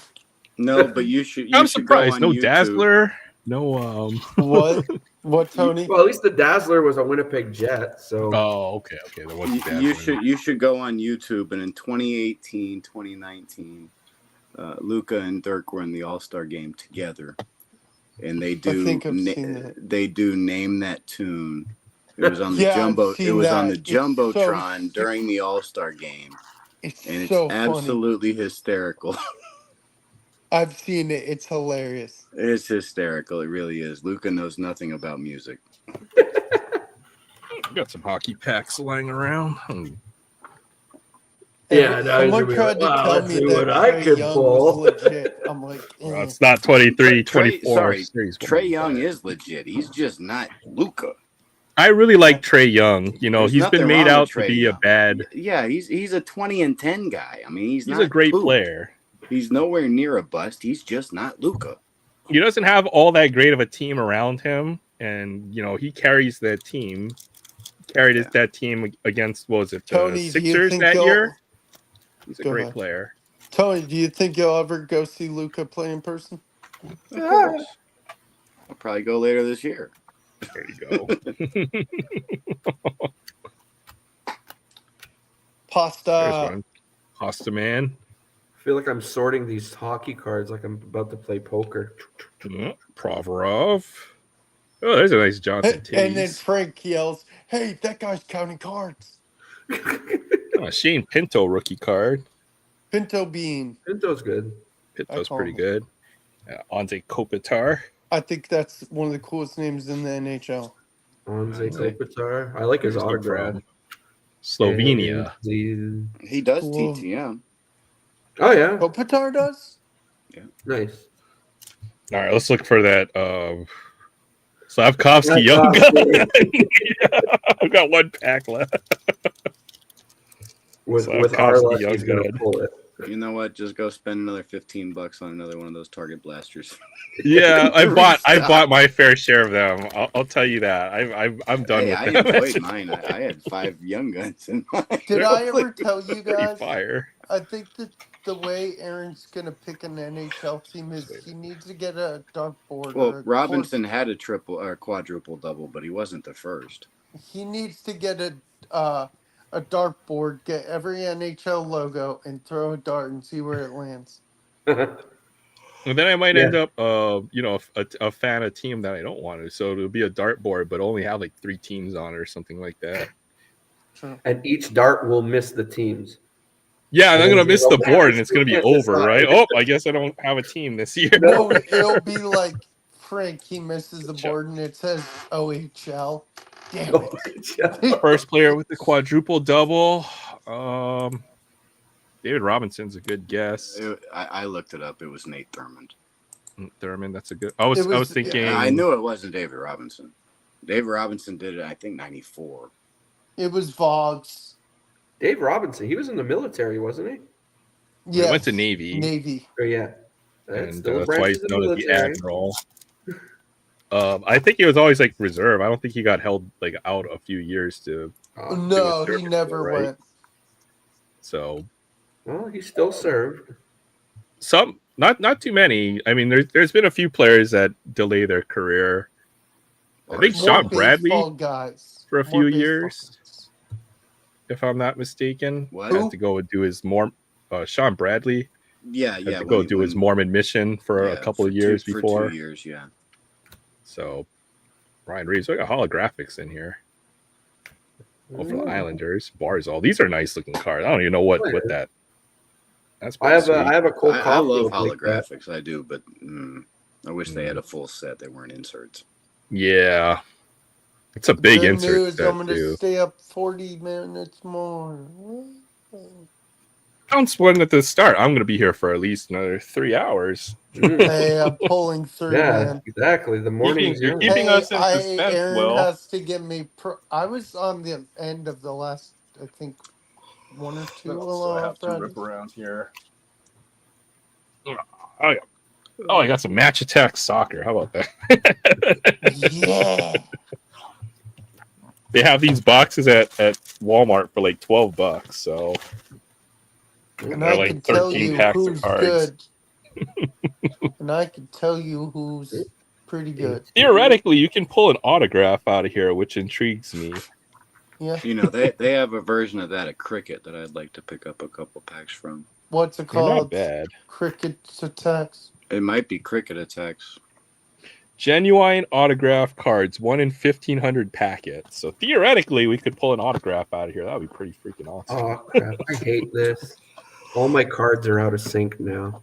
Oh no. 1, 2, 3, 9. And this stuff is like $1 a pack. I think you can get some pretty nice cards out of here. So Frank, do you work the weekends or just during the weekday? Nope, I'm a Monday to Friday guy. My weekends I have off.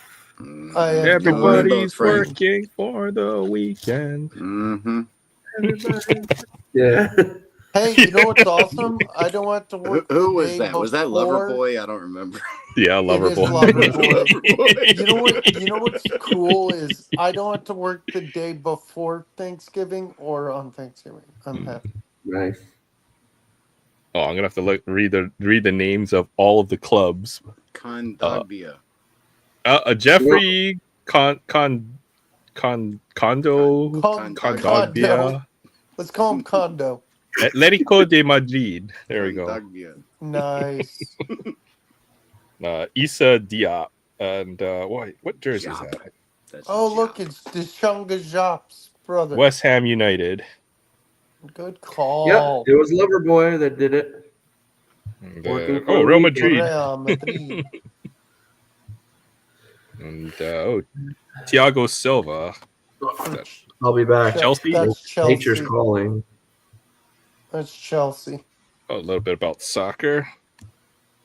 FC Porto. Porto. Oh, I love soccer, dude. Yeah, that's my Yeah, team. that's your team. Wait, Will. that's not Thierry Henry. No, Well, it's that's Kieran. Kearney. Kearney got is it. awesome. Oh, with the accent from each country. Arsenal. Yeah, Arsenal FC. Go Arsenal, baby. Go Gunners. Anthony Elonga. Oh, I don't even know what that is. I'll have the same Manchester uniform. That's a United. bad last name. Manchester United. Elonga. Elonga. AS Monaco Elonga. FC. I got a lot of team Elonga. cards in this pack. What the heck? Oh, free cards. Oh my god. All right. Ooh, Inserts. Christian Romero. Christian Romero. Tottenham. No, That's it's my Aya. team. He Yeah, plays for you know Aya. that's rivals with my team, right? I'm a Spurs fan. Will, I'm an every Arsenal team fan, is they're your team. rivals. We've established that. Every Rodrigo. team. Paul. Looks like Waldo. Santa's where's Waldo? I can't No believe there are Waldo commercials now. Is there Atletico really? de Madrid. Got it. Ooh, Pepe. He is old as shit. Beep beep. Pepe. Beep His beep. name is Pee-Pee. Small PP. I'm winning beep beep. He's FC Pee-Pee Porto. Poo-Poo.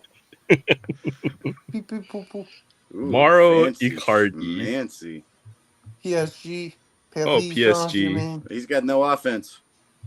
Yeah, he Paris Saint has. Germain. He Oh, has. that attack is 78. What is Yeah. the 33? What is the 33? Defense? He's got no defense. What if it's at 33? Loyalty. You ain't loyal. This is just fun for like $1 How many pack. packs is Oh, it? this is great. I've sort of been intrigued by all the different versions of these attacks. I've gotten some nice stuff out of here, like some Ronaldo. I finally have some Ronaldo cards and some Messi cards and Neymar. So this has been great to like build up my soccer collection. At least know who these guys are. Florian Wirtz. I'm That half guy's Portuguese, a so I don't hate stud. Ronaldo. I like Ronaldo. I hate Ronaldo. I'm a Messi fan. Oh, this is definitely a Bundesliga team. Yeah, it is. Bayer Leverkusen. Florian Bayer Wirtz. Leverkusen. Leverkusen. That's Red Bull Leipzig, I think. Dominic Sly. So blah. It's Wally Zerbiak. Yeah. Yeah. God, I miss So Vitaly Wally Potapenko.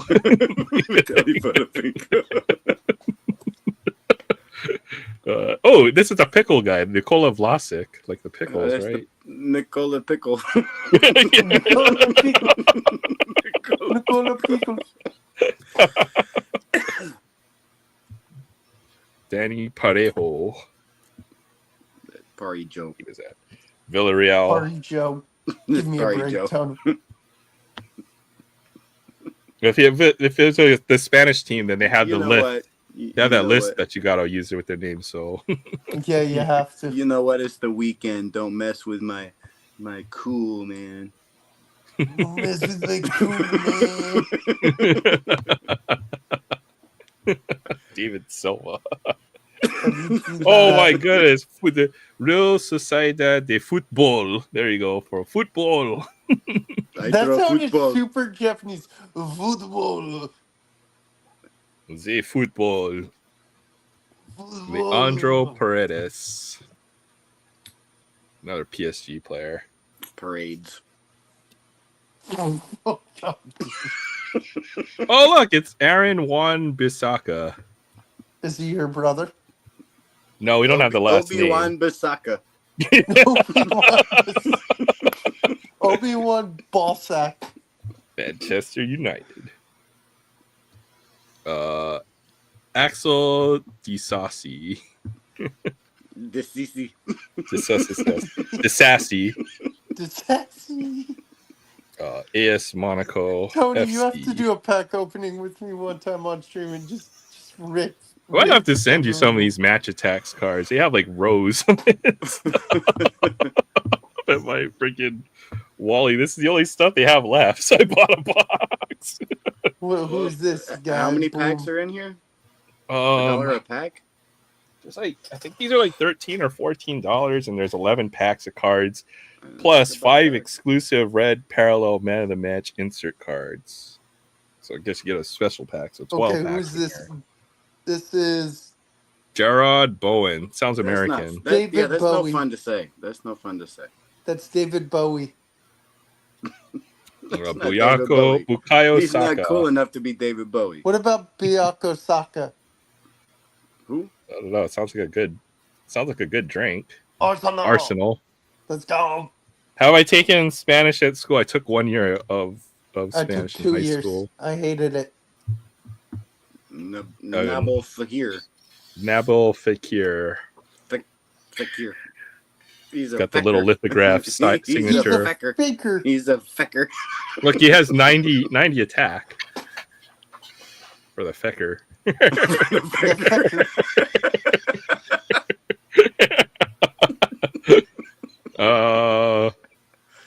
Balabati Balampi Blimpy Blimpy. Balampi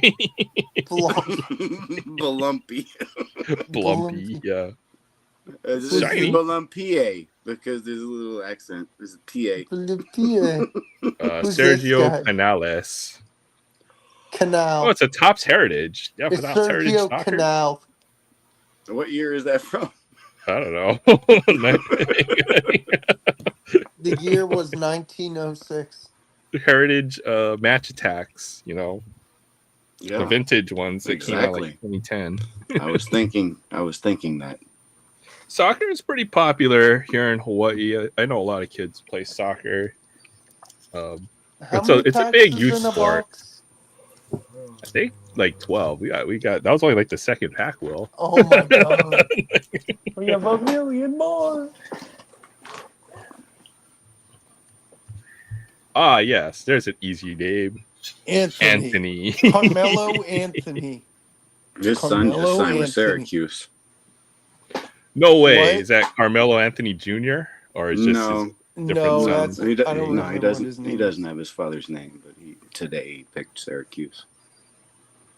makes Seriously, his sense. whole name is Anthony. They do that. It's like if you're from Brazil, you only have one Yeah. name. Yeah, it's Mark Antony, the one who killed Caesar. Is he Brazilian? He must be Brazilian. Huh? Yeah, it Must has be. to be. I was thinking Mark Anthony, the singer. No, geez, the one. Yeah, Viva La Vida Loca. That's what's his name? No, that's Ricky Martin. Yeah, that's Ricky Martin. Oh, look, Davide it's Calabria. My first girlfriend's Calabrese. last name was Calabria. Calabria. Really? That's Yeah. unfortunate. No, she was AC hot. Milan. Oh, look, it's Thomas Muller. You can't make fun of him. He's a stud. Mm-hmm. Who's that? Miller. Who is that, Will? I'm just kidding. Bayern Munich. I know he's a big What not? World Cup. Yep. Bayern Munchen. Oh. Otavio. That's a name right there. No, Otavio. that's Otavio. Otavio. Oh, okay. He's I don't know. just guessing. Are you kidding? Otavio. Wow. Okay, Oh man. Oh, Kentucky beat Duke. Good. That'll be what a win Yeah, a for few them. days ago. Yeah. Duke's got a Cooper flag, right? So Yeah, and he's struggling from three, actually. Cooper Flags overrated. yeah, another 7-foot center who doesn't know how to play in the post. That's what we need right now. He's not a center. He's a 7-footer, so it should be Hey, look, it's Lautaro. Everyone wants to be like Kevin Durant, but there's only one Kevin Durant. and that's Giannis. Hey, I'm gonna call it tonight. Good night, Kevin. All right, good night, Kevin. Happy Good night, birthday, Kevin. man. Thanks. Oh, My happy Go sleep birthday. in. Kevin. So it's actually Streaming Kevin's tomorrow? birthday. All right, happy birthday. It was It Kevin. is Kevin's birthday. Yeah. I'll see y'all later. Cool. All right, take care. Okay, that's why. Thank you, Fabian. Brazilian soccer players often have a nickname because their family name is very long. The real name of Pele is Edison Arantes dos Nascimentos. Mentos. I'll remember They that call tomorrow. Mentos for short.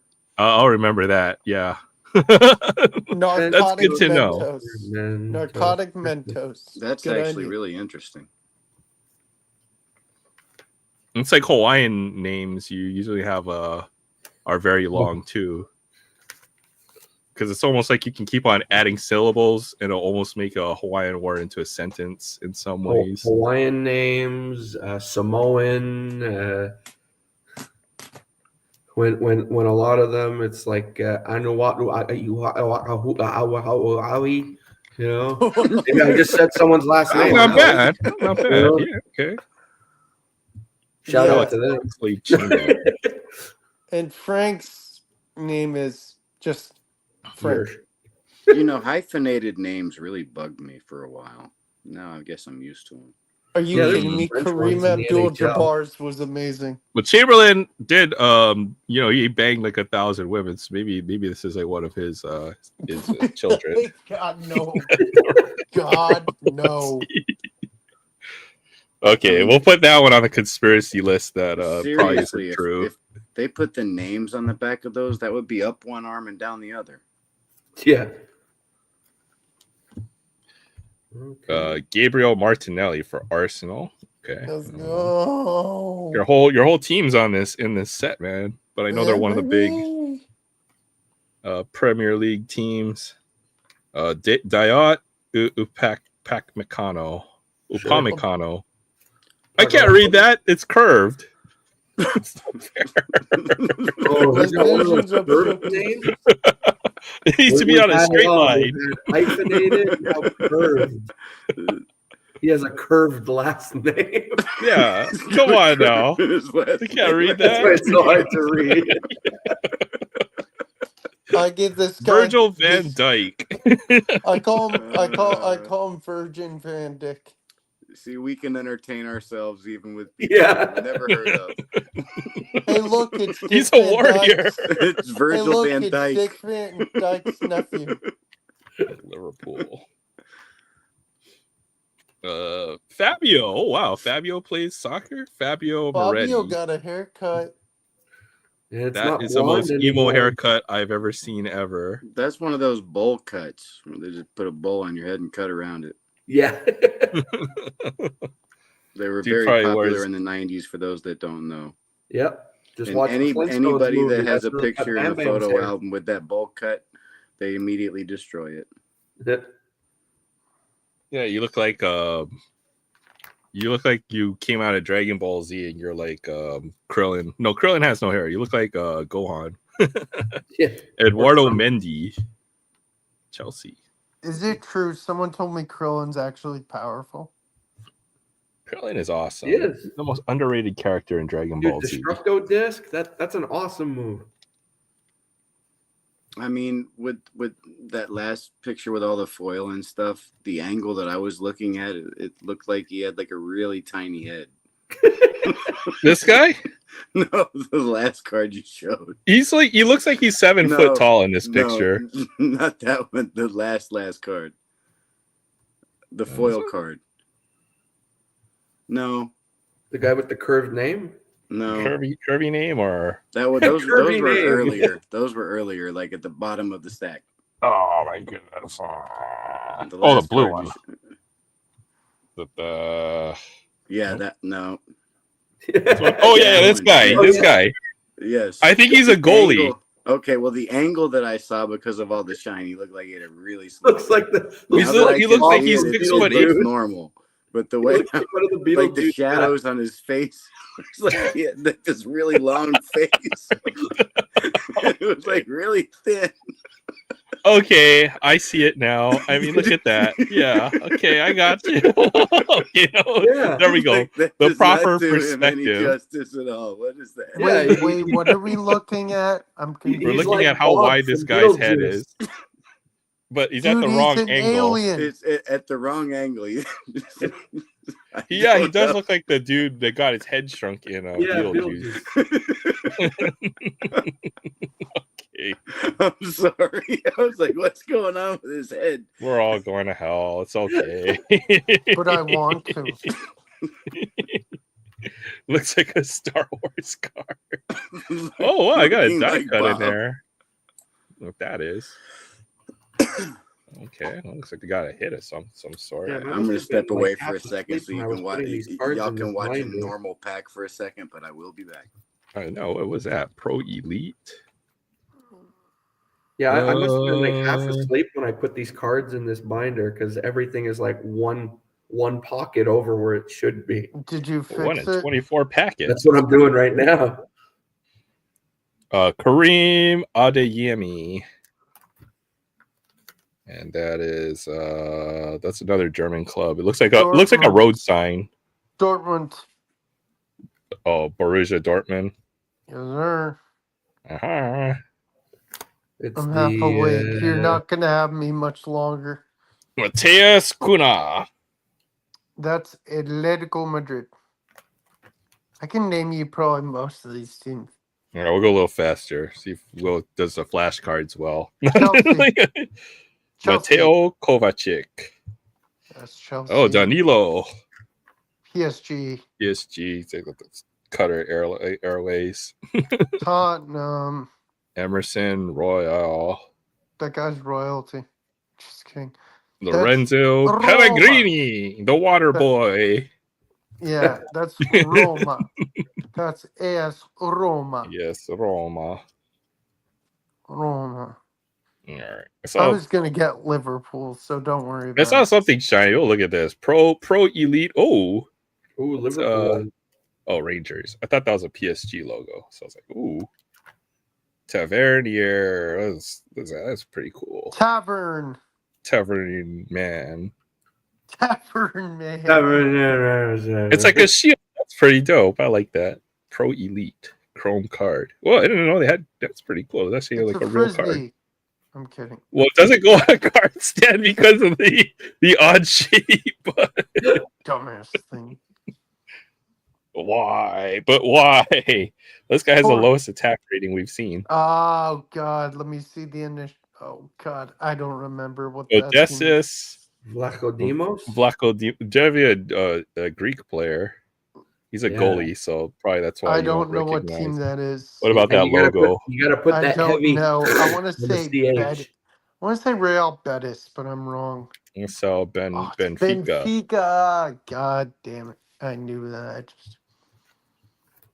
None of us knew that. Was expected to know that. Yeah, that's Dortmund again. You would have got the freaking double jeopardy and doubled your money if you got it right. His name is the Hood. He lives in the Hood. He lives in the Hood. That's Barcelona. Pedri. Yeah, it's definitely Pedri. Spotify. Pedri. Pedri's a beast. Barcelona. Yeah, you said it exactly. Barcelona. What Barcelona? That is Liverpool again. Thiago Alcantara. You have to say it with almost like you're a Daffy Duck if you're from Spain. Yep. That's how they pronounce. Trust me, I've been to Spain a bunch. I've had to do it like 100. Barcelona. Barcelona. Yeah. You guys talk with a lisp. Barcelona. Yeah, it's almost like Daffy. My coworker says he's Mexican. Yeah. He said it's very effeminate. Hey, when you're done with these, tell me when you're done ripping these, and then I'm gonna go to bed. All right, we'll do one more, and we'll do the special pack. I just we'll pull somebody I know in these packs. Yeah, I know, right? Right. That's until we find someone I recognize. Oh wait, no, that's not. Yeah, it is. No. Sporting. Portugal. Who? Can't remember who that is. Sporting Club de Portugal. I'm an idiot. Yeah, that is sports. Like we're gonna keep ripping this till we pull an Mbappe. Oh, so these are all. Is it Europa League? So these are all like all the teams from all the different. Yeah, all European countries. Is Europa? Is it the tournament or is that like? Because I know they have two different tournaments. UEFA Champions League, which is the top 4 in each country. Or used to be. It's a weird format now. Yeah, it's some mess. Juventus. I don't understand the way that they do the leagues. Soccer's confusing, I know. Yeah. Juranovic. And I want to find somebody I know. Oh, I know who that is. Riyad Mahrez, the match winner. And I saw this one. Yeah. Oh, yeah, I know that guy. It's pretty good. It's not bad, yeah. This guy. You know anything about this guy? I mean, he's all right. I'm not a big soccer guy, but I've heard of him. Messi. Definitely goes on the stand. Gutierrez and Alphonso Davies, maybe first American. He's Canadian. Darn it, we can't claim him as American. Is he? Wait, let me look. Oh, sorry, I might have yelled into the mic a little too loud. No, you're good. There aren't very many Americans out there. Alfonso Davies. I'm gonna send that eraser head, the guy with the really slender head. That one's going to Eraserhead. that one's going to Sensei. Please send it to him. Yeah, that one's gonna go in his. Yeah, this one, freaking Eraserhead. dude. That one's going to Sensei. You have to tell him when he gets back. He's like, No, he's gonna Eraserhead. find it in his Yeah, package. randomly, like, Remember. what's Oh, this I remember doing here? talking about that card. Yeah. Oh, It's a thanks a lot. Eraserhead. Good old Yeah. Eraserhead. Yes, Alfonso Davies is Canadian. Darn it. Born in Ghana, plays for Canada. Canada's got a decent Yeah. they've got a pretty decent team, don't they? I'll rip this red pack for you, Will. Maybe there's someone we really know who it is. Is What is that it? Bruno Fernandez. We don't talk. We don't talk about Bruno. Yo quiero Taco Bell. It's like that freaking. It's like that freaking robot chicken where it's a chihuahua. Looking like Yo Bob. quiero my nuts. Dude, Krillin is like underrated, man. I swear. Krillin's OG. I love Krillin. Kevin Volland. Oh, Ansu Fati. Hey, look, it's a fatty. He's good. Fati's good. Yeah, Fati is freaking. He's good. I like that. That's a good one. Thomas Mueller. Oh, there we He's go. a beast too. He's That a sounds like beast. a hockey the player Fati. name. Mueller, yeah. With his first hat trick of the season, Mueller. Mueller. Thomas Mueller. Mueller. If you know, you know. You know. If you know, you maybe know. If you don't know, you might be drooling on your freaking desk and you're asleep to the guy from what the show used to run? Ben Stein. With Ben Stein's money. With Ben Stein's money or whatever. Oh man. Okay, now Will just passed out. He said he was going to. He's looking up Ben Stein. With Ben Stein's money. Yes. Now we're gonna go over this thing. These cards are I like this set. That's a Fati. I pulled a Lionel Messi. Now you got me looking up the cricket attacks. Yeah, oh that's right. They do have cricket attacks. They also have a sticker set. I think I was looking into what's the top Eraserhead's name? Eraserhead? The alien soccer Edouard player. Mendy. Edouard Mendy. Eraserhead. We improvised a nickname. Yep. Kinda That's looks what we like do around here. Nothing better to do on a Friday night. It is Eraserhead. I can confirm. Andre Almeida. Holy cow. What? The Sashin 2011 Topps Cricket Attacks selling for like $200. Was that like his first cricket card? No, his rookie's like 1990. I did look up Sasha, and his stuff is ridiculous. Yeah, Sachin Tendulkar, man, he's like the modern day Don Bradman. Well, he's like the GOAT of cricket from what I watched the whole documentary. Don Bradman is the GOAT, and nobody will touch him. But Sachin is the closest there's. Or one of the best modern players. Yeah, Sachin Tendulkar. He's the modern day, by far the greatest player. Is he still playing Tendulkar? No. Well, you know what? Altered my perception, Sensei, is I work with a lot of Indian folks, and they love him. They were talking. Oh yeah, they're trying to teach me about cricket a little bit, and they're like, Sasha Tendulkar. Yeah, Sachin is the man. He is, and I've got his rookie card, and I'm very happy. Well, very nice. He's got a card from 1990 in Total. The set's called Total, and that thing's like thousands of dollars. But his actual mainstream release, I've got his rookie card. So. Oh look, it's Peter Gabriel. Hey, Peter Gabriel was awesome. I love this. I love this. They got a lot of guys from Arsenal in this set. So. Well, I may have rigged the packs. Yeah, Casemiro.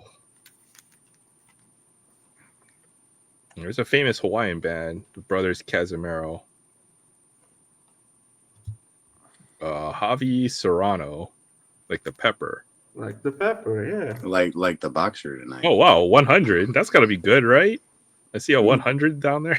Gotta be We've seen a Mike Tyson and a Serrano tonight. Now we're just missing a Paul. No, we don't need any Pauls. Yeah. No more Jake. Pauls. I have to find that. So I looked up that one insert I pulled out of Merlin Soccer earlier, which was the was it Mohamed Salah, the sword card. It was like a super short printed insert, and then it last sold like $100, or it was more than that. It was like last sold. He's 150 playing in or Miami something. now, isn't he? Yeah, and Is he really? and they got he's with eliminated. Messi. Yeah. They got Oh, no eliminated. way. Let's see if I can find they that card. they got upset in the first round with the best record. Dude, De'Aaron Fox just dropped 60 tonight. Who? Does that surprise you? Nobody plays defense anymore. Wait, You know what it sounded like you said? It sounded like you said someone dropped pizza tonight. Wait, who said my name? Well, who dropped 60 tonight? De'Aaron Fox. Fox. Oh yeah. Well, I mean, Nobody the thing plays is, defense. I had this as a potential topic. Does anybody think that a 3-point is worth 3 points, or you should get 3 points for a 3-point shot anymore? I'm No. curious. I'm okay with it, but play some freaking defense.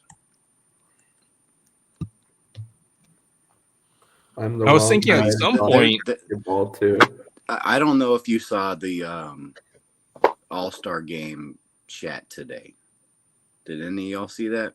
The All-Star Game champ. What do you mean? Chat. There is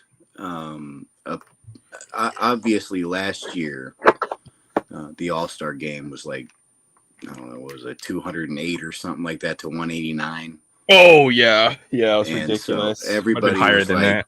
yeah, it was whatever the hell the number was. It was ridiculous, and nobody played any defense, and it was just like an onslaught of scoring. And so basically Adam Silver at that point was like, the All-Star game is broken, and I don't think it's repairable. And so they've kind of started talking about something that they could do during the All-Star game that could, bring back some prestige to the event. Because, I mean, I don't know about y'all, but for me, it's All-Star Saturday night. I could care less. I don't have any interest in watching the All-Star game anymore. I agree. And so they are considering creating sort of like a playoff format sort of thing where they're going to have 3 All-Star teams of 8 players, and the winner of the rookie sophomore game, or whatever the hell that's called now. And so it'll be, 2 and 3 versus 1 and 4. And they would basically be playing, for something on the line.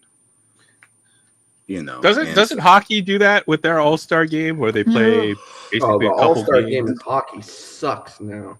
Isn't it kind of a similar it's format? probably the best All-Star game there is, because baseball's isn't much better. Yeah. Baseball might have the best one, but it's not that great. It's not that great. Yeah. It's the closest to the real And game. Let's not even talk about the Pro Bowl. Wait, there's still a Pro Bowl? No, there really isn't. Exactly. The Rick. So up late. Thanks for I'm not stopping by. opposed to the idea, but I don't like the fact that, I mean, I guess if there's 3 teams of 8, it's still 24 players that are getting elected to the All-Star team. Yeah.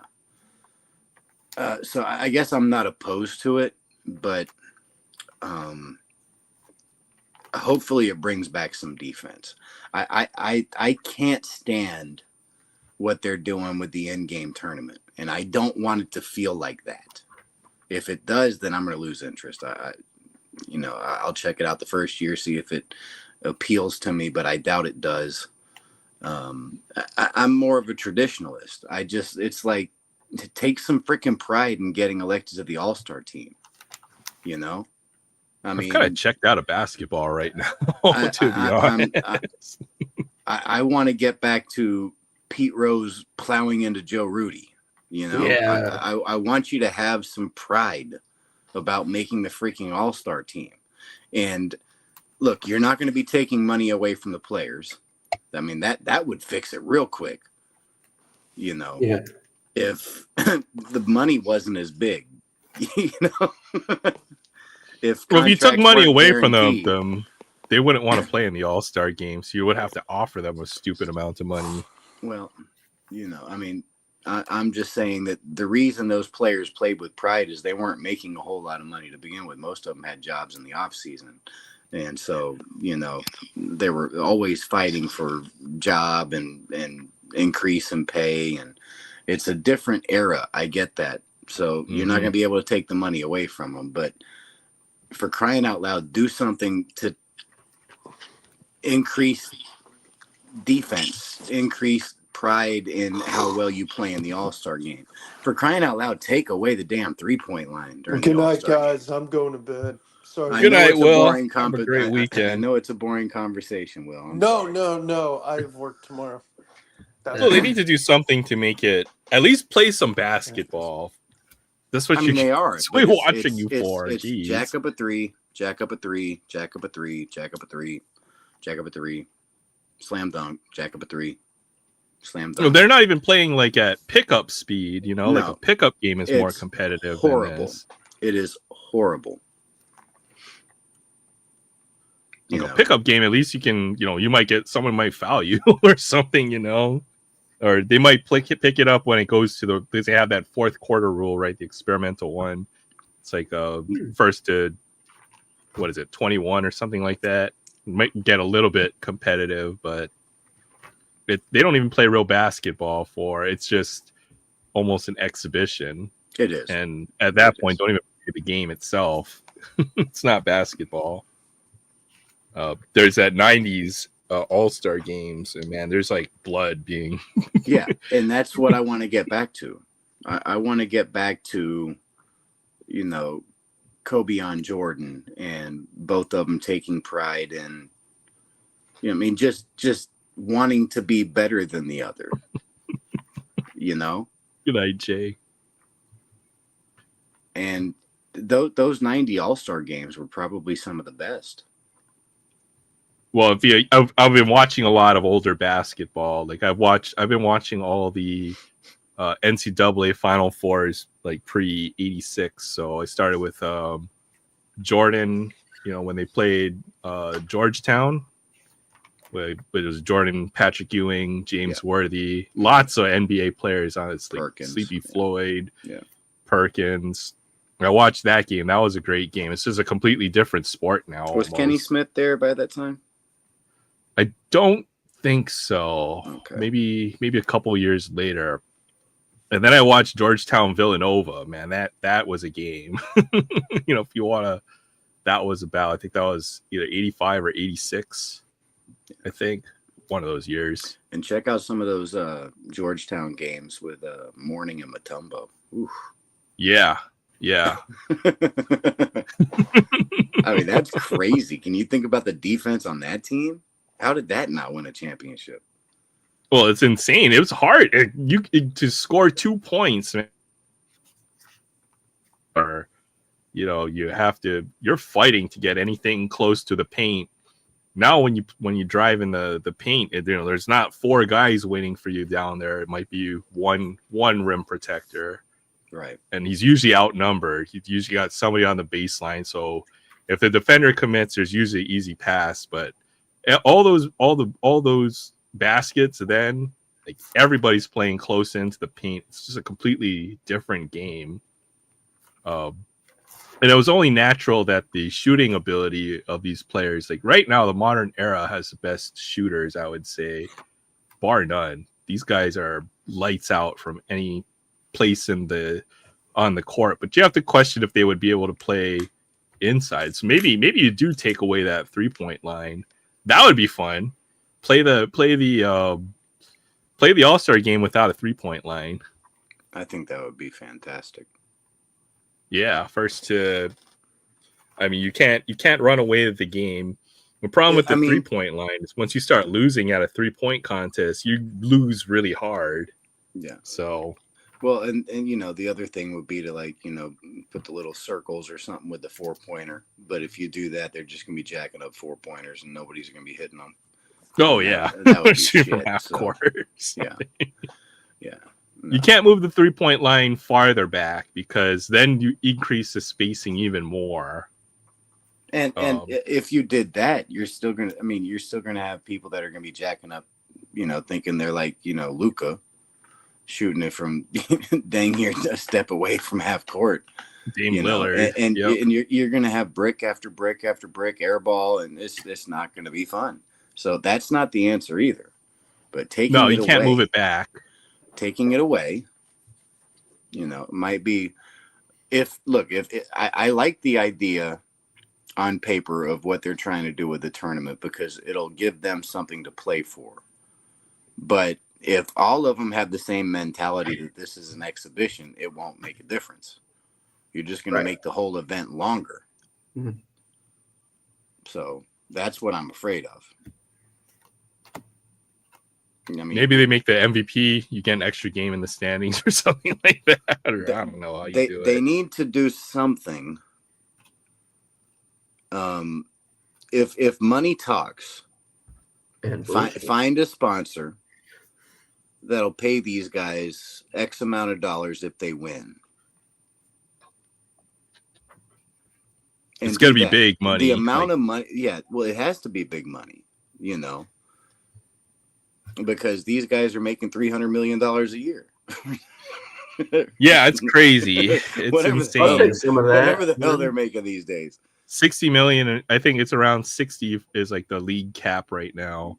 And the guys who make 60 million are load balanced. So they only play like 60 games a year. So yeah, I only make so that's how it works. It's crazy. The more you get paid, the less you play. The less you play in the NBA. I mean, that's the other thing, I guess, is you need to make the playoffs more competitive. Maybe you've got to. It's 16 teams. I think it's what is it? 20 teams now in the NBA. I don't think the playoffs are broken because in the playoffs they actually start playing defense. They're allowed to play defense finally. Yeah, it's like that in almost every sport. It's when you get to the playoffs, that's when the real season begins. And essentially, that's what everything's turned into. Yeah. You got to figure out a way to bring you or let teams play defense, right? Imagine if you allow that play style, right? So if they take a 3 on you and you just give them a black eye or something, nobody's gonna want to shoot 3s on you anymore. I think I think the best fix that I can think of is changing the Barkley rule. I think because if you can have your back to the basket the entire shot clock, like they used to do, and Charles Barkley would just back somebody in for 20 seconds. Is that enough to beat a team who shoots 40% from 3? Well, you're sure as hell going to be slowing the game down. That is true.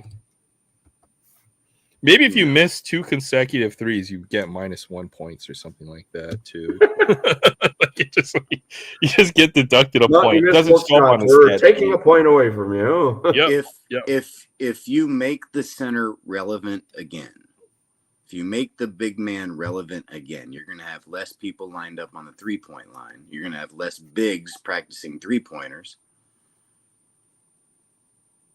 And so I think it would just basically go back to the way it was in the 90s. Now, you'll still have your sharpshooters, but you had your sharpshooters in the 90s. The 90s is an odd era because you have illegal defense and you have man-to-man only, right? So, I was watching the Jazz play. Thing. Get rid of zone. Yeah. Get rid of the zone. Go back to man-to-man. That's another way to fix it because I think defense will become relevant again.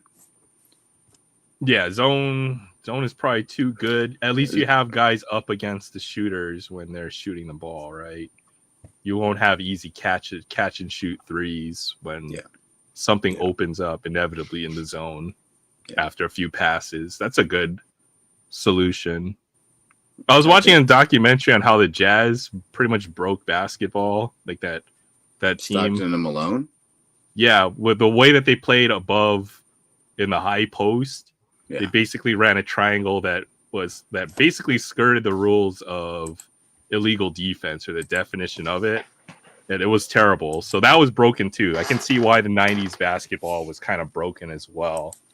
Why they had to move away or made certain rule changes. So I don't know if you can go back to 90s basketball, because that style was kind of figured out as well, and caused, just the bottom, I guess the low peak of scoring in the NBA, where games averaged 90 points a night or something like that, right? So, but they need to slow the game down somehow. I liked that. I really did.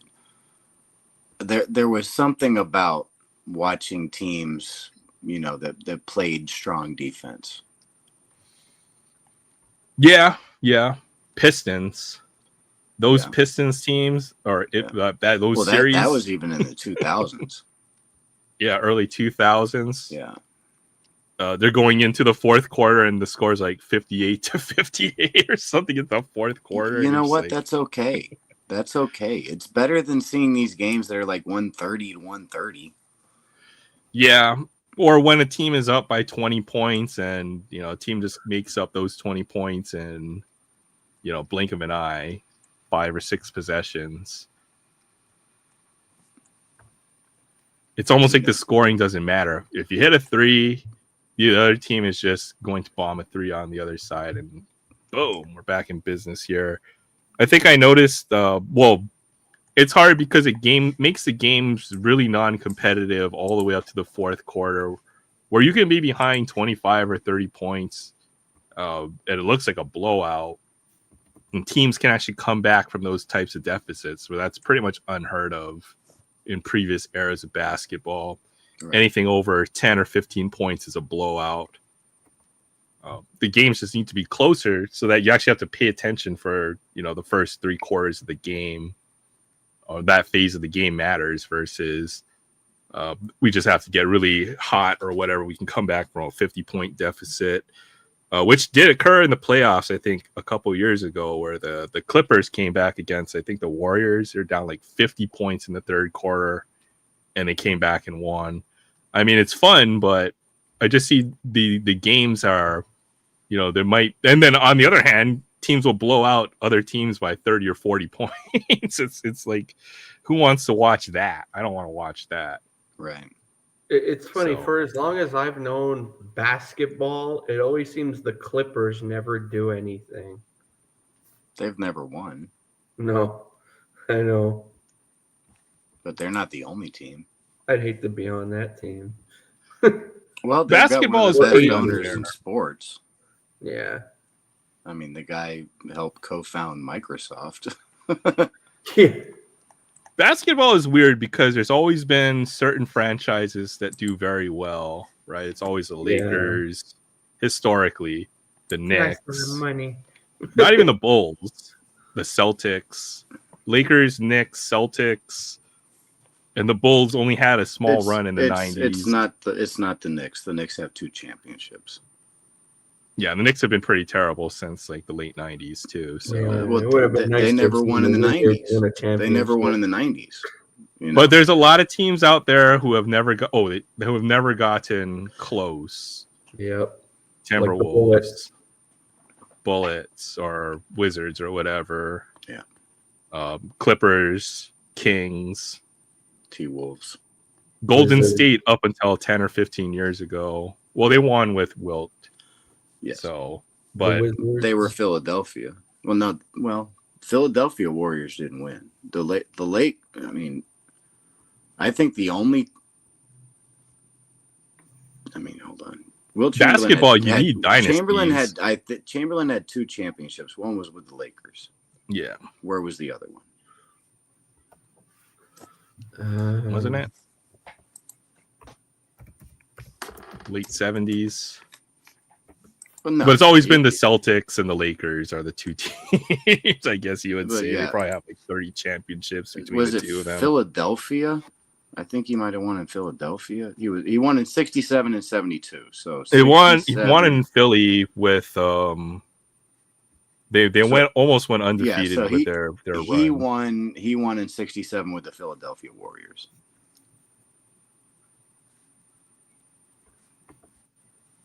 But yeah, there's teams like the Timberwolves and San Francisco. Hold on, Hall of Famer 76ers. So he won with the 76ers. He didn't win with Philadelphia, with the Philadelphia Warriors, or the Philadelphia 76ers versus the San Francisco Warriors. Well, I mean, it was the Philadelphia Warriors, but then now it was the San Francisco Warriors. Yeah. Wasn't even Golden State. San Francisco. Nothing golden about that. No, and there's been teams with no shade to anyone from Philadelphia, though. So yeah, the Warriors. I'm not sure when they won their first championship, but they were basically crap for decades before the Splash Brothers. For a long time. Really long time. Well, you know what? When you trade 3 first-round draft picks for Chris Webber and then trade him a year later, you're gonna suck. Yeah, that wasn't the best move. I'll put that. Even though none of those first-round picks panned out, and they got Latrell Sprewell. Right, and then Sprewell was the same year as Shaq, so that was they drafted Sprewell before they made the trade for Chris Webber because he was the next year before they broke up TMC, and it wasn't a bad trade in that you still got Chris Webber, who became a Hall of Famer, and Penny was injured half his career. But trading Chris Webber 1 year later wasn't a good decision because you could have easily built around him. Who did they get back in that trade? Or what the hell did they trade for? I forgot. They traded him to the Bullets, but I don't remember who they got. And then the Bullets had Juwan Howard, and they wanted to pair the two up. Is that how they got Rashid? Or I don't know. They drafted Rashid. How the Bullets not make out like bandits if they got 3 first-round picks? Jeez. No. They traded Chris Webber the Magic drafted Chris Webber and traded him to the Warriors for 3 first-round picks. Okay. That's what it was. And then the Warriors traded Chris Webber, and they didn't get 3 first-round picks from what I understand, what I remember in that trade. But they traded him 1 year later. Basketball trades are wild. I watched a documentary on the Cleveland Cavaliers, and basically what they did for every year in the 80s is they traded away all their draft picks for like a whole decade. And the NBA had to intervene and give them more first-round picks and then ban them from trading their picks in the future. All right, so drafted by the Orlando Magic first pick. Traded by the Magic to the Warriors for Penny Hardaway. A 96 first-round pick, a 98 first-round pick, and a 2000 first-round pick. All right, now those picks, the 96 first-round pick ended up being Todd Fuller. He was a bust. The 98 first-round pick was Vince Carter. And the 2000 first-round pick was Mike Miller. 2000 was a pretty terrible draft. Yeah, but Mike Miller might have been the best of the group. Yeah. Okay, so, and Vince Carter's a Hall of Famer. I mean, there's nothing to say about that. Yeah. Now, they were traded by the Golden State Warriors, traded him to the Bullets for Tom Gugliotta. A 96 first-round pick, which was Todd Fuller. So one of their picks, I guess, ended up with Washington, and so they got it back. And, a 98 first-round pick, and now it's saying Vince Carter was later selected, so I don't understand how that worked. And a 2000 first-round pick, it was Chris Mim. So I guess they did trade him 1 year later and got Gugliotta and 3 first-round picks. So I don't know. Yeah, Tom Gugliotta. That's not a winning move right there. Gugliotta. I mean, Gugliotta was an all-star.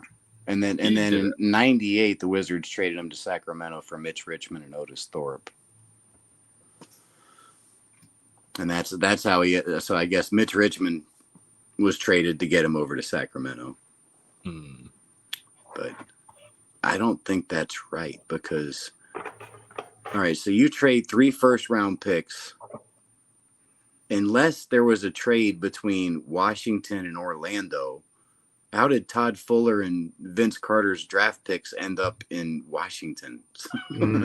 I think Basketball Reference might be wrong about that. Well, those draft picks get traded around a lot, and it's hard to get. And so it would take too much research to figure it out. But apparently the 2 picks that they traded to Orlando and then ended up getting back from Washington ended up being the same players. So I don't know. But they still gave up a lot in that trade only to give them up 17 months later. I don't understand that. Would Chris Webber have issues? I forgot. I guess maybe I was too young. I don't know if they had issues or if they it basically came down to if we're gonna suck. we might as well get those draft picks back. We sucked with you. We can suck without you. We've come to terms with it. Well, that's why it took the Warriors like literally 15 years to rebuild, perhaps, until they finally got lucky with Steph Curry. They've drafted well for years after that. Yeah, and Steph really Curry had a real rough start to his career with his ankle injuries and stuff. He's always hurt, yeah. And all of a sudden, he just emerges as like this, revolutionizing the shooting game, and the rest is history. But Steph Curry was kind of that borderline kind of player for a few years at the start of his career. Oh, okay. So here it is. Okay, so I'm looking up Vince Carter. So originally, that draft pick was traded by the Warriors with Penny Hardaway for first-round picks in 96, 98, 2000. That was Todd Fuller, Mike Miller, and Vince Carter for Chris Webber. Now, the Magic, as a future 1998 first-round pick with Scott Skiles and a 96 first-round draft pick, which ended up being Todd Fuller, were traded to the Washington Bullets for a 96 second-round pick, which ended up being Randy Livingston, and a 1998 first-round draft pick that ended up being Keon Clark. So they traded 2 first-round picks and Scott Skiles to the Bullets for a second-round pick and a 98 first-round pick swap, I guess, which was Keon Clark. So they were traded from Orlando to Washington and then traded back to Golden State. That's interesting.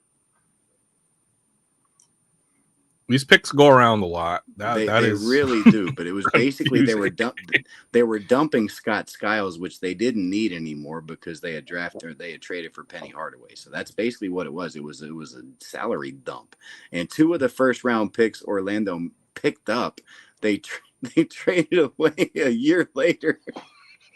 They traded Vince Carter away, basically, or the pick that became him. Yeah, the pick that became him was traded in 93 and 94, and then again in 94 back to Golden State. And Golden State drafted Chris Webber. Or Golden State drafted Vince Carter. They traded, you remember the Jameson for Vince Carter on draft night. So that was a big trade.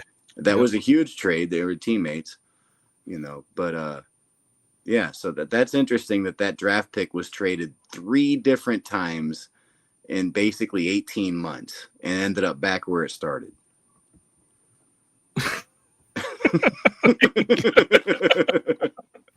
Well, they're trading these picks like 4 years in advance, basically, because I know that's crazy. Yeah, they were trading it in 93, and then he was drafted in 98. And they probably had to make a deal like that because. And then on draft night, Golden State traded the pick again to Toronto. Freaking. Anton Jameson was a pretty decent player. Oh, he was fantastic. I loved Anton Jameson. Yeah.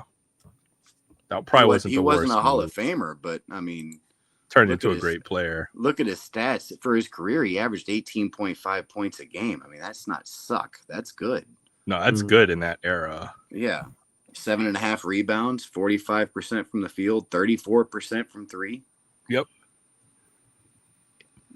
Not too shabby. 2-time All-Star, 6th Man of the Year with Dallas. They probably had to structure the picks in such a manner because you're not allowed to trade sequential year picks thanks to the aforementioned Cleveland Cavaliers. Yeah. So, That was in the 80s that happened. That was in the 80s that happened, and they did change that rule. David Stern made that rule.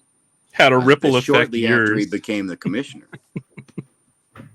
years into the future, and teams got hosed because of that the way that rule was made.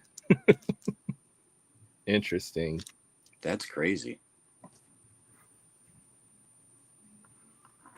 I don't look that far into the future or into the draft, but even now, like it's crazy how many picks get traded back and forth between everybody. Yeah, but very rarely do you see something like that where picks get traded around and then eventually get back to you. Well, I think I saw one draft pick and it was like a second round got traded like 5 or 6 times. So when you see the who got this pick, it's like Atlanta via Orlando via Utah through Minnesota from the Lakers or something like that. It's not uncommon.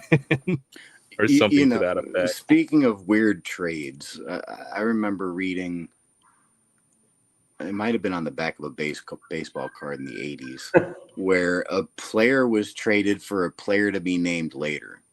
And that player to be named later actually ended up being him. he got traded for a player to be named later, and they were basically like, "No, we don't like him. We're going to give him back." We changed our mind. Have him back. And so I think they were like, "This. He might be the only person in history to have been traded for himself." Well, I hope they got either a copier or some cash considerations or something in response, or like in Moneyball, it's like you're going to be Xerox stocking up my Coke machine for 2 years. Yeah. I don't know what team it was. It might have been the Cavaliers, but they literally traded a player for either cash considerations or like office equipment or something like that. Something to that effect. They got a Xerox machine in return. Hey, what's up, Rug? I know when Rug Neto Dor signed his extension with the Rangers, the clincher for him was he got a horse. Ooh. He said, I won't sign the deal unless I get a horse. You got a horse. Hit the wrong button on my mouse. that was also like in was it in 70? Was it 74? When Tim Horton went to play for Buffalo, and originally he was going to retire, but Punch Imlock was the GM of the team, right. and he knew that Tim Horton loved cars. So he told them, he goes, if you come, if you sign with us for another season, I'll make sure to include a car in your contract. And turns out it's the car he died in. Oh, yeah. So that's why after it happened, Punch Imlock was like, I had to give him that damn car. So yeah, it was was it a Di Tommaso Pantera? Nice car. Mm-mm. Yeah. He died. Here, Kyle Korver got traded for, or the rights to Kyle Korver was traded for cash, and allegedly a Xerox machine was included in that trade. No one wants to admit that was the guy that everybody called Ashton Kutcher, right? He had a great career. Dude played like forever in the league. But yeah, it basically looked like Ashton Kutcher with the hair. Remember that? Oh, that's funny. Oh my goodness. What does this say? I was more or less sold for an undisclosed amount of money. I later found out the Nets used that money to pay for their entry fee for their summer league team, and with the leftover money, they bought a coffee machine. Wow. A couple of years Well, ago, yeah, that coffee with the machine money. broke, and I'm still playing. That's legendary. Wow. It's like we got to do something with the money. So Nice anecdotal story. I've heard similar rumors for perhaps the Moneyball era.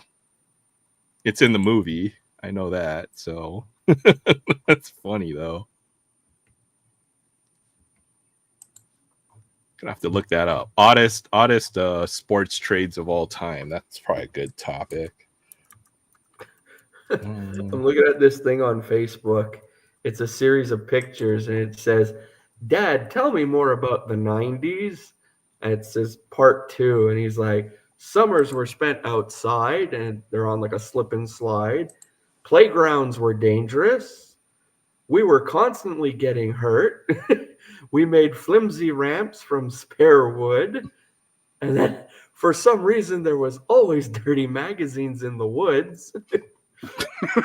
It was easy to figure He's out not where the wrong. food was. He is not wrong. We'd always get pizza for TGIF. Malls were a Pre-internet, place to man. be. Safety was an afterthought. Yep. And there were never enough blankets during sleepovers. That's not wrong either. No.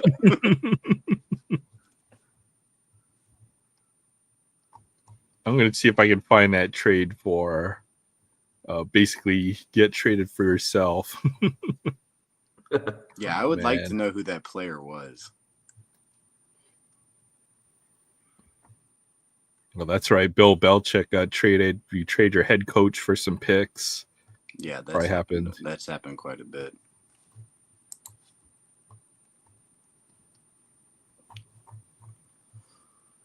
Oh, here we go. John McDonald for John McDonald. The player to be named later is a staple of MLB trades. That often might be see- it. Oh, man. Part of one such trade shipped out of town to Detroit in exchange for aforementioned future considerations. And they basically sent him back. John McDonald. Oh, man. What year was that? 2005. Oh, that We all wasn't got to it. go find his I don't rookie think that card was now. it. It must have happened again. That's actually pretty recently. Yeah, I don't think that was it. I think it was like the 80s or something. We got to go find his rookie card now. The man who got traded for himself. There's got to be some interesting trade stories for hockey. Oh, that's all I have to say. Let's see. Weird hockey trades. I'm sure there's a few. Oh, wow. Some dude got traded for a bus. You're kidding Oh, there's a trade. Put that on your resume. Well, we can't fly anymore, so we really need a team bus. Sounds like the plot to Major League 5 or something. Oh, man.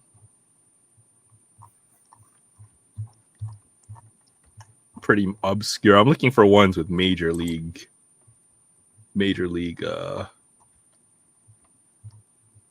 trades of some sort.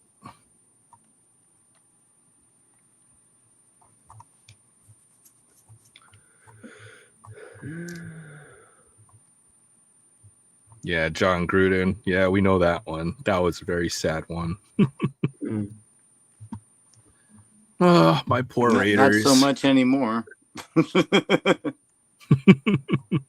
Well, yeah. Mm-hmm. It's awesome being in week 11, knowing your team has no chance of playoffs. You know, this is kind of, I was thinking this is the week where that's going to decide the fate of several teams. And yeah, my team's not even in consideration. What a great football season it's been.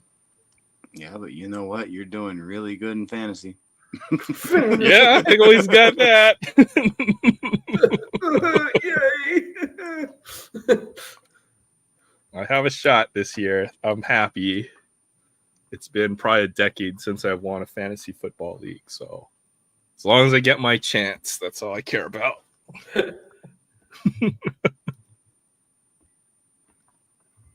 Do we play again in the regular season?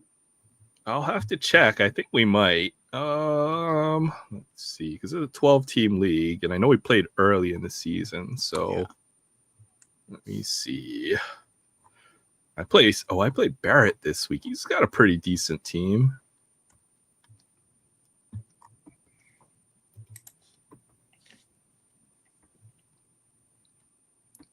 But I've had teams where you finish first in freaking regular season and get knocked out the first week of the playoffs. It just happens too often. Yeah. I've seen that way too many times. Schedule. Yeah, Jalen Hurts is putting my team on his back. That's for sure. Man, he had a hell of a game Thursday. Furious Lobster. Yeah, we do play week 13. That could decide the regular season title. Maybe. I mean, Will's not as strong as he was earlier. Yeah. Who else has a good team? What's his name? I can't remember. Good grief. It's, here it is. Tom Martin. Yeah, he was traded for a team bus. And that's why his nickname was Tom Bussy Martin, because he was traded for a bus. Yeah, Doug, he has a good team. He's got Lamar Jackson, and he has good running backs. He's got Bijan, and he's got Kyron Williams on that team. That team is good. He's got Drake London and Zay Flowers too. So, but okay, so it's happened several times. Harry Cheedy in 1962. Cleveland Indians traded Cheedy to the Mets for a player to be named later. The Mets sent Cheedy back to Cleveland less than 2 months later. Cheedy is often considered the first player traded for himself. Traded for himself. And then Brad Golden in 1980, the Yankees traded Golden to the Mariners and then brought him back to New York a year later. But that wasn't, I guess, traded for himself, I guess. Maybe it was. In 87, the Cubs traded Knowles to Detroit for 33 days and then brought him back to Chicago. And then, yeah, you said John McDonald. Fabian pulled a 2024 score redemption card. Do I have a chance to receive my card from Panini? It's such a crapshoot. You might. There are horror stories when it comes to redemptions from Panini. Mm-hmm. For example, if I were to log into my Panini account, I have some redemptions that are outstanding since 2019. You may or may not get that card. On the other hand, I have received, I would say, let me check my Panini account. Maybe 6 out of 8 of my redemptions I've received from Panini. Let me go check. It's been a while, so I'll give you my experience with Panini, but they do have some autographs that I still am waiting for from 2019. And they still haven't got back to me on those, but we're still holding out hope. No. Any like big redemptions or? Well, I got the big ones, I think, back. Like I had a Kyle Tucker redemption, which I got. That was a good one. And then Fernando Tatis got redeemed. Oh. So I got the big redemptions, but I think there were some pretty decent ones too. I'm gonna should check if I can remember my pass. Maybe they count on you to forget your password. That's what it is. And you never see if I still have outstanding redemptions. No, we updated our terms and services. Yeah, because you guys are going out of business. But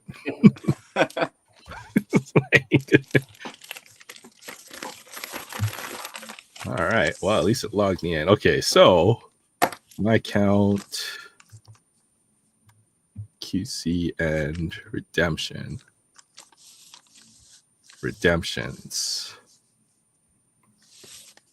I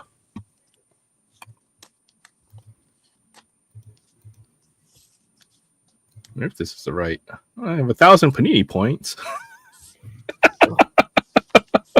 That's the worst when it comes to opening Panini products. When people would pull Panini points and they're just like, no.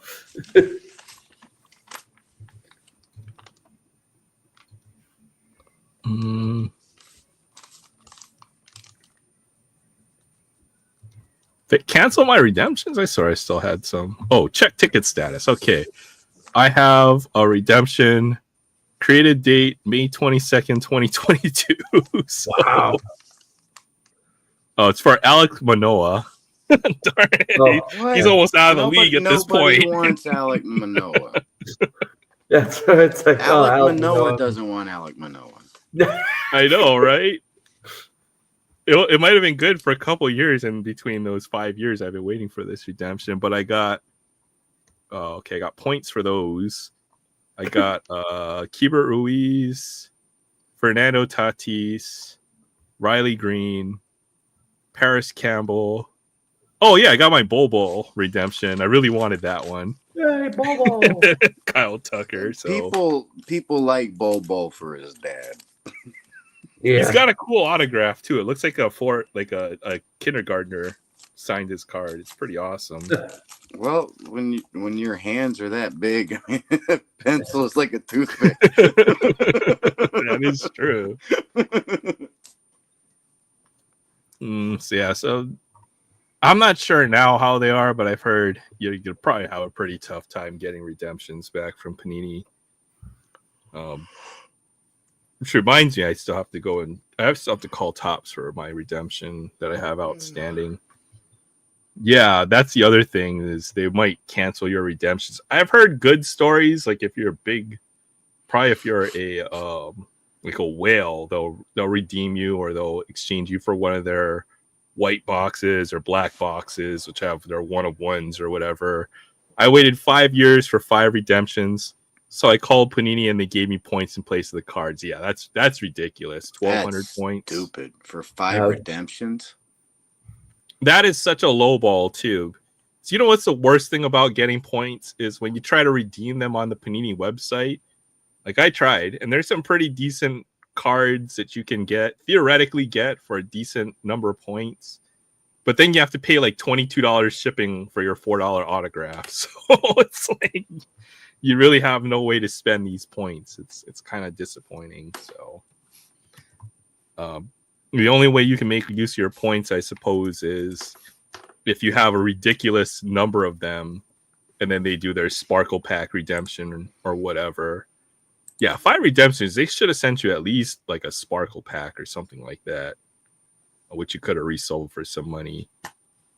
On the other hand, my experiences with Topps redemptions have been pretty good. I think I waited 2 years for a Tatis redemption, but I did end up getting that one. I had 2 Tatis redemptions. So one was with Panini and then one was with Topps. So I finally got those.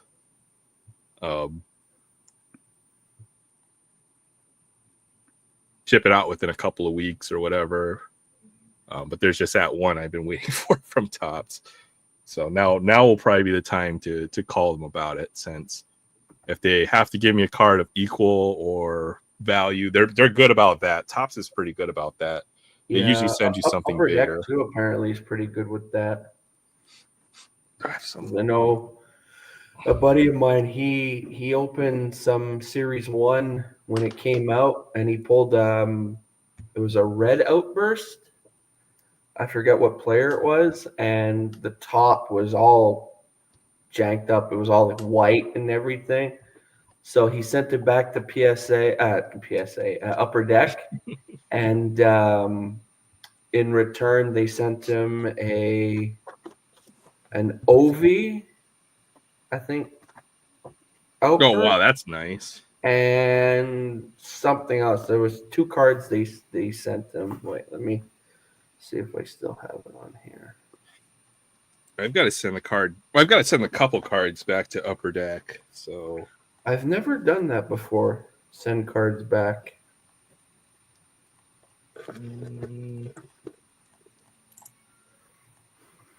here, this is the one I need to see if they'll send something back. But I'm scared because if they don't send me back the original card and I get something like lesser value, I'd be kind of upset about this one.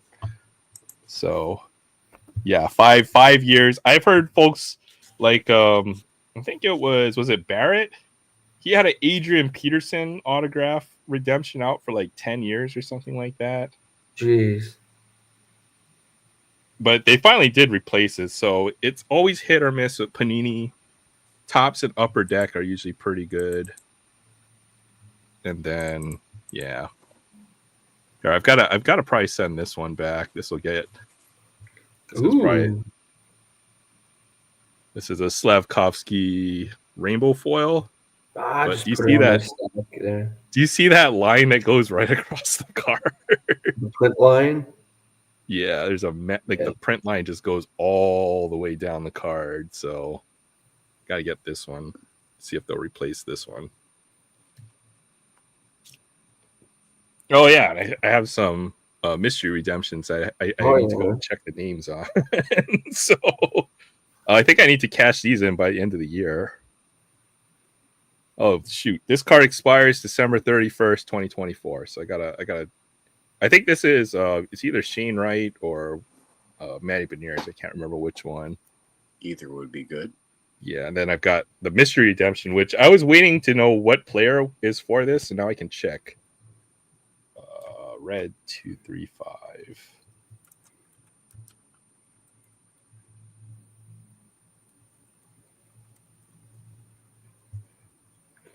Okay, yeah. So my buddy pulled a red outburst. I can't find the picture of who it was. He sent it back to Upper Deck, and in return they sent him a red outburst of Ovechkin, and they sent him a Connor McDavid, the monster season insert, but they sent him the gold speckled one. Oh wow! Yeah, and the red outbursts, those are numbered to like 48. He was saying that if he was to sell them, the McDavid could probably get around like 50 to 100 for it, and the red outburst Ovechkin sells for a lot. I bet. Yeah. Because the red outbursts are numbered like 25 or something. I think so. That's pretty crazy. Okay, red 235. Hard to believe no one has pulled the 1/1 gold Bedard yet. There's still that $1 million bounty out on it. Wasn't there like some conspiracy where they would put it in an e-pack and folks have to go buy all the e-packs to be able to pull the 1/1? That would be horrible. The only e-pack stuff I have is stuff I've gotten from like I got 2 e-pack Caulfields from Julie recently in a care package she sent me, which are friggin' awesome. And it's one of them is the base e-pack card, and there's the gold parallel she sent me also. And I was like, damn, I want the Slavkovsky e-pack card from his first goal, because he's just like taunting the goalie after he scored on him, as if to say, yeah, I just scored on you. Nice. Yeah. It's what is it called? Game day moments or something? Or game dated moments or something. Yeah. Those are nice, yeah. Yeah, I like those. Okay, why am I getting random notifications on my phone? What do you want, TD Bank?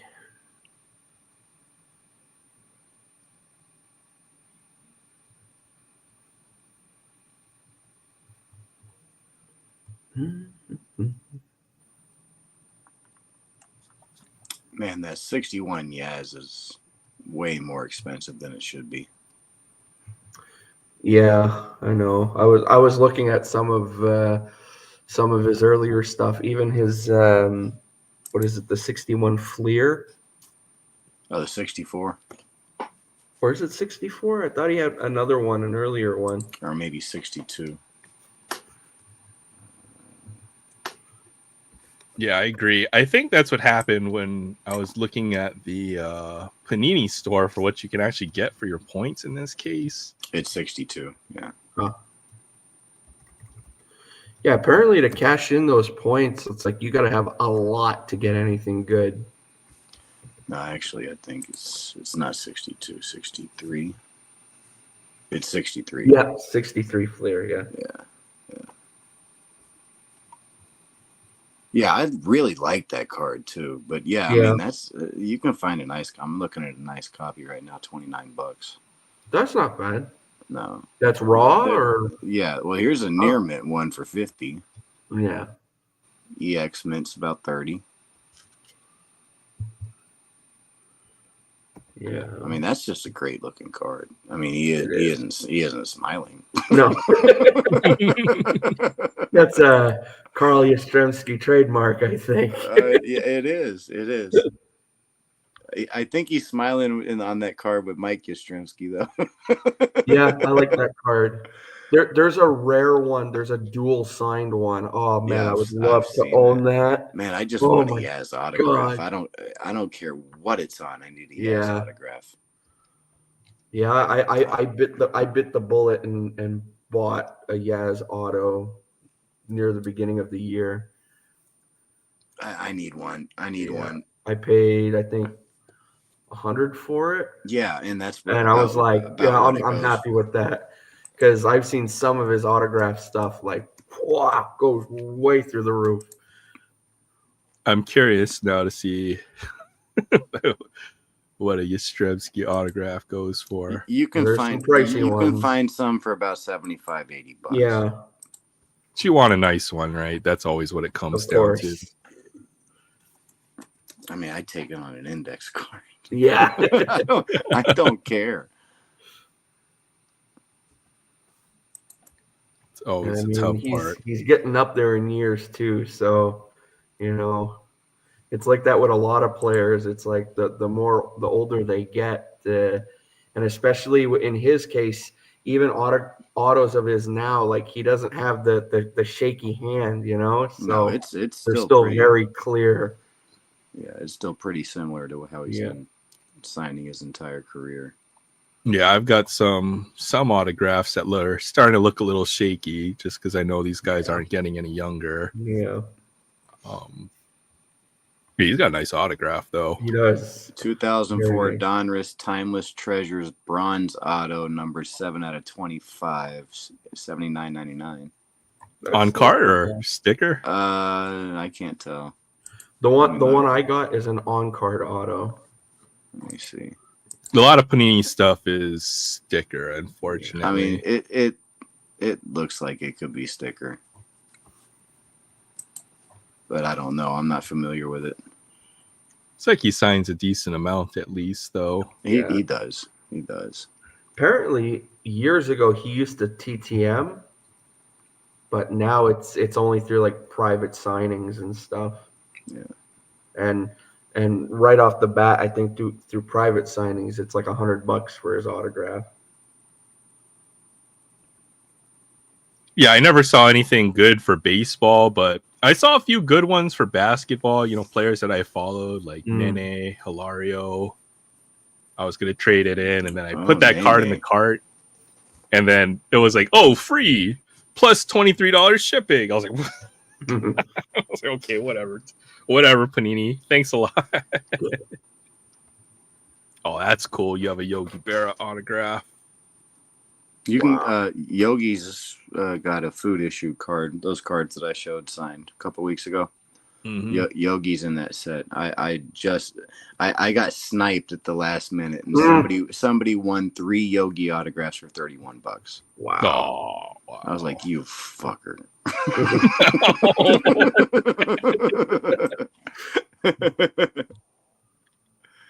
Like, man, come on. I mean, that one really hurt because it still went for a low number. Why didn't I bid more? That's always the hardest part about these eBay biddings is, man, somebody will always, you're gonna lose out on some. You might have some regrets, I suppose. Yeah. You kind of need that FOMO in order to drive some of the prices. Otherwise, people get nothing for their auctions, I suppose. Yeah, I mean, like that stupid Hawaii flag car I was trying to bid on. It went from like $41 to 270 something in like 20 seconds. I was like, oh, okay, whatever. Yeah, I'm just looking at my my Yaz PC stuff now, and when it comes to like the player run, yeah, I got the 60, the rookie card. I got the 65, which is still my favorite Yaz card. I like the 67 a lot. The 65 is great. I call it the Hallelujah Yaz. Yeah, it's like the praying to the sky. Yeah, that's a great one, man. I have the 65, I have the 66, and then after that, my next one, not including all like the RBI leaders and all that stuff, it jumps to 69. I need that one. Yeah, I got the 69, 70, both O-Pee-Chee and Tops. Nice. I have a 70 Tops scratch off, not scratched. Wow. That's pretty cool. That is cool. Those are hard to find, not scratched. And then I got the 72, 73, 5, 6, 7, 9. I need a 78. I have an 80. And then goes into, Don Russ and all that crap. So I'm just looking at the Tops run. I don't care about any of those stuff. Yeah. Although I have some cards. For the top stuff, it's a lot of the early 60s stuff I still need for his run. I need 61, 62, and 69. Oh. That's it. I got them all. And I think the first card of his run that I picked up was the 83, his last year. For 99 cents, man. Yeah. So yeah, his 70s and 80s stuff is real cheap, so it's not hard to get. But those early 60s, some of the mid 60s, that 67, man, because that's the Triple Crown year. That thing's not cheap. Yeah, it should be. It's not a high number. That's why, like when it comes to Nolan Ryan stuff, I don't have a lot, but I wanted to make sure I got the 73 Nolan Ryan because it shows the stat for when he set the single season strikeout record. So that's a good point. I've got two of those, but I never even considered that. Yeah. So I like. Shoot, I like his 1971 with the RC Cola. I love that. Oh, yeah. I really want that one. I don't even like RC Cola. I just like the logo. I used to love RC Cola. Yeah. I think RC Cola is pretty it tastes like flat Coke.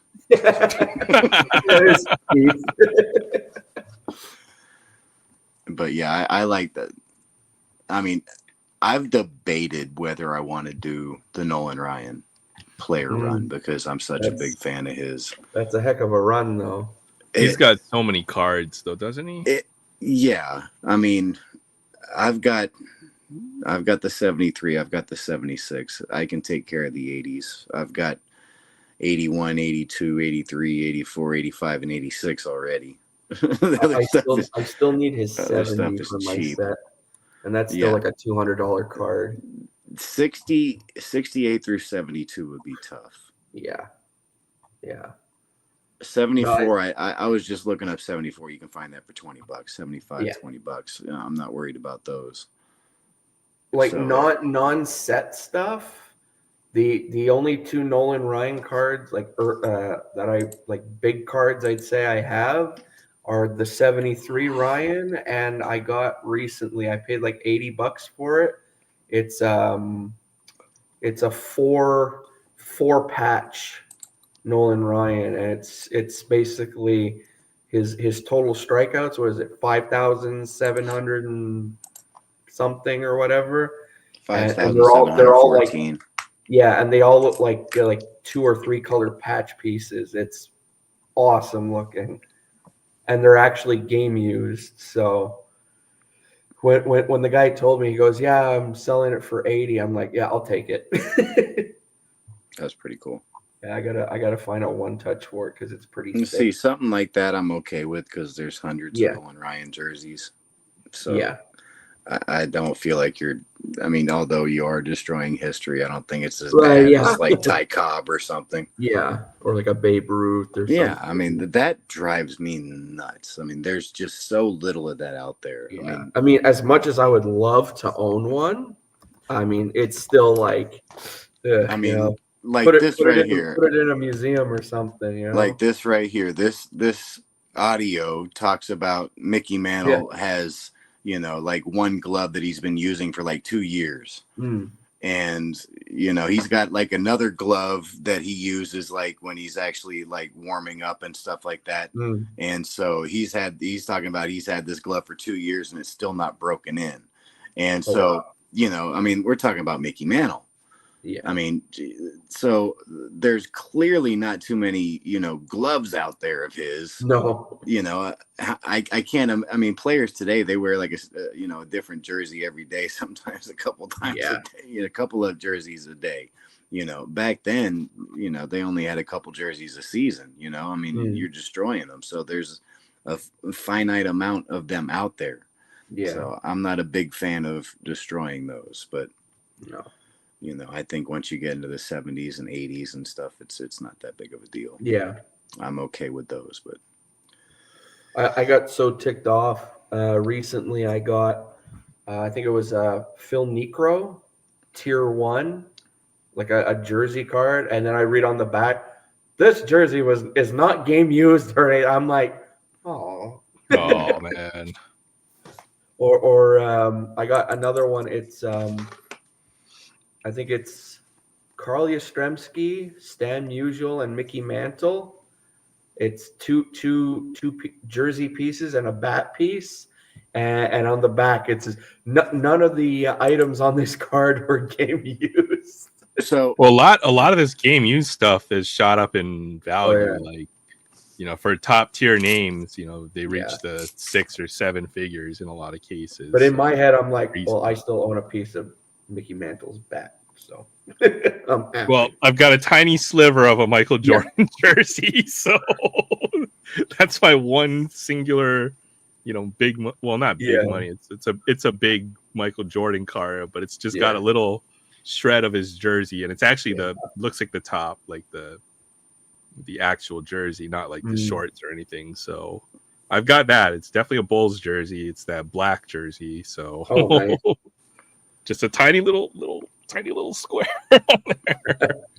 But I'll never give that card up. My uncle gave me that when I was collecting as a kid. So I've had that card for probably close to about 25 years at this point. Wow. So, and it's actually graded. It's like one of the few slabs I ever owned. It's an old SGC slab.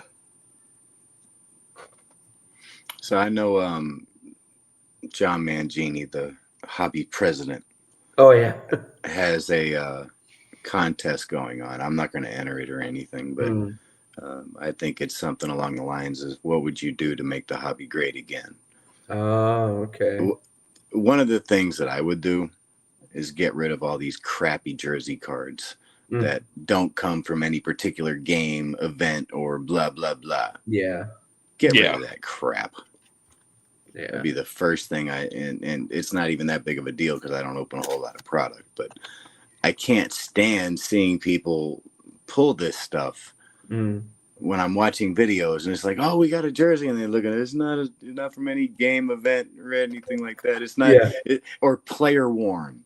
It's like, what the hell does that mean? Here, try on these 12 jerseys before you get, warmed up. Yeah, it's like they took a picture of him wearing it. Okay, now we're gonna chop it up. It's like, if it's game used, put it in the product. I'm okay with that. Yeah. As long as it's not, like I said, one of the earlier generations worth of, players stuff. Keep that intact. Stop destroying history. That's the other thing I would say. Stop destroying history. For a buck. Did I not take a picture of I'm trying to find. I saw this video of like, one guy was signing autographs. I can't figure out what it was, but they had a guy who was standing.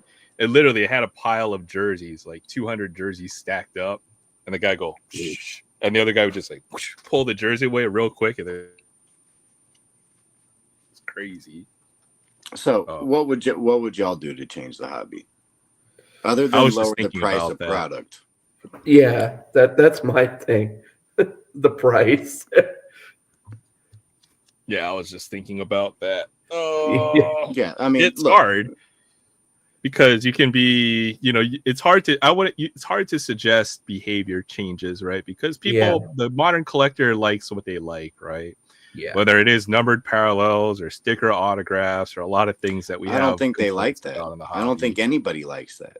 I don't think anybody enjoys getting player-worn jerseys or not from any game, event, or whatever.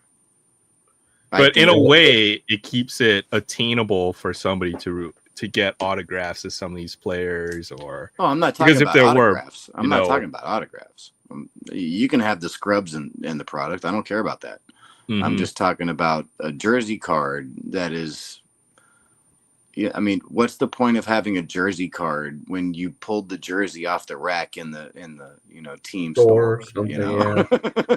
Well, I mean, let's take this card. I've got it sitting right in front of me, right? It's got a little piece of Mookie Betts, or not even a Mookie Betts jersey, but it's got a swatch in there, a napkin. And in order to do that, they chopped his leg off. I'm okay with getting a card like this because, let's just look at it like this. It's a pretty nice card. I'm okay with them chopping his leg off. It might be a little bit more limited. The card does not even look good. Why couldn't you have put that like under his armpit or something, and that where you can see the wall? Why you have to chop his leg off? Yeah, right. Oh, just above the knee, and he still has a foot there. I'm trying to find one. I found a jersey card that had a really nice grass stain on it. So the one I got was actually a game used card, which was pretty cool. Let's see if I can find that card. But that's the exception versus the rule, right? Where you don't get a card that's actually game used in some way. Where did I put it? I've actually been eyeing on eBay. It's a wrestling relic, and it's funny because it has, according to the seller, it has a blood stain on it. Oh, great! Yeah. It's he had a bloody nose, is what it was. Yeah, it's where the hell is it? Let's get DNA memorabilia. 2002 Fleer cane used ring mat with blood stain. $40. And you see, it's the little square piece of mat, and there's a dot in the middle of it. It looks like a drop of blood. If you were going to change the behavior of how folks collected, I think folks rip way too much sealed product. Just take me, for example, or any of us. Your average pack ripper might be, before you could be content with going to the store, buying 2 or 3 packs of cards and walking out. That's what you bought. Whereas now the modern collector consumes it in terms of boxes or cases. I have to buy the whole restock. Or a lot of folks think like this now. There's a restock. They bring a pallet out and everyone turns into the friggin' Tasmanian devil. There's certain products that will never get your hands on because, folks want to rip Optic or Prism at the right price, but folks will never get a chance unless you're standing outside of Walmart every day or whatever to get the restock. I've never seen certain football products out in the wild. Maybe you want to switch it back to where you obtain this stuff from a hobby store distributes it, or you have more hobby stores out there. Perhaps, I don't know. Maybe it's more of the, you almost have to remove a lot of this, the autograph chase or parallel chase, or if you want to bring back the collecting where folks are collecting base sets or trying to put together sets of cards or insert sets. That's just like not a thing anymore, except amongst the collector, I guess you would say. What's one thing you would change in the hobby? Stop calling it wax. It hasn't been wax in years. I'll Yeah. always call it wax. Speak for yourself. We're still ripping wax. How about this? How about keep using the wax pack? Bring it back. Yeah. Bring it back. Because, I mean, Aaron saw this. I opened an entire box of 91 Upper Deck, and half the cards, including the one at the top and the one at the bottom, got smashed because of that line from the pack. The pallets. They made so much of it that the pallets on top weighed upon the card, and it got... And they all got, like, nasty impressions.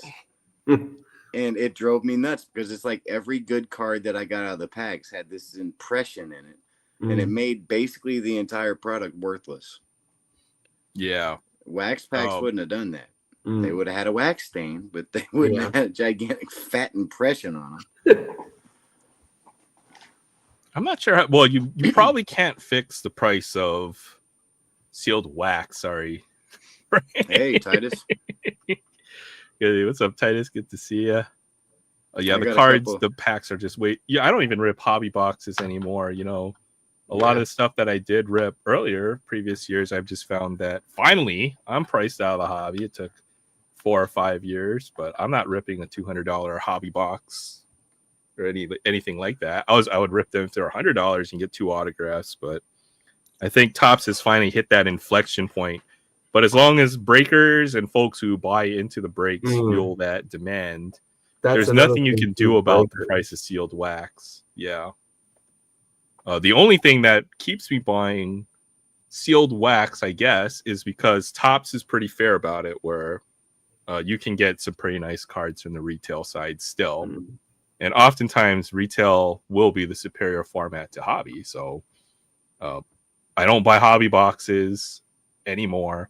And when I do buy retail, it's because, you know, buying retail is a better option to hobby. And that's pretty much it now. So I'm down to being the retail ripper. I'm not going to pay $250 for a box of Finest. But when I was getting into the hobby, it was fun to pay $120 for a box of Finest and get 2 autographs. Yeah. Or $100 for a box of Chrome and get 2 autographs. But not anymore. It's going to take a few years to get back to that balance. It's cyclical. I think you saw this in the early 2000s. A lot of folks left the hobby. That's because packs were getting very expensive back then too, as well. They were just introduced numbered parallels and extremely rare cards. You had certain sets that might have been numbered, like your Flair Showcase, where you have numbered to 500 or something like that. Those packs were expensive for back in the day. You know, you're talking $6, $7, $10 a pack, $20 a pack, and that killed the hobby back then. Eventually, folks will get tired of being burnt in breaks, or maybe not. Some people have the money to spend it. Maybe that's just part of the internet era. You know, you don't have to leave your house to go buy cards. That was kind of revolutionized the hobby when eBay took over, right? You don't go to your LCS. You know what, guys, ever seen a bid board before? A bid board? Yeah, you walk into your hobby store. This is way back when I was a kid. But folks would put their singles on a wall with a slip of paper, and you might have a bidding number, and you wrote down your bid on the card on that slip of paper. And if you had the highest bid, then you won the card. This is like kind of pre-eBay, pre-internet era. That's pretty cool. eBay's revolutionized how people buy cards, or the internet in general. Oh, yeah. It's not that you're buying what's locally available, and they always had enough stuff. Like there were in the 90s, I knew every mall and every store that sold sports cards of some sort, and there were probably at least 10 or 12 LCSs in my city. Where now that number is 3, right? So folks didn't go online to collect cards. It was all local, or you go to the swap meet and there would be some dealers at the swap meet, or flea market or something like that. Pre-internet, before you could go online and trade your cards online, it was all about what you could find locally. So I feel like the internet, you might have possibly hundreds or thousands of people you're competing against to get sealed product, and that's what's kind of changed a lot of things. It's like even it almost applies to real life, right? You don't go out to the mall anymore. You just buy everything from Amazon, but you're competing against potentially thousands or the world when you're buying things online. So it kind of goes to, if something is in very high demand, the prices, you're not competing against your whoever put that card up on the bid board in your LCS. You're competing against the entire world for some of these cards. That's why you see such a high valuation on certain cards, or the type of boom. But just the hobby is just innately different because of seeing it, the changes. You can't go back. Just like for video games, you can't go back to the good old days of gaming. No. When nobody understood how to fight a boss. You just look up a guide and then you follow the instructions. Versus, before, everybody had to figure out how to play the game and nobody knew anything. It's just, we almost live in a different world now. Oh, they had those 1-900 numbers that you could call $2.99 a minute, and you can get your information. I'm still looking for the secret code that makes Lara Croft naked in Tomb Runner. Man. Tomb Runner? Raider. Sorry, what I mean. That's the Wish version. Wish version of Tomb Raider. Tomb Runner. He wants to check it out. That's no Tomb Runner is the name of the movie that came out after, the off-brand movie. Oh yeah, parody. Yeah. Used to get into high-end breaks. Just like when Star Wars came out instead of Star Wars. I know you mentioned this, and I've certainly have wasted I've spent a lot of money in this hobby, probably wasted. Definitely more than I want to, and I think that might also be maybe to make the hobby great. Maybe that's what it is you want to take out the aspect of gambling from from the hobby, because so much of it now is you either pull the miraculous 1 out of a million pack card, and folks are chasing that, right? Yeah, I mean, folks are chasing for a downtown of the biggest rookie, but you might as well go be buying lottery tickets at the and that's the thing. Like I never opened much football in that, but I find the downtowns or the kabooms or whatever, I'm not that crazy about the look of those cards. I would much rather go hunting for like the in baseball, like the home field advantage cards. I'd rather hunt those because I think that the design on them look a lot cooler. But again, that's just me. So. Topps was aiming for that, right? Because Topps sees Panini's insert game. I don't understand the chase beat for a downtown, but I guess when you figure out the entire print run, you have to figure. Folks have probably figured out that there might be less than. Print run on those cards are probably like in the hundreds or thousands, if I had to guess, right? Which is not a very high considering how many football and basketball collectors there were per se at the peak. But when you break down the odds or your expected value or your return ROI or whatever on sports cards, it's lower than every other form of gambling I've ever seen. So if you want to go, anytime folks come to me and they ask about, oh man, how do I get this card? Or I want to know where I can buy packs so I can chase Otani or something like that. Folks are looking for it out of a pack because they want to win. They want to gamble. They want to hit the card. You want to get that without paying the cost.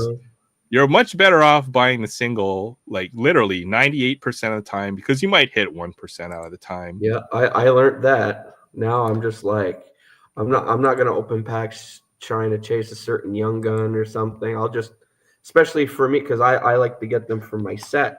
So I'm just like, you know what? I'll just buy the singles. I know I could buy them cheap.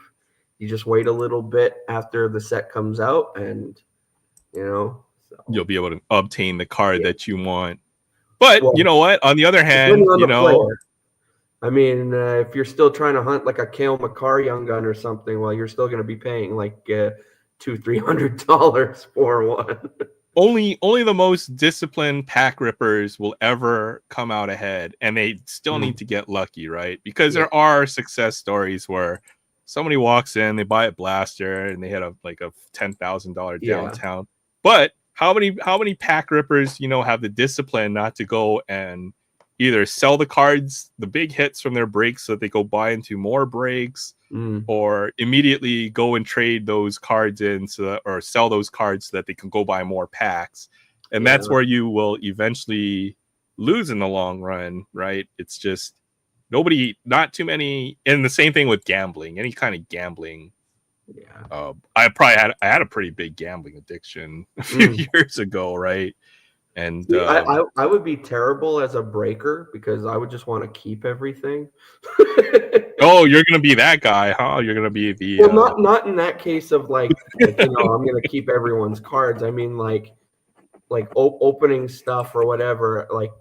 I would, let's say I got a team in my own break or something, and let's say you pull like a big card. A lot of them, they sell it so they could get money for more product and everything.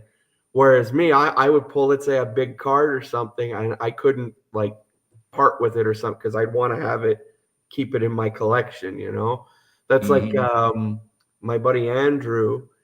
A little while back, Walmart had these $50 mystery boxes. I opened a couple of them, and certain ones came with a little black box in them, and they had Team Canada cards in them. And it just so happened he bought one, and he scored a Team Canada booklet that was an on-card auto of Mario Lemieux and Wayne Gretzky. Oh, wow. Yeah. That sounds really good. And I'm just like, holy crap.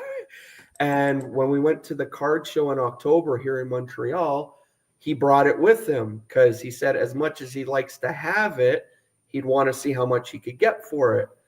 And one of the vendors, he asked, and right off, he gave him he didn't sell it, but he gave him an offer of $2,500 for it.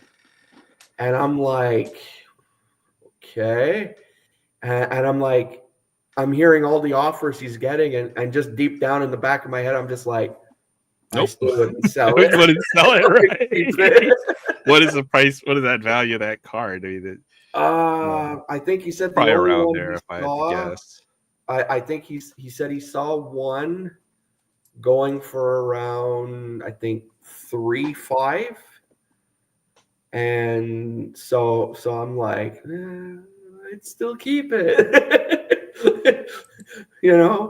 It's hard to let go of your best cards. That's for sure. So, and I mean, it's a Wayne Gretzky autograph. Like, I couldn't part my with something signed by Wayne Gretzky.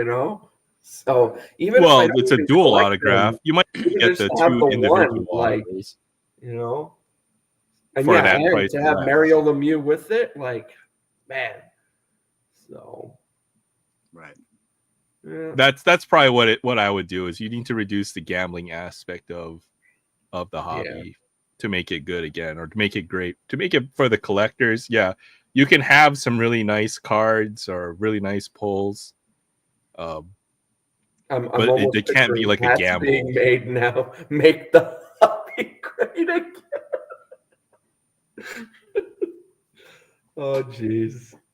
We won't go. Otherwise, you're better off if you want to gamble. You're better off just going to your local casino convenience store and just buying or a yeah, book just of buy scratch scratchies. tickets. It's probably better that way.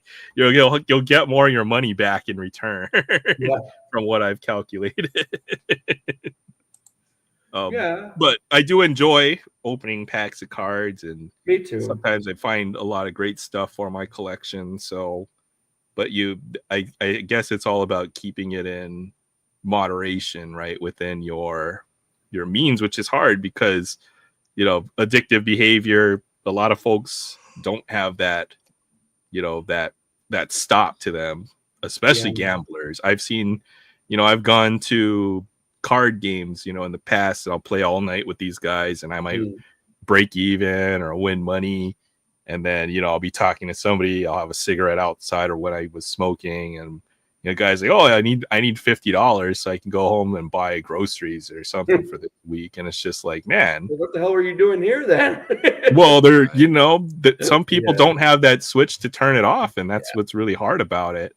Any kind of addictive behavior, whether it's gambling, alcoholism, other addictive behavior, and the way that they do it now is pretty predatory because it's endemic. It's it's like built into the hobby now, where it's either hit or you go home sad.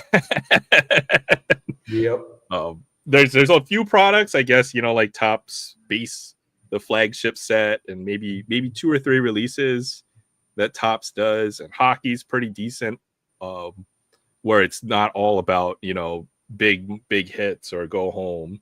I think hockey, because not too many people, even the highest end cards aren't that expensive in hockey, so it's still more oriented for the collector.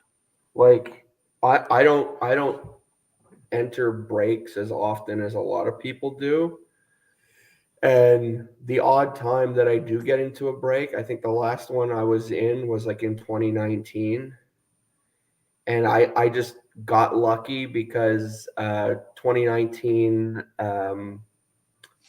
SBA had just come out. So a lot of people were hunting like, Jack Hughes, the Future Watch Auto, and all that stuff. And there was a guy on Instagram. He was running a break, and I got the Habs for $20, and I got lucky, and I got the Nick Suzuki Future Watch Auto. Oh wow! And I still have it. I've That's never sick. getting rid of that card. Very nice. And like I remember around the time that I got it, it was like an $800 card, and I'm just like. I'm like, and I basically got it for $20. You're chasing that thrill all the time when you're opening packs. And I just did it for the hell of it. I was just like, yeah, okay, screw it. $20, I'll enter the break. I'll either get really disappointed or maybe hit something.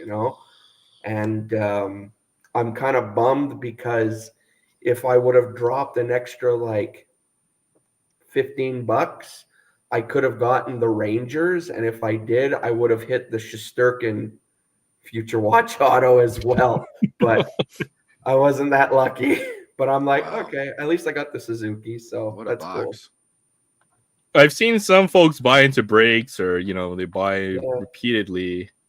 And some people have the luck, man. I swear, some folks will get like all the hits, and then. See, I've done some breaks.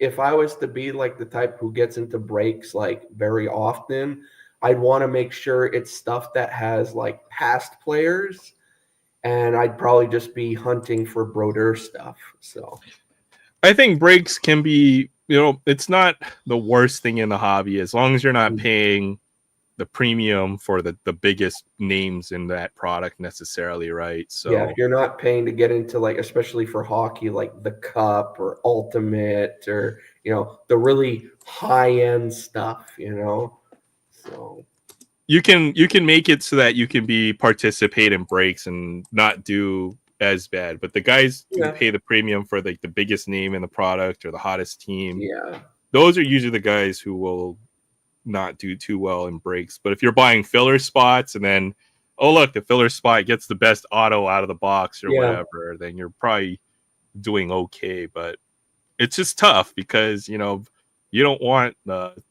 guy that you may not necessarily want to collect, or it just might happen or whatever. And breaks are Ooh, National volatile. Treasures breaks. Oh man, that's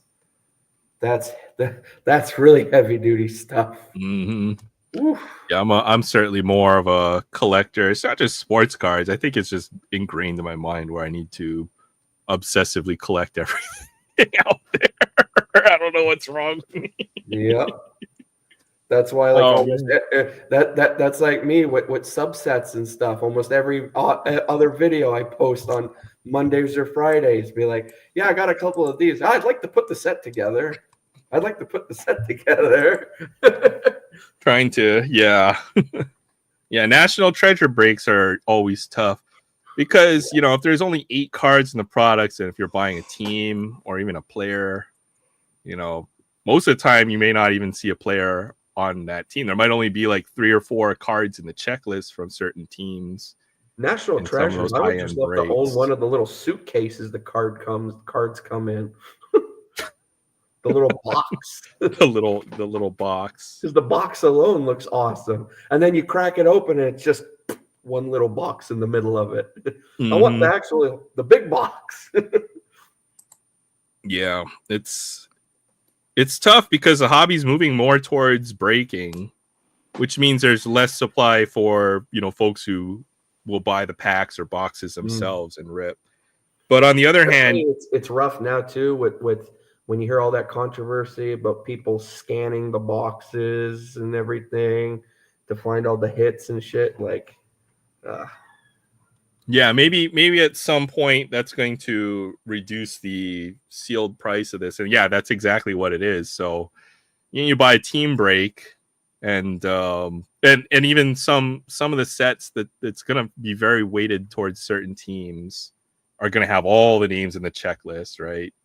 So maybe if it's hockey, you get like, oh, I got the Nashville Predators out of the cup. You're gonna be like, oh, great. There's like 3 cards in the entire checklist, and yeah. But yeah, if you buy into some of these breaks, it's possible, man. You can even miss out and not even get a card from the break, which is brutal. So that's why I always laugh sometimes. Like Jason, Canadian Card Breakers. It's funny because he likes to go for the Toronto Maple Leafs or the Toronto Blue Jays. And so there's a lot of times he'll buy into breaks, and like maybe he'll get out, like, mind you, they're cheap breaks, but at the same time, maybe he'll make away with 2 Toronto like base cards or something, And it's happened to me. I've seen that before. Yep, that's my luck going after Toronto all the time. Like, I got the A's in a break. Oh boy, that's gonna light my world on fire. Yeah, see, if you hit the A's right away, you're hoping maybe you'll hit like a cool Jose Canseco or like a Mark McGuire or something. The checklist. Yeah. On the checklist. Yeah, we're still here, man. We're crazy. You should go on sometime. Y'all, I'm gonna head out. It's starting to get pretty. It's almost 3. Head out pretty couple soon. Minutes till 3 o'clock. So yeah, almost 4 o'clock here. I've been up for like 21 and a half hours. So. You're crazy. 21 and a half hours. Time to go to sleep. I'll probably sleep for about 4 hours. No, my body's gonna wake me up at 7 in the morning anyway. Okay. It was funny last week because every time you're about to dip out, Frank just kept it going for another hour. I know. We talked another hour and a half off the air. That was hilarious. But I won't be doing that tonight because I'm falling out in my chair and I'm not Will, so I'm not going to fall asleep on camera. Well, I was lucky. We can't see you on camera, so we can't say you're part of the club. No. We can see him. Fall He asleep just on camera. saw a hand there. There he goes. I'm pretty rough right now too. Frank, if you've never seen me, you get a card in your box. 101. He's only got a few of those cards. No, there's not a 101, but I think you might have my 15. Ooh, I think you got the 15 for my Sensei Domino 15. So sweet. there's only one of those. Awesome. All right. Well, it's good hanging out with you. Always appreciate you coming Yeah, on. I would have been on earlier if the Tyson fight wasn't on. It was always worth it, to see the Tyson fight and Yeah, you can't miss all Tyson. that. Even if Can't it's miss horrible, that. you can't miss Tyson. You never know what he's gonna do. Ears go missing, and He wants to eat people's children, Yeah. All right. I right. will see everybody. I'll probably see somebody in the we're chat doing it later on this again. week. Yeah. Keeping them It'll on. happen. But everybody have a good weekend. Night, everybody. All right. Good night. Have a great weekend. You too. I was thinking about doing breaks, and maybe we do a community break and we figure out one product that we want to open, and it'll be at zero cost, or a cost break, right? So that's really the way that breaks should be done, at cost. When you buy a break from a breaker, you're often paying a huge markup on those. When they sell it individually by the team, and you add all of it up and you divide it by however many boxes or cases they're going to break, it's often at a huge markup, like 50 to 100% for certain products. I always hate that too, because you'll look at a break, let's say like on Instagram, and you'll look at the list of the teams, so you'll see like Florida Panthers, let's say it's $20. St. Louis Blues, $10. Montreal Canadiens, $125. Like, what?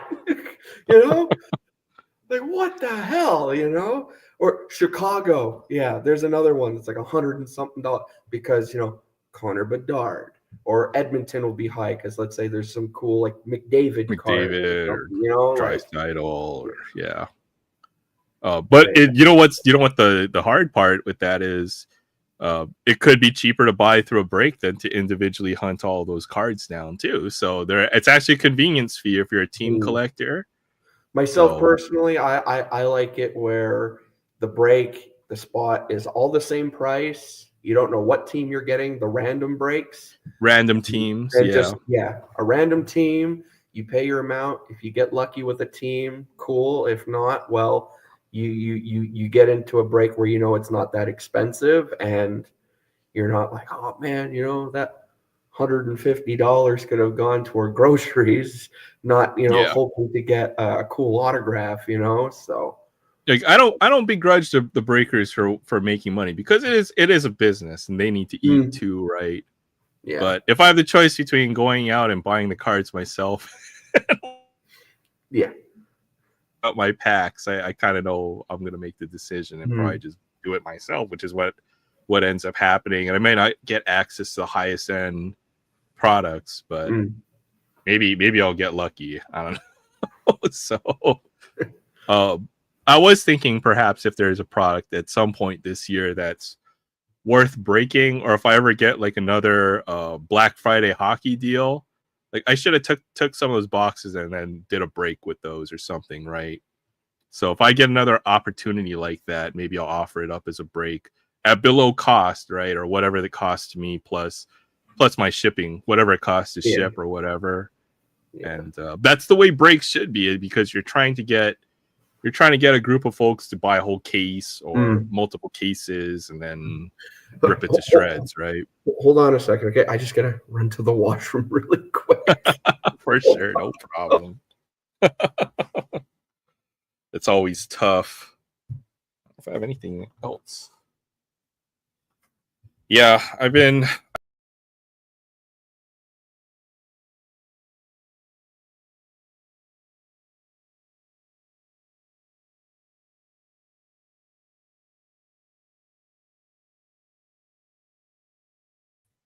Darn it, I did yeet myself off the stream again. Just hit the mouse button, but it's been probably pretty tough. I probably need to cut back a little bit on my spending as well in sports cards. I think a lot of folks got caught up in the hype. I certainly did. I probably you know, we all make these mistakes, and it's always in hindsight, I guess. But best way is always to look forward. And there's nothing wrong with having a little fun, you know, if it does cost you money, as long as you're responsible about it. So, yeah, as far as breaks are concerned, I probably won't participate in breaks, but you know, if I have a chance to, you know, if I come across a good amount of product or whatever, and folks are interested in opening it, then I might offer up as a break if there's interest in it. So that's something I've been kicking around. Like, say if I found a case of fat packs of Topps Update or something, we just rip them all up for a decent. You sound relieved, Frank, so I know what to do. Well, you slam a liter of water, it goes through you really quick. Oh man, yeah, I can imagine. I've had this box. I've been sitting on a couple boxes just to see if I can have the discipline not to open them, but they're kind of burning a hole in my closet. I've got to open this up pretty soon because there might be a redemption in here. So at some point, this will get opened. That's a nice box to have. This is a really nice box. Yeah. I got this at a really good price though. So, jeez, you could have a 120 US future watch in there. There could be a Laffy Future Watch. There could be who else is in this? Eklund.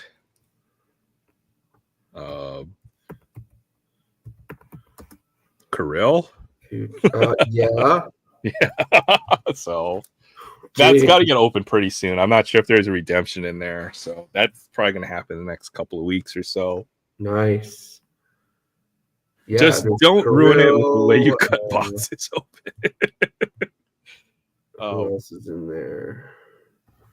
Laffy, Kirill.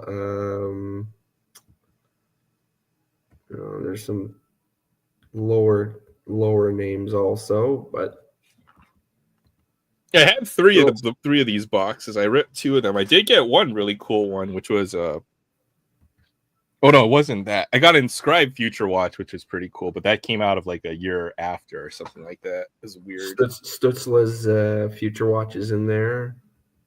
Oh, okay. That's a good one too. Yeah. So yeah, there's some big names that could be pulled out of that.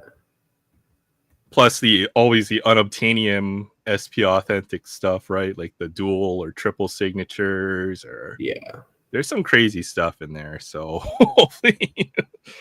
Oh man, but then you could get like guys who are completely out of the league or something too, and it can get pretty rough. There we go. Main thing is we don't get Frank in trouble. Is the big deal here.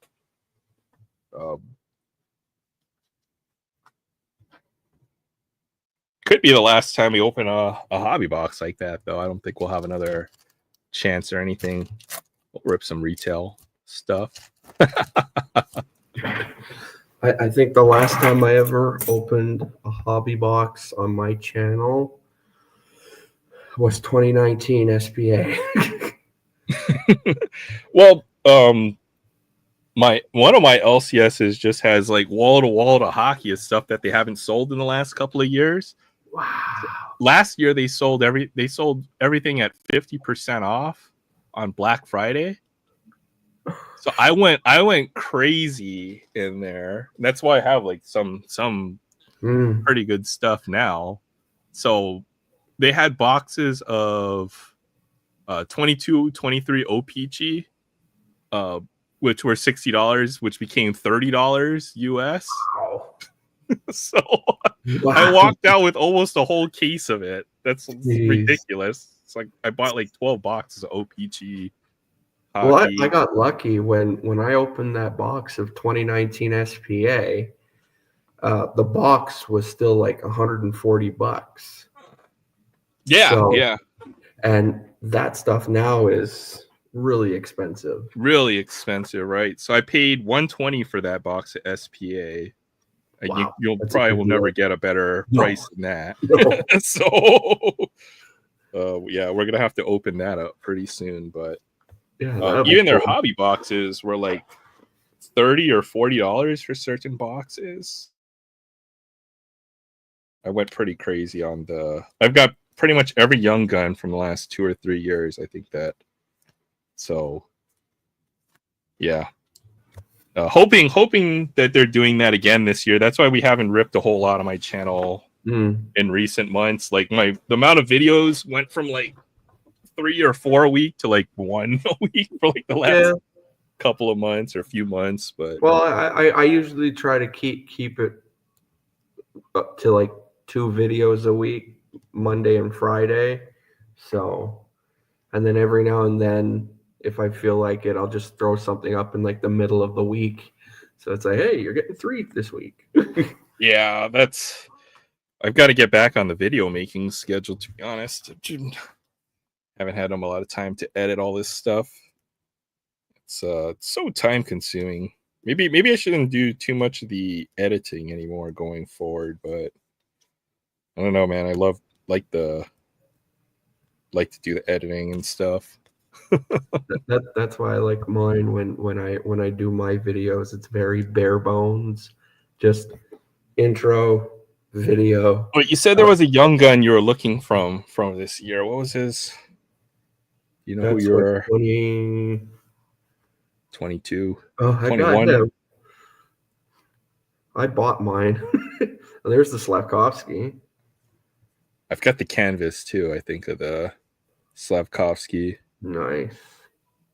Oh, Uka Luka Pekkanen. Look, they had to make the font like smaller to fit his name there. It's so ridiculous. Or when you watch a Buffalo game, it's UPL. They just abbreviate it. Yeah, it's ridiculous. Oh man, was it? Gosh, I can't remember. You were talking about a Young Gun. I know I had a couple. Probably had a couple copies. I'll probably just put one off. For to which the side. year? Maybe it was 23. This year? 2023 hockey. This year? 23-24 or 24-25? Oh, this is 22-23, I think. Let me check my list.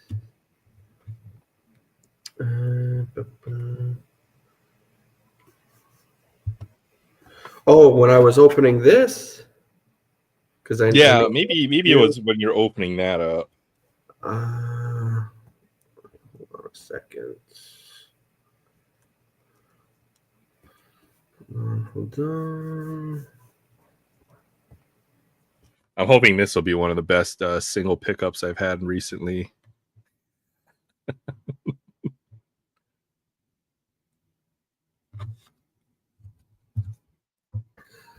All right.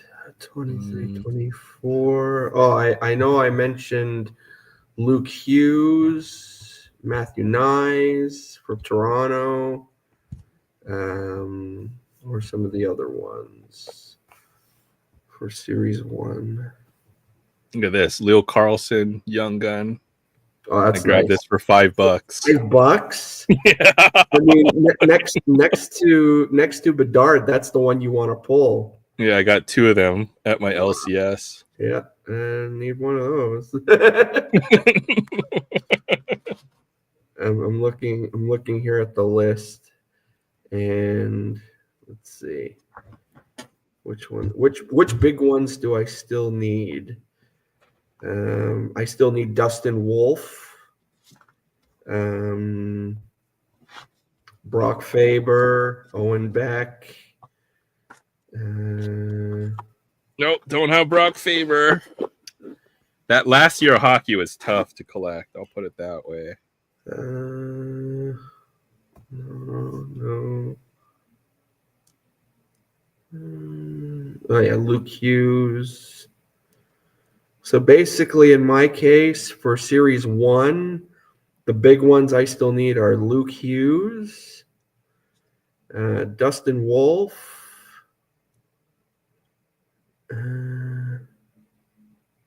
Matthew Nyes, Brock Faber, Owen Beck. Oh boy. Yeah, there's still a few big ones, and then there's a couple like low name ones I still need. Altogether for the Young Guns for 23-24, I'm missing 1, 2, 3, 4, 5, 6, 7, 8, 10, 11.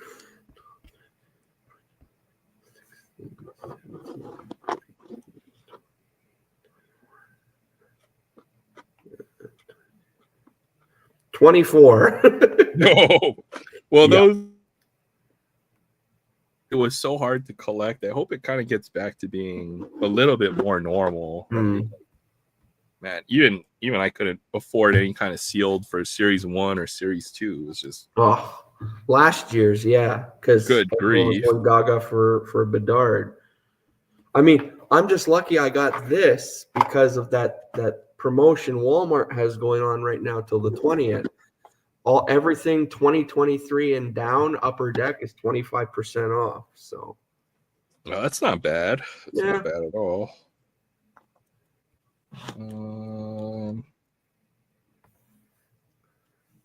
Let's see. huh, why is this highlighted? I didn't know I had a Will Cooley coming. Just randomly more stuff just popping up in your. Well, no, because on trading card database, if the cards are if it's in blue, and obviously if it has a check mark next to it, that means you have it. If it's pink, that means it's on your want list. If it's gray, that means it's in transit, and if it's yellow, that means it's on like it's in a trade right now that you're making. And I'm looking at the list, and I see there's a Will Cooley young gun, and it's highlighted in yellow. So How's the whatchamacallit, the plane sale hustle going? Getting cool stuff from those lately? from the stack sales in that, Yeah, that yeah, I've been getting some pretty cool stuff. I mean, recently I got a cool what was it? Because speaking of Yogi Berra earlier, I got a 2012 tops, and it's a gold parallel, not numbered or anything. Yogi Berra. It looks really cool. I think I paid like $8 for it or something. So Oh, that's not bad. it looks really I think nice. I've been looking for more stuff between like that 2000s era. It's because I don't think that's the part where I wasn't really collecting a whole lot. So I don't have a whole lot of cards from that era. So I just like that era because they still had they were still printing cards of like legends and stuff, mhm. So, and it wasn't like considered like a short print or something. It was just happened to be a gold parallel, but it's not like it was a short print or a super short print or something. So When did they start numbering the gold parallels to the year? I'm curious. I don't know. I know it's been a thing for, I don't know, maybe 10 years or so, but I'm Hmm. curious to know what the first year they started doing that. That's always a question I've always never gotten a good answer for. I really don't know because I never really paid attention to the numbered inserts like that. So Man, I notice I get a lot of freaking goalie autographs, which is kind of cool. goalies are cool. I like Yeah. goalies. Here, let's see if I'll show you the stack of goalie autographs. Yeah. be like, yeah, I want that one and that one. Let's see. So, all right. Yeah, even hockey, I pulled some really nice autographs.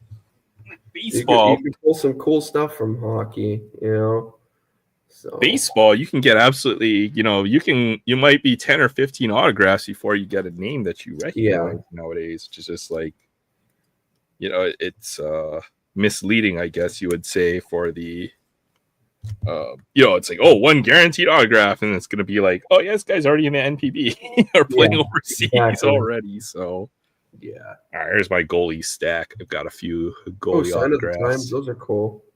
This was Those pretty are from cool. SBA. There you go. Samsonov, who was in the playoffs. I'm not sure how beloved he is as a goalie. Yeah, he's okay. He's okay, Well, right? he was okay with Washington. Then he went to Toronto, and Yeah. And then was it Jacob Markstrom? oh yeah, more scribbles. Yep, more scribbles. These guys look the same. They got basically the same Almost. autograph. Well, what about Ukko-Pekka Luukkonen? It's just a circle with a line through it. Yeah, I know, right? Nedeljkovic, yeah. Nedeljkovic. He's got. At least he put his number there. And the A. Put the little 39 on there. Got a Yeah. little number on there. Jake Ottinger. Jake Ottinger, yeah. Jay. Yeah, he's up and down, I think. Yeah. So I feel like the goalies, like, you know, when you get a Yeah. goalie autograph, it's cool. There's the rest of that. At first, when I saw it was Vegas, I was like, "Whoa, did he pull a Flurry?" But no, it wasn't. Now that would be a nice autograph to have. Marc-Andre I know. Fleury. I have one of him when he was with Pittsburgh. You know what? I mean, at least they put more scribbles than for the football player. Yeah. The best scribble autograph, like line after line, I find is there's a guy, I think he's still with New Jersey, Igor Sharangovich, and his autograph is like a loop, and then scribble. Well, if you had to sign out Sharangovich or every time you sign, I can see that getting old pretty quickly. But if your name is 9 letters long, like, come on, man. Yeah. Well, that's like someone posted on Instagram not too long ago, because you know, now in SPA everyone's looking for Bedard's Future Watch auto, and yeah, they got one. It's, I think, like out of $9.99 or something, and theirs is like almost near the end. So so he got his penmanship degraded by the time he got there. $9.95. He goes, well, I guess by autograph number like 500 and something, Bedard started to get tired. You can see from the first ones, and by his, it's like it looks like crap. How does that name even turn into like Ilui? Ilul. Vasily Podkolzin. Lol. Maybe he just signed it like Vasily or something like that. Yeah. Boot Jenner. Well, at least you could tell there's a B in his name. Oh yeah, this one's a little better. But at least they're better than the football. Well, that one's pretty bad. Yeah. Mandersley. Come on, you got 9 letters in your name, man. Yeah. All right. Well, I got some good ones from at least Denny Savard. Yeah, that's from some the legends. I'm gonna try to buy more of this. If that Leaf Metal hockey goes on sale, and I can get this box for $50 or $60, I'm gonna buy every single one of them. Yeah. Because they give 3 autographs. I have a couple Leaf autographs. I have one in my Brodeur PC. It's a dual stick. It's Marty Brodeur and Glenn Hall. Oh wow! Yeah, and then I have a triple auto.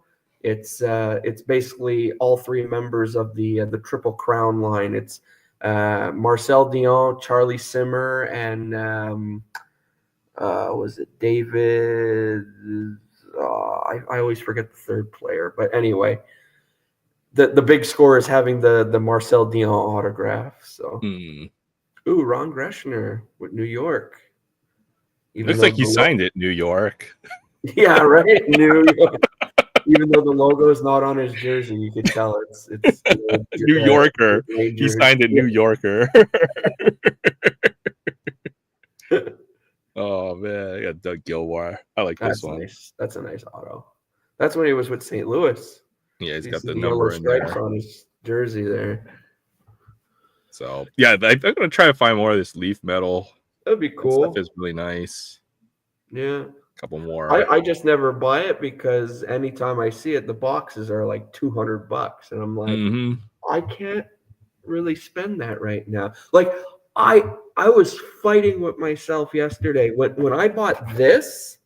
Yeah, they had the mega boxes of 24, 25 that just came out, and each mega box comes with 2 Young Guns in it. and They're like it was- 60 they're 64 bucks US. Yeah, it's Canadian. crazy. And I think I got to the cash, walked back to the card aisle, back to the cash, back to the card aisle, because I was deciding. I'm like, oh wait, do I buy one? No, maybe I'll go put it. No, but maybe I could buy one. Oh man, when you get that buyer's remorse before you even buy the product. I've done that too. I think I was Oh. checking out the Series 2 mega boxes here, and they're $65 US. Yeah. And I was like, wait a minute, you only get 2 or 3 Young Guns if you're Yeah. lucky out of that. And man, you can just So- get you have like 5 Young Guns on that 50 card checklist you're Yeah. looking for, and everybody why, else is a like- $1 card. You're just like, Yeah. okay, I gotta put this back. So that's why, like I said, the Walmart near my place, they still have a ton of 21, 22 and 22, 23. And like the 22, 23 Series 2 blasters, the regular blasters, those are normally $19.92 now. But with the special going on, it brings them down with 25% off. It brings it down to like 14 or 15 bucks. So I'm like, I think I saw okay. online. I think it was. I think on the Walmart store too, it that special is in effect. Well, some of these boxes are really cheap. I think it was Steel City Collectibles. Okay. They had an entire retail case of 2021 extended. So that's like 24 boxes of Nice. 24 packs. Mm-hmm. And it was like something ridiculous, like $10 per retail box. Wow. So it's like, The only downside, 2020. it's terrible extended, set. Like you're looking more for like insert stuff, because the Young Gun crop in extended is like meh. I think the big name in the extended set is Kaliev. It was a terrible set. Kings, Did I yeah. have Kaliev in here? I think I got Archer Kaliev autograph. Yeah. So that's a Nice. cool one I got An from inscribed one. an inscribed Future Watch. Turcotte, yeah. And Turcotte is finally actually playing. I Yeah. think he's probably like a second or third liner, but at least he's in the The Owen league. Power one you have is nice, because I like Owen Power just because when he was playing with Team Canada and everything. So This one's got a really bad ding in the corner. Ooh, yeah. See that? So, oh wow. It's like if I hold it from here, I don't see it. Yeah, I don't know about that one, but it's a freaking Owen Power Future Yeah. Watch. That was the best one I pulled. He's probably. one of the good younger guys. I got his Young Gun. I was happy about that. I actually pulled his Young Gun, so I was like, all right, cool. You know, couple when most people would be like, yeah, okay, Owen Power Young Gun, blah, you know, just zoom by it. It's a good one. I don't think I have the Owen Power Young Gun. I had a couple I showed earlier when tonight. I pulled the Arbor Jackeyes Young Gun. I was like, yes, finally. Because a lot of people were selling it online for like 20, almost 25 bucks. And I'm like, I really don't want to pay that for his Young Gun. And then I finally pulled it out of a blaster. I was like, yes, finally. I pulled this during the Bedard chase this year, so it's a good one. Turns out to be a really Kyle good one. Connor's really good. So yeah, he's having a good. He's Jets been are on in the fire league a this year, while. so. I mean, I think his rookie season was I think the same as McDavid 2015, I think. Yeah, because his Young Gun is in Series 1. So Same set, yeah. Yep. And then I've got the Kaprizov autograph that I pulled a while ago. That's probably the biggest hockey card I have right now. So yeah, Kaprizov auto, that's nice to have.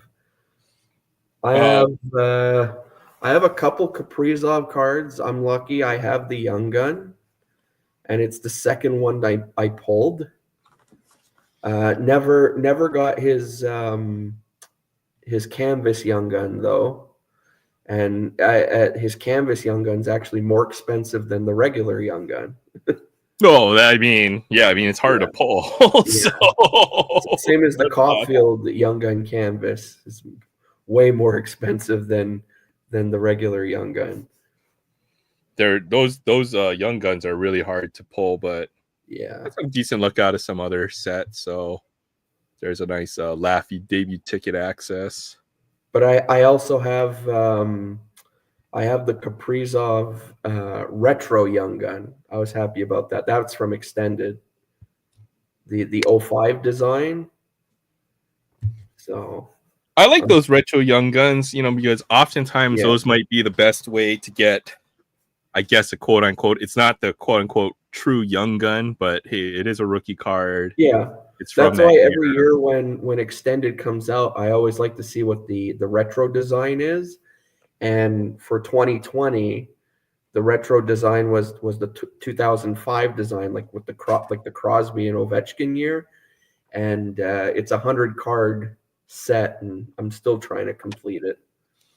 Well, I did not have any luck pulling any kind of Connor Bedard base rookie card. No, I don't. I think my first Connor Bedard card I actually pulled was his second year from this year's Tim Hortons set. That was the story of my hunt, and let's just say I did it. I did put a fair amount of effort. And I got one of those, but I had to buy mine. I had to buy mine for like $10 on eBay. Well, I got 6 of those because they kept on throwing these packs. Like, take them. I'll take them. They got 3 of the giveaway, I guess, the promo. But I did get a few inserts. All I got were inserts of Connor Bedard. So insert. That's another thing. Last year's extended set. See, I never even got that. That's like a $20 to $30 card still. All I got were the inserts. It's like, this was nice. I never pulled his retro Young Gun, which I find you probably have a better chance of pulling than his base Young Gun. And probably, yeah. And I was looking on. Looking on. This is the closest thing I got. I didn't get the canvas. I got the base Young Gun checklist with Bedard on it, and that's why I considered it like half a Bedard Young Gun. That's right. I got half of a Bedard Young Gun as well. So this is as close as I'm going to get to it. Yeah. And last I saw a couple weeks ago, someone had the retro Bedard Young Gun, and they wanted $80 for it.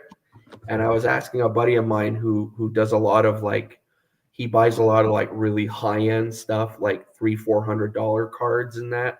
He has a high end Carey Price PC, and I asked him, I was like $80 for the retro, worth it? And he's like, no. He goes, wait a little while longer, the price will come down even more, and then you'll be able to get it for a decent price. I'm like, okay, cool. That's good to know, because you know what? I take that back, because I think even the Bedard Young Gun has gone down significantly. When it first came out, it was like a $1,000 card. Yeah. I mean, what is it now? Is it going on eBay to check? $400, I'd have to guess. Connor Last I checked, it was around $400 or somewhere around there. They had one at my LCS showcase, I think, for about $400, and I was really biting. I mean, at the time, it still was a lot higher. Well, the first one I see here, there's an auction. It has 3 bids on it, 5 days left, and it's at $152.50. Or the buy it now price is $450. Now that's Canadian. No, okay, so it's probably still a $350 There's card. A lot of them on here are graded already, which I'm not surprised. But let's see. We'll look at the last sold items. Yeah. Okay, a graded PSA 9 sold for $398, but a ungraded one, a raw one. Okay, a raw one sold on November 15th, yesterday, for $385. So. Okay. I see it in the US. Yeah, it's still like a $300 card. I mean, I still don't feel like paying that much for one. and a recent sold retro Young Gun of his in a PSA 8 sold for $56.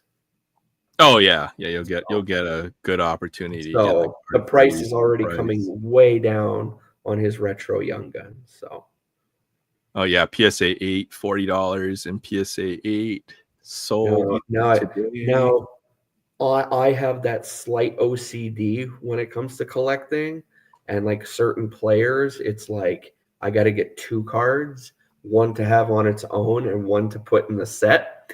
And like with Bedard, I'm gonna have to get one to have on its own and one to put in the set. $69 US, PSA 9 on the retro Yeah. Young Gun.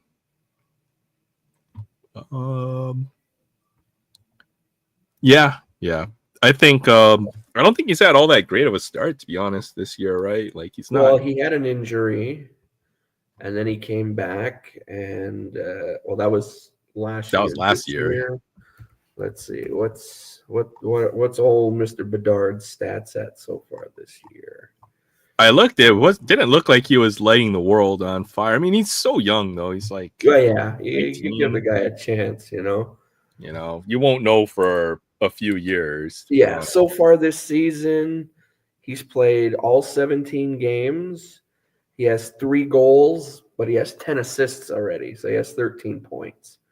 But he's also a -6, which means he was on the ice for 6 goals. And career-wise, he's played 85 total games. He has 25 career goals and 49 career assists. Well, I mean, the minus, like, wouldn't the minus be higher if you're on like just a bad team in general? That's really kind of not your fault. Yeah. Right? So overall, he has 74 career points, and he has a career plus minus of -50. I'm curious, when you look at hockey stats, which are the stats that really matter in like when you see the full stat line? Well, I think they look at goals and assists, obviously. I guess time on ice is a stat I know a lot of people like to check out. They like to see how much ice time their players are getting. So yeah, like his rookie season, yeah, he had 22 goals and 39 assists. So, and 28. He's flashy though, like when he is.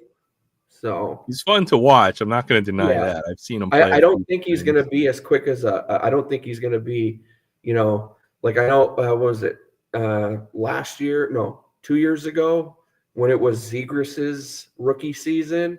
Like everyone was like, "Oh man, Trevor Zegras," and look how much he's fizzled out. I don't think Bedard is going to be like that. I'm not saying Bedard's going to fizzle out either. I mean, he is a really good hockey player. I mean, seeing what he did for Team Canada and everything, he broke one of Gretzky's records in the Team Canada tournament when the one that they had to cancel because of COVID. Like they played their first 4 games and then COVID hit and they stopped everything.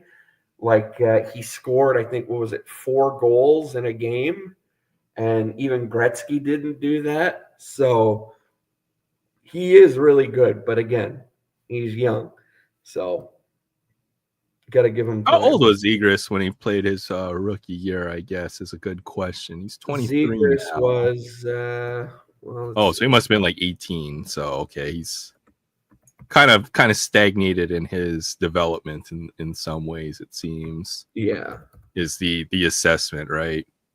And that's the thing. Like with Zegras, he was all flash. He's trying to do the Michigan goals and all this stuff. And apparently, in the locker room, he isn't exactly the greatest. He's not well liked, right? He's like, he wants to party and everything. He's not very like level-headed. So, yeah. I've been thinking about this, right? Because you get guys who are about to get not just life-changing money, but like FU money. Yeah.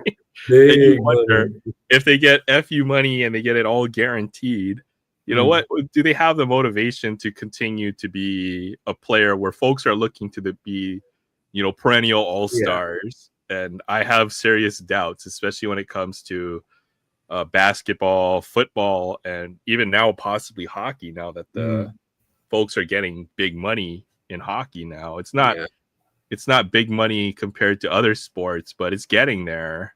So at some point, you have guys who play. You have guys like Kobe Bryant who are going to play no matter how much they're getting paid, and LeBron James. But then you have guys like Ben Simmons. And that guy got max contract twice. But he doesn't even want to. I don't think he has any heart to play basketball anymore. So he averages like 4 points a game, 3 assists. He's just like, give me the money, Yeah, I'll do the workout video showing me shooting threes, and then get to the regular season, and then all of that disappears. It's just but a lot of what we do when it comes to sports cars is you're buying these very young players, how they're going to react, or if they're going to change a few years down the line. If they got, I got all the money I want, so I don't need to play anymore. And you're like, wait, I need you to be in the league for like another 8 years so you can make the Hall of Fame. I'm looking at Zegras' stats. So his rookie season was 2020, and he's 23 now. So he was 19 when he came into the league. Yeah, Bedard's got 13 points. And Bedard was what, 17, 18 last year? Yeah, just turned 18 or something. So he was literally a young punk. Yeah, he's 19 years old. It's crazy. Well, I mean, he's still like not like the upper top tier, but it looks like he's doing okay. His birthday is July 17th, 2005. I was still in high school when he was born. I was in college, so because I graduated in 07. Yeah, that's what the realization for me when I saw like so and so junior, and like I was like, oh my goodness, it's like I'm getting. He has a son. He has a son playing in the NBA. Huh? What am I doing with my life? Yeah. Or when you look back, like again, Connor McDavid, his rookie season was 2015. That's like 9 years ago, and you look back on it and you're like, wow, he's been playing for almost 10 years already. And I remember it like it was yesterday. But like, I see the new rookie that Edmonton got, McDavid. Apparently he's really, really good. And then the year after, there's this Austin Matthews guy. Apparently he's really good. It's crazy. With hockey, though, the players, they can play into their late 30s and not really drop off, though. Yeah. So, or in my case, my graduating year, that was Carey Price's rookie season, 07. He's been around in the league. Isn't he like the same year as Sid Crosby? No, Crosby was 05. Okay. Yeah, that I get things confused. They're old, though. I remember walking into a card shop in Ottawa, and we were with my dad, and we were talking with the owner. And it was like one of these places, it's like an old man who owns the shop. And we're talking, and he was mentioning, he goes, hey, what about in Rimouski, huh? They got that Sidney Crosby guy. Man, when he hits the NHL, man, he's going to be amazing. And I was telling you, I was like, I wish the Habs could get a guy like that, And here he is now, like over almost 15 years later, he's still playing. And I'm just like, I remember it like it was yesterday. Well, when I first started collecting, guys like Shaquille O'Neal it was his rookie year. Okay, Shaq's been out of the league for long enough to have the next generation take over. So this is like the third or fourth generation of players in basketball that I'm watching, and it's in Price's case, my graduating year was his rookie season, and now next year, 2025. is the first year he's eligible for the Hall of Fame. Yep. I know We're a lot just of like, guys. wow. So that's crazy. Time flies, man. Oh my God, does it ever? And meanwhile, you're just Yeah, like, that's your yep, friendly. just another wheel, night just store, another cog in man. the machine here.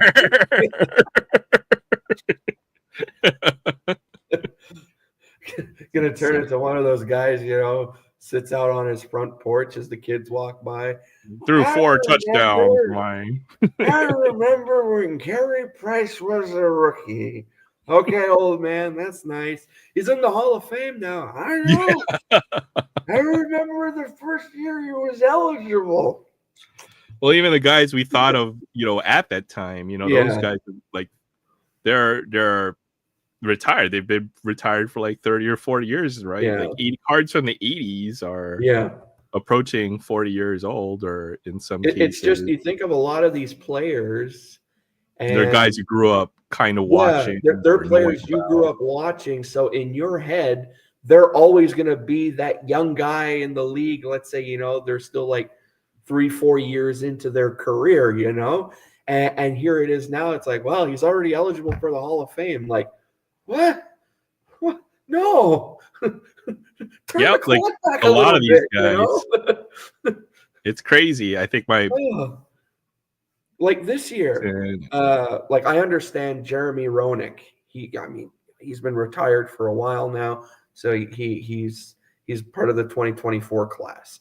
Pavel Datsyuk also. I remember through the 90s and everything watching him. I mean, he was like the magic man, the hands Pavel Datsyuk had when he was making a play was just amazing. But like Shea Weber, I'm like, it feels like I was just watching him like a year or so ago play, and here he is now. Yeah, he's in the Hall of Fame now. Like, wow. Or he's like, what? He's coaching? He's a head coach? Yeah, and that guy's the general manager of your favorite team. Yeah, you don't really hear them mention it on like Sports Center or whatever, and you just see it during a game you're watching on a weekend. You're like, hey, what's he doing behind the bench? I saw that recently.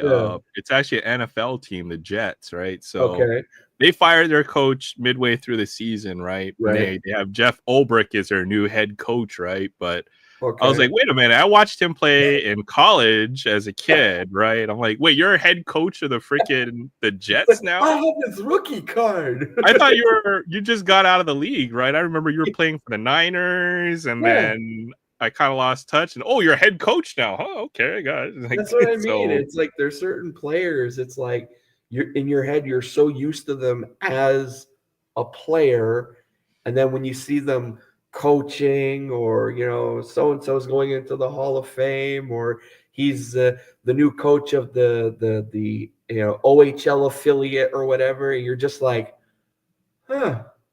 Or you witness history. You witness the historical player that you didn't know at the time was going to be that great. You know what I mean? Exactly. That's another example, right? So, like, I remember as a kid, I always watched UH football. That was always my game. Watch the games late at night. But then I went back and I watched some of these old games, right? And I'm like, Curtis Martin, huh? That guy was pretty good for running back for Pitt. And then I watched the game and I was like, man, this running back is killing us. I watched the game like 30 years later. And I was like, they put the name on. He's like, Curtis Martin. Okay. Well, he turned out to be pretty good. So it's stuff like that. That's like in Crosby's case. Like you think back, Vancouver, the golden goal, when he scored that, like, you're sitting there going, yeah, I think Crosby has a pretty good player, future ahead of him. Yeah. And now here he is, 15 years in the league, over 1,500 points, like, generational player. He's having a good career, right? So, and then again, even a lot of these guys. The other night, he got his 1,000th point, fourth quickest player in NHL history to do it. So Well, he's what? How many points did he have last year? He probably had like 150 points or something, somewhere around just there. from assists alone. He had 100 He had assists. I'm 100 sure he had like assists last he year. probably had close to 50 goals if I had to Yeah. guess. You know, so man. yeah, he's making up ground. I mean, he's not like Wayne Gretzky where you're gonna average 100 assists or anything, but you know, for the modern player in this modern era, Yeah. you know, the times change, the statistical distribution changes as well. Yeah. Even the way that they scored back in that era, and it's the same for basketball or any sport, right? Where you know, statistics don't necessarily translate. I think that was another topic I was going to bring up tonight. Like, darn it, I don't want to talk about stats anymore. Compare players from different eras because there's a lot of people. Once you start getting into stats, it's like this guy is the greatest statistical player, you know, of all time by measuring this score, this metric. He has the best shot blocking percentage of the blah blah blah blah, and they're just like, oh, this guy gets a triple double every, you know, but you know the rebounds are less contested, or folks are taking more 3-point shots, or I'm sure it's the same in hockey, right? Yeah. Like earlier when you and Sensei were talking about changing the game of basketball, and Will's just like, Will's just like, whatever, dude. Sensei's like, yeah, I know this is a boring topic. No, I just gotta go sleep now. Will was about to pass out right there. But it's I don't know. It's like the stats are tied to the perception of a player and their greatness so much these days, right? That's a big thing in any sport now. Pretty much, it's stats. You know, it's all stat driven, but now it's like, oh, come on. Maybe that will be what will change the hobby. Is that? Yeah, maybe. Who knows? And actually watch the players and figure out who their favorite players off of based off of who they watch. You can think of players who aren't statistical greats, who are just fan favorites, right? Don't just like them because, you know, this stat of his is better than Michael Jordan. He averages 25 points. He must be a good player, kind of. Yeah, exactly. You know, like in my case, like I don't collect Marty Brodeur stuff just because I was like, oh yeah, he is. You know, he holds the record for all-time record for wins. No, I collect him because I used to watch him play. And like most nights when he'd be playing, he'd be standing on his head. You know, like same as like watching Dominic Hasek. I remember watching him play. I mean, what was it? Was it playoffs? Where was Buffalo and New York? There was that famous game where it went into like I think. Quadruple overtime.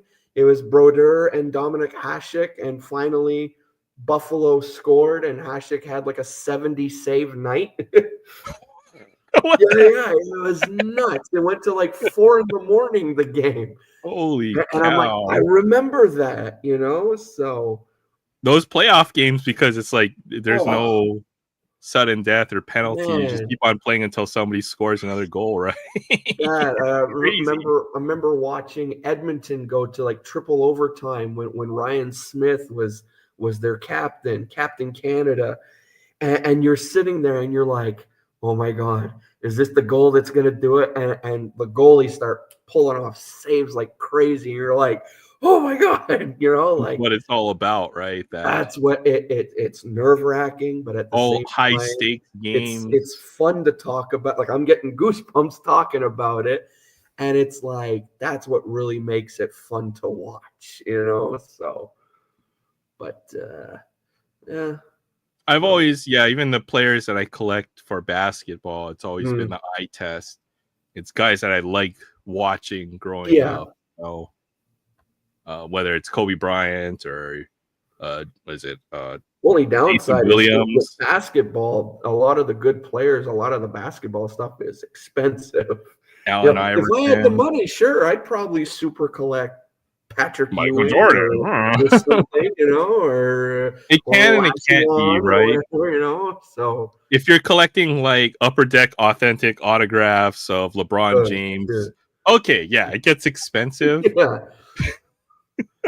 But if you're collecting like base set cards from the middle of his career, then collecting a certain player doesn't have to be expensive if you're not caught up in the most desirable cards, quote unquote desirable cards, right? Like for Kobe Bryant, as long as you're not trying to own his his Topps Chrome rookie card or his Topps Chrome refractor, all his rookie cards are reasonably affordable. You can probably get the Topps finest for $50, $60, something like that.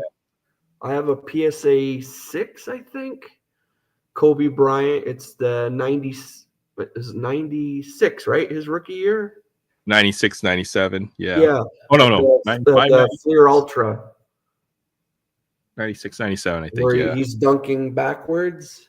Yeah. I think I've got that's one. the rookie I have. And that's a nice one. And I think I paid like $30 for it or something. I was like, okay, I got a Kobe rookie. I'm happy. So, one is good enough for me, so. But like I would love to get an 86 Ewing rookie. Oh my God. Because growing up in the 90s, watching basketball, I know Jordan was everything. But I always liked Patrick Ewing because, I don't know, for some reason, it seems like in the 90s, basketball players were almost like, they were looked at almost like how some people look at like WWE wrestlers. They each had like their own finisher move. A lot of basketball players in the 90s had their own signature dunk. And the play style was so distinct, right? Behind the head, the backwards dunk. That was his thing. And I loved that, So that's why, as much as I really, really like Michael Jordan in the 90s, I really like Patrick Ewing. Ewing. There's the Kobe Bryant card you're talking about. That's the one, right? That's the one. Yep. Yeah, he's not dunking, but he's going up behind it. Yeah. I got it's a nice card. That's a beautiful card. For like $30. I was like, yeah, that's a good price for me. There's a Topps rookie card. That's the closest I'll get to the Chrome one. There's also the one that's the close-up of his face. Yeah. For some reason, I have my Kobe stack out nice here. Adrian Beltre auto. He's got a nice autograph. That's nice. I actually want to get a Beltre auto because I have a feeling pretty soon he might be going into the Hall. So he is in the Hall of Fame, isn't he? Or is he already? Yeah, Beltre is in the Hall. I think this was the year he went in. It might have been 2019. There's a nice Vladdy rookie card. The black parallel. Those are nice. Oh yeah, there you go. Well, I have the card that you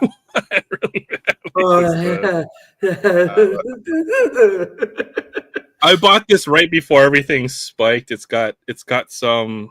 It looks like a little bit of like paper where the cards stuck together. But I got this for a really good price. Went in this year. Yeah. Beltre. Oh man. But so I did get the Patrick Ewing. He's got a nice auto. I like his autograph. I'd like. Well, I went back and I watched those. That'd be nice. I watched him play those Georgetown games in the Final Four. So I've been going back in to those games. Man, Patrick Ewing was a beast. Absolute unit.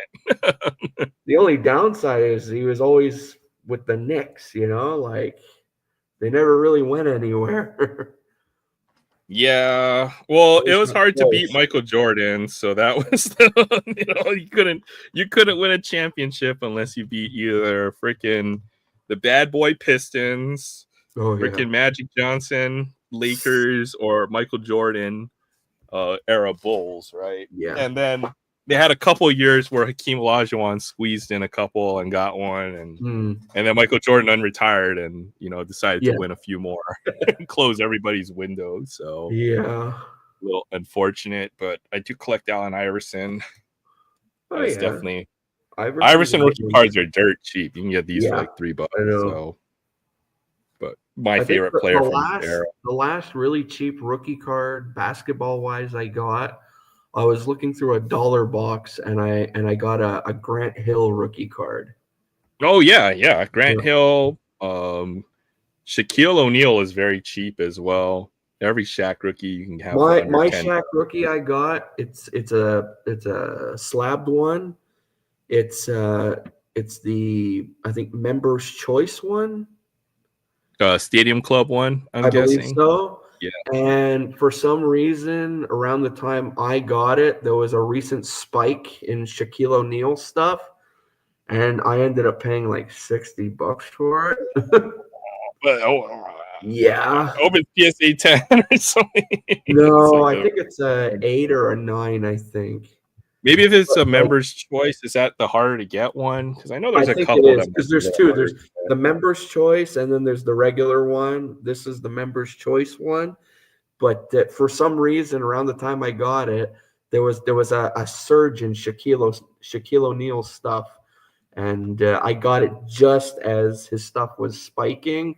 So I was like, and at the time when I got it, 60 was like a cheap price for it. Like it's that some of his rookie stuff spiked into like the $100 range, and for then, high grade stuff. yeah, and then now everything's back down. So. Well, if it was high But I was- grade, I was still finding them for like $5 or $10. And Oh wow! But I was at the point where I was like, I wanted to get a Shaq rookie, so that's why I got a Shaq rookie. I got the Kobe Bryant rookie. I'd like to get a couple other big ones, and then it all would in be that nice era, to they're have all a Jordan rookie. But oh my god, I don't have that kind of money. Garnett rookie cards are really cheap. Tim Duncan Yeah. stuff is really cheap. Vince Carter stuff is very reasonable. Yeah, I've been watching a Vince Carter rookie for a while on eBay. I just got to pull the trigger on it. I mean, unless it's stuff, the really limited stuff, I guess. Like The one I'm watching is what set is it from? Where the hell? Like I won't own a Kobe Bryant Topps Finest Gold Refractor. That's probably that's probably like a 5-digit card still because of the scarcity. You can still buy his bronze rookie card, or maybe even the bronze refractor might not be the one I'm looking at for Vince Carter. It's 98.99 Fleer Brilliance Illuminators insert. Okay, well, 90s inserts are a whole nother different game because this one it's going for $30 US, so that's about 40 Canadian. And the inserts I think are probably pretty collectible, which is funny because inserts nowadays aren't too collectible. Yeah. Unless they're like the Keys Hit level inserts. Mm. But in the 90s, inserts were everything. Exactly. And they made some very hard to pull inserts, right? The first one being Beam Team, one out of every two boxes. Yeah. And from there, the insert sets that folks didn't know a whole lot about it because there wasn't that much information on those. Especially sets like EX 2000 or Fleer Metal or Metal Metal Universe. They had some inserts that might have been seeded like one out of every 200 packs, 10 card set. And those are the most desirable inserts, I think, from the 90s. Well, that's like two basketball rookies I'm looking at right now. Like, again, they're on my watch list. There's the 98.99 Fleer Brilliance Illuminators Vince Carter. Like I said, that one's for about $40. And then there's the 98 Skybox Molten Metal Dirk Nowitzki rookie. That one's for like around 24 US.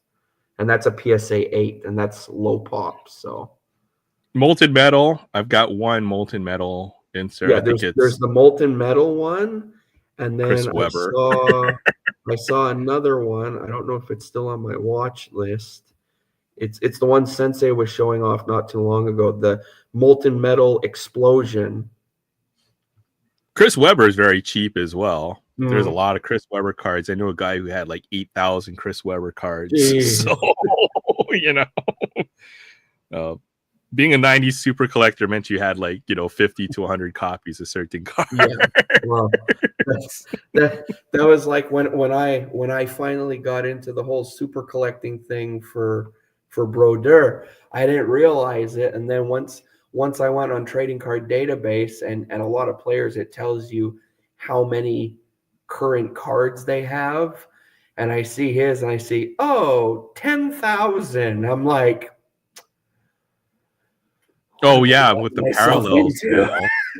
Now when they mind print one you, card, that means they printed 20 different variations of it. that's right? what I mean. Mind you, in his case, yes, he does have a lot of autograph stuff later on, but he also has a lot of parallel stuff in the 90s and 2000s stuff. So there's a lot of like, base, blue, red, copper, silver, the certain sets will have like 5 different versions of the same card, So Maybe that's one of the things that would make the hobby great again is if, folks used to be super collectors of certain players, whether it was a Griffey it's hard super to do that collector. now.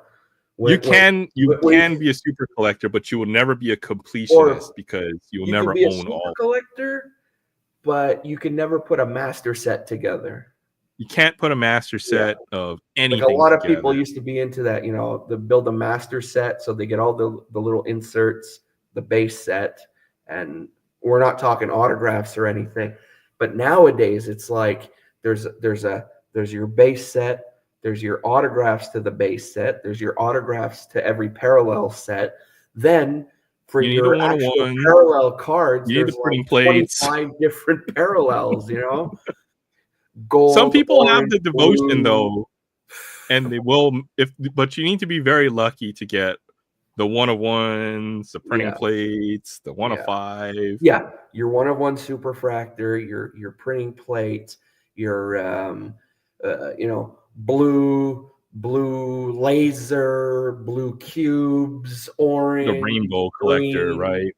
Yeah, there's your donuts, the polka dots, zebras, freaking alligator skin. I don't know, It's a It's La like there's Tigra like 30, or yeah, a like Blue 30 Steel different parallel. parallels. Like, man, I miss the days when a card had maybe 4 or 5 parallels, and then on top of it, you gotta decide what stores you're buying your cards from, because then you got the store exclusives, and like, Target has the Target reds, or Walmart's have the blue, and it's like, oh my god.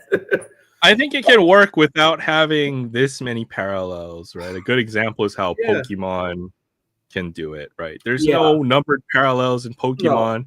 They have special illustration rares, which have gotten to be really hard pull rates. But that's it. You got your special illustration, you got your reverse hollow, there's the ultra rares, which are usually the rainbows, and then you got the secret rares. So Secret maybe there's rares. like four or 5, but not every character has one. Every year when the new set comes out, they'll select a certain Pokemon, Well, building a master and set then in Pokemon is hypothetically possible. People do it, Yeah. It's possible to build a master set. Yeah. There might be a few cards that are extremely expensive. Like if you're Yeah. trying to put together Evolving Skies master set, okay, well you need all 6 of the. I mean, what is the total? Maybe $3,000 for master set to get everything. Yeah. Which is attainable, right? It if you is, think about it, but it's like still a hefty price, But for some of the newer sets, it's a lot easier. Maybe $500 to put together a master set. Yeah, It's doable, right? And, You have and the then highest. it depends too. Like some of the alternate art cards, those things are expensive now, like really expensive. Really Like, expensive, yeah. I got lucky. Was it? I think it was Chilling Rain that had the alternate artwork of the Blaziken VMAX. Oh that yeah, Chilling Rain? yeah. Really, It looks like a cartoon. I think it is. Anyway, the first ones of those secret illustration rares are when they first started making those, because even a few years ago they never had those, right? This is relatively new, I would say. Like, what was the first set? Is it Scarlet Violet, or did they have those in Sword and Shield? Or did they have those in, was it before Black and White? I'm not sure when they started secret illustration rares, but I think it might have been Sword and Shield. I don't know. I don't recall seeing those, and I did have some from a few of the previous sets. But that Blaziken VMAX, from Chilling Rain, card number 201. Yeah, I got one a couple years back at Comic-Con of all places. because there was a guy, there was a couple vendors with cards, and he had one, and it's not exactly mint, and I paid $100 for it. Now that thing is almost $200 to almost $300. So I got very lucky with that. I have the alt art Galarian Moltres from Darkness Ablaze. I'd love to get the other two birds, but I don't want to start paying big money for alt art cards. The one that I really would like to get, but it's still very expensive, is the alt art Lugia. Oh yeah, everybody wants that card. Oh man, Maybe it was that is a XY where they had a beauty. few of those. But wow, the price tag on it, jeez. Or even the gold trio, the Palkia, the Giratina, Oh the yeah, Arceus. Palkia V-Star, Oh, Giratina, those or are whatever it's so called. nice. Or when back when they were doing the tag team cards, that's what, in like Evolving Skies, I think. There's the bird trio. I like that one. There's the regular one. There's the mosaic one that came in the fat pack, or the ETB. It looks like it's made of like stained glass. But there's a couple different versions of it. But there's also one. There's a trio tag team of Palkia, Dialga, and Arceus, where the three of them look like they're all in stone. They look like statues. That's probably my favorite tag team card. And oh man, I'd love to have one, but last I checked, they were still pretty pricey. Well, it's time to go look at TCG Player to see which card you're talking about. Yeah. That's Where like is it here? oh man, there are some really nice ones. I'm gonna find out. Arceus, Palkia. It seems like the best way to go with Pokemon is Tag going to be singles, from what I've seen. Eventually, people will lose interest and they'll want to, start to buy the latest and greatest for whatever new set is coming out, and that's when it's time to possibly swoop in and buy it. So I'm kind of waiting on a lot of these cards from the latest Pokemon sets, to be honest. That's the latest Pokemon sets. Okay, it's Arceus, Dialga, Palkia GX tag team from Cosmic Eclipse. It's card number 221. Yeah, I'm looking on price charting. Ungraded, $153. Okay, yeah, it's because they're all in stone. The picture alone is awesome. But then again, that's a good thing about Pokemon is there's a cap on it, right? That's if those are the most expensive cards, it's not like you're chasing, super limited RPA from Flawless or something like that, which is like 5 digits or something like that. It's like once you have that card, then you can finish the entire set. You don't have to collect a rainbow or anything like that. You're done. Yeah. And I feel like it almost needs to go back to that. Maybe that's the way that you get cards back to where it's reasonable. XY at a lot of those. There's some really nice cards there. Oh, that Sun and Moon as well.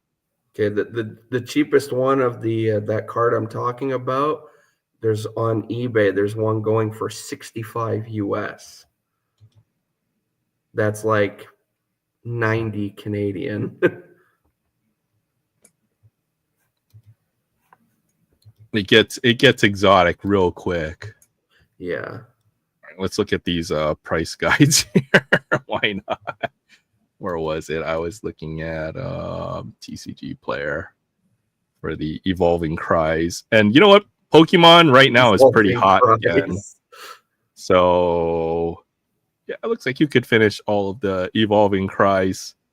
What is this? 2,000, 3,000, 4,000. Yeah, maybe it's reasonable, right? I mean, that's like the price of a pretty nice vintage set, if I had to guess. Yeah. And even some of the more recent sets, like let's look at even the 151 set. I don't think there's a card booking over $200. might be the Charizard right now, which I think 151 seems to be holding its. Oh, the Charizard's up to $200. It's okay, whatever. But it got down to like $100 at some point for some of these cards. $200. Venusaur. I think I got the Blastoise. That was the last card I needed for my my original base set, the Venusaur holographic. And I got the base set. Yeah, I bought one off of Twitter. A guy had one. He wanted $50 for it. I was like, sold. I have one. Because most of the Venusaurs from base set I saw were going for around 90 to 100. So when he wanted 50 for it, I was like, yeah, I'll take it. Yeah, it's a pretty good price. Yeah. Honestly, you know what? I try to finish up my base set. I think I'm only like 2 or 3 cards away from finishing a base set. It's not I expensive. finished base set. The only card that's missing now from the actual binder is the Charizard because it's in a one touch. Yeah, I've got my Charizard. Let's see if I can find it. And now I'm slowly working on Jungle Fossil. Yeah, Jungle and Fossil. Not doing Series 2 because it's basically just a reprint of base set. And so once I finish Jungle and Fossil, then I might start working on Team Rocket, Gym Heroes, because I have a bunch of those. So I'm not even going to think about getting into any of the Neo sets. Those are really expensive cards. Yeah, well, that's when because base set, Pokemon. I collected Pokemon when base set was Like still in print. Yeah, and people were buying base set cards. Shadowless Charizard for $1,000. It's not bad. I think the only Shadowless card I have is a Meowth. Those might all be Shadowless if they're a certain promo. Like I know the Poliwrath. Machamp is always Shadowless, the one that came out of the starter box. In the box, yeah. That doesn't have the one that has the first edition logo on it. Yeah, there's a Shadowless. I still have mine in the wrapper. Oh, nice. Okay. Yeah. Mine is still in the wrapper in my binder. So I've got a Blastoise, but you know what? I think somebody cut this card. Like they clipped the edge. Like look at that corner. It doesn't look right. Yeah, it looks a little off. So I got the corner on this Blastoise. I'm upset because here's a one that I pulled, right? And then you look at those corners on the bottom of that Blastoise. Yeah. So like, oh dang, somebody clipped this card and sold it to me. Jeez. A little upset about that, but I just have 2 Blastoise. You can just say that one's player used, lightly used. Well, this one's altered, so well, obviously I think it's altered. If you look at those corners on the bottom, that does not look right. This one is one I pulled, so that one's not altered. I always like the base set Blastoise. It's always the back of the cards that you have to look at. You know what? This is actually pretty nice. Yeah. Well, that's like my Charizard I have. The only reason why it's in a one touch is because for so long after I got it, when I originally bought it at a card show, it was curved. And on the back of it, you could see all the crease lines on it. And how I got it was it's got little creases along. The length of the card, because this was way before Logan Paul was starting to buy up all the Pokemon stuff and all the this YouTube. One's got some edge issues, I think. Yeah. But I think this would still be like a 7 if I had to guess. Yeah. 6 or could be. It's still the big one of the set, so still a big one. I do have a Venusaur? I do have the Venusaur, and I do have a Shadowless Blastoise. So that's nice. Yeah, to have a Shadowless one. That's cool. This might be the most either Charizard or the Shadowless Blastoise, which is. And I think yours is the error too.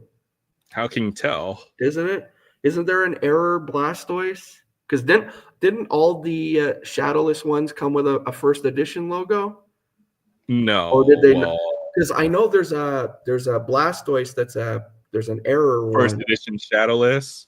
There's actually one. There's a rarest of the base set is you have to look at the copyright years, and there's Oh yeah, one printing. 96 or whatever. Well, there's one printing that might have like 2000 or something, or there's one that's a very rare printing with the copyright years. So there's even one more variation that a lot of folks don't really know too much Oh wait, about. where's your 2 Blastoises there? Because I I've got 3 Blastoises. Oh, I so- googled how to tell if it's an air. Oh wait, 1, 2. Where's the other one? Okay, so Oh this no is the no. regular Okay. unlimited. Your 3 Blastoises aren't errors. The error isn't the first edition logo. It's above the little Squirtle. If it doesn't say stage, you'll have an error one. Oh, Yeah. okay. There's an error one that doesn't have stage 2 on top of the little Squirtle picture. Well, that's crazy. Apparently, those are really hard to get. Or I've got really the Burger King expensive. new promo. I've got the Pikachu. Oh, I've got a cool Pikachu. I'll show you this one. There used to be a magazine called Wizards Magazine. I remember or Wizards. Duelist or whatever. Mm-hmm. And there's a promo that came out of that. I have that promo somewhere. That's pretty cool. The old Pokemon collection here. Oh, well, if you can't afford the $200 Blastoise, just go buy yourself the Celebrations one for $7 Yeah. or whatever. Yeah. So and that's the other good thing about Pokemon is that they reprint certain That cards. I got lucky. The celebration set, I put a master set of that together because that was easy. It's a good set to. Yeah. I think I liked how they reprinted it so that folks can experience those cards. And The last card I needed to master the celebration set was the Gold Mew, and I think the Umbreon. Those were the last 2 I needed, and I finally got them, completed it. And like I said, I'm still trying to complete the Pokemon Go one. I'm almost done. I mostly need a bunch of reverse hollows, and I still need like some of the like secret rares and stuff like that. So I did buy a good amount of that Pokemon Go, so I might have some cards. I wish I could still find some of it. I'd like to open more of it to try and finish my set, but it got pretty cheap for a while. It became cheap, and then it became expensive again. And even the Dittos. Have you seen the Dittos from that set? I have both of them, and the one just because I wanted to see the freaking Ditto. Yeah. To put I didn't pull the sticker off, but I put the Ditto one in the same same sleeve as the actual Pokemon it's supposed to be impersonating. So you can get a lot of good vintage cards for pretty cheap, I think. Still, if you have you're looking for them. Here's an Alakazam I picked up for like $5-6. Yeah, it's just got some edge wear. That's card number 1. So I do collect this kind of set one is got a nice Muck. Muck from cool. Fossil. Yeah, from Fossil. Muck is awesome. The only downside I have with Fossil is they decided to do a hollow and non-hollow of the same card in the set. Yeah, that definitely was a thing. I remember. I was like, that. oh no. I'll buy some Japanese cards that look later in good shape. There's a nice Arcanine from base set. This one just had good edges on the back. So, hey, what's up, Titus? Titus back in the house. Hey, we're still going. We're gonna set a record. We're gonna set an Aloha Friday record. Hey. I'll put the full shift tonight. My neighbors are probably like, you know what? I hate you. Pulling double duty. Charmander. Yeah, from the Pokemon Go set, from the actual just main cards, I'm missing 12 cards, and then from the reverse hollows, I'm missing 27. Oh, here he is. Here's that Pikachu. But from the actual base set, yeah, I'm just 12 cards away from completing the Pokemon Go set. And they're basically like relatively big cards. I mean, I still need a freaking Radiant Blastoise. Oh, I think I just saw that card. And Oh then no, Radiant Blastoise. Well, I got the I still Radiant need Charizard. the Radiant Blastoise. I need the gold lure module, and then I need the four. No, wait, 1, 2, 3, 4, 5 secret rares. So that's the Rainbow Mewtwo, the Rainbow Melmetal, the Rainbow Candela, Professor Willow, and Spark. No, there's a Radiant Blastoise. So yeah, there's one. there's one of them. And then I need a regular Zapdos, a Conkeldurr V, Slacking V. I need the other Conkeldurr V, not the alt art, but like the full art one. Uncle Durr. Yeah, the full art one. And I need the full art Melmetal. So, I mean, some of them are pretty cheap. At least I have the I have the alt art Conkeldurr and the Mewtwo. I pulled the Mewtwo. That was cool.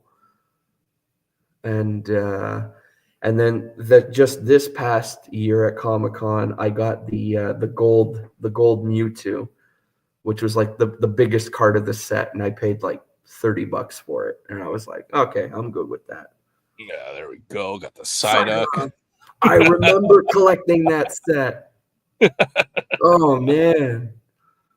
Oh, I I love think Psyduck I still so have much. most of that set. I do have a Psyduck PC. The good thing about Yeah. Psyduck is that there's not a whole lot of Psyduck cards, or they tend to No. be commons. I wanted to try and do that, like pick a Pokemon and try and get like all their cards from the first year their card came out. So originally I was gonna try and do that with Gyarados. And then I was Gyarados would probably be pretty easy. I mean, well, if you're talking about from the first set, there's only like one, because they literally only made Gyarados one card some in expensive set. One cards. set. There's a Gyarados has Palkia some star. Yeah, those. There's still the Dialga and Giratina. Giratina to go with it. I think Only there's got an Arceus Palkia. also. No, I think that one, the 3 connect, isn't it? It's the Palkia, the Arceus, and the Dialga. Yep, I think so, but I've Yeah. only got one of them. Oh, so they're nice. they are really nice, I will say. No, with Gyarados has some expensive cards though, like Giovanni's Gyarados, the holographic one. Either English or Japanese is very expensive. There's Misty's Gyarados. Oh, there's Venusaur. That's my Venusaur. But the one that I want the most, I would love to own it, but I think it's like a $300 or $400 card, is the Shining Gyarados. Oh yeah. Any of the original Shining anything. That's a big boy card. Is a very big or boy even card. the Shining Magikarp. Either one. They're The original version is big Yeah. money. That's why they reprinted it in freaking 35th or 25th with the celebrations. But this is a promo Meowth. I forgot where I got this from. This one's pretty cool. Oh, I remember that.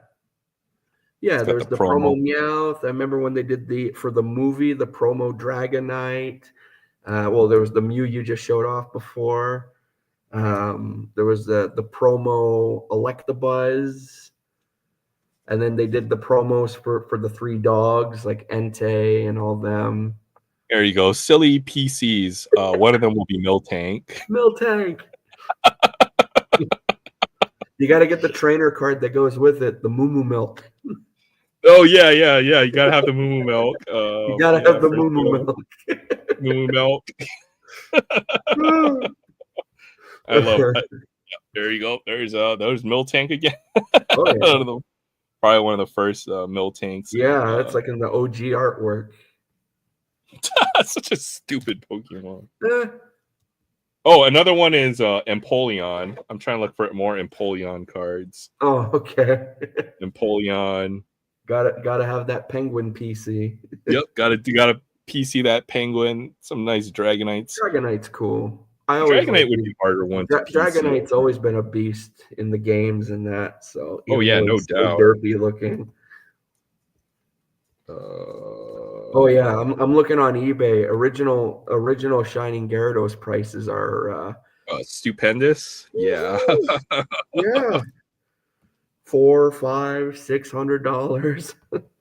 And then there's always, it seems like the waifu cards have kind of fallen out of favor a little bit.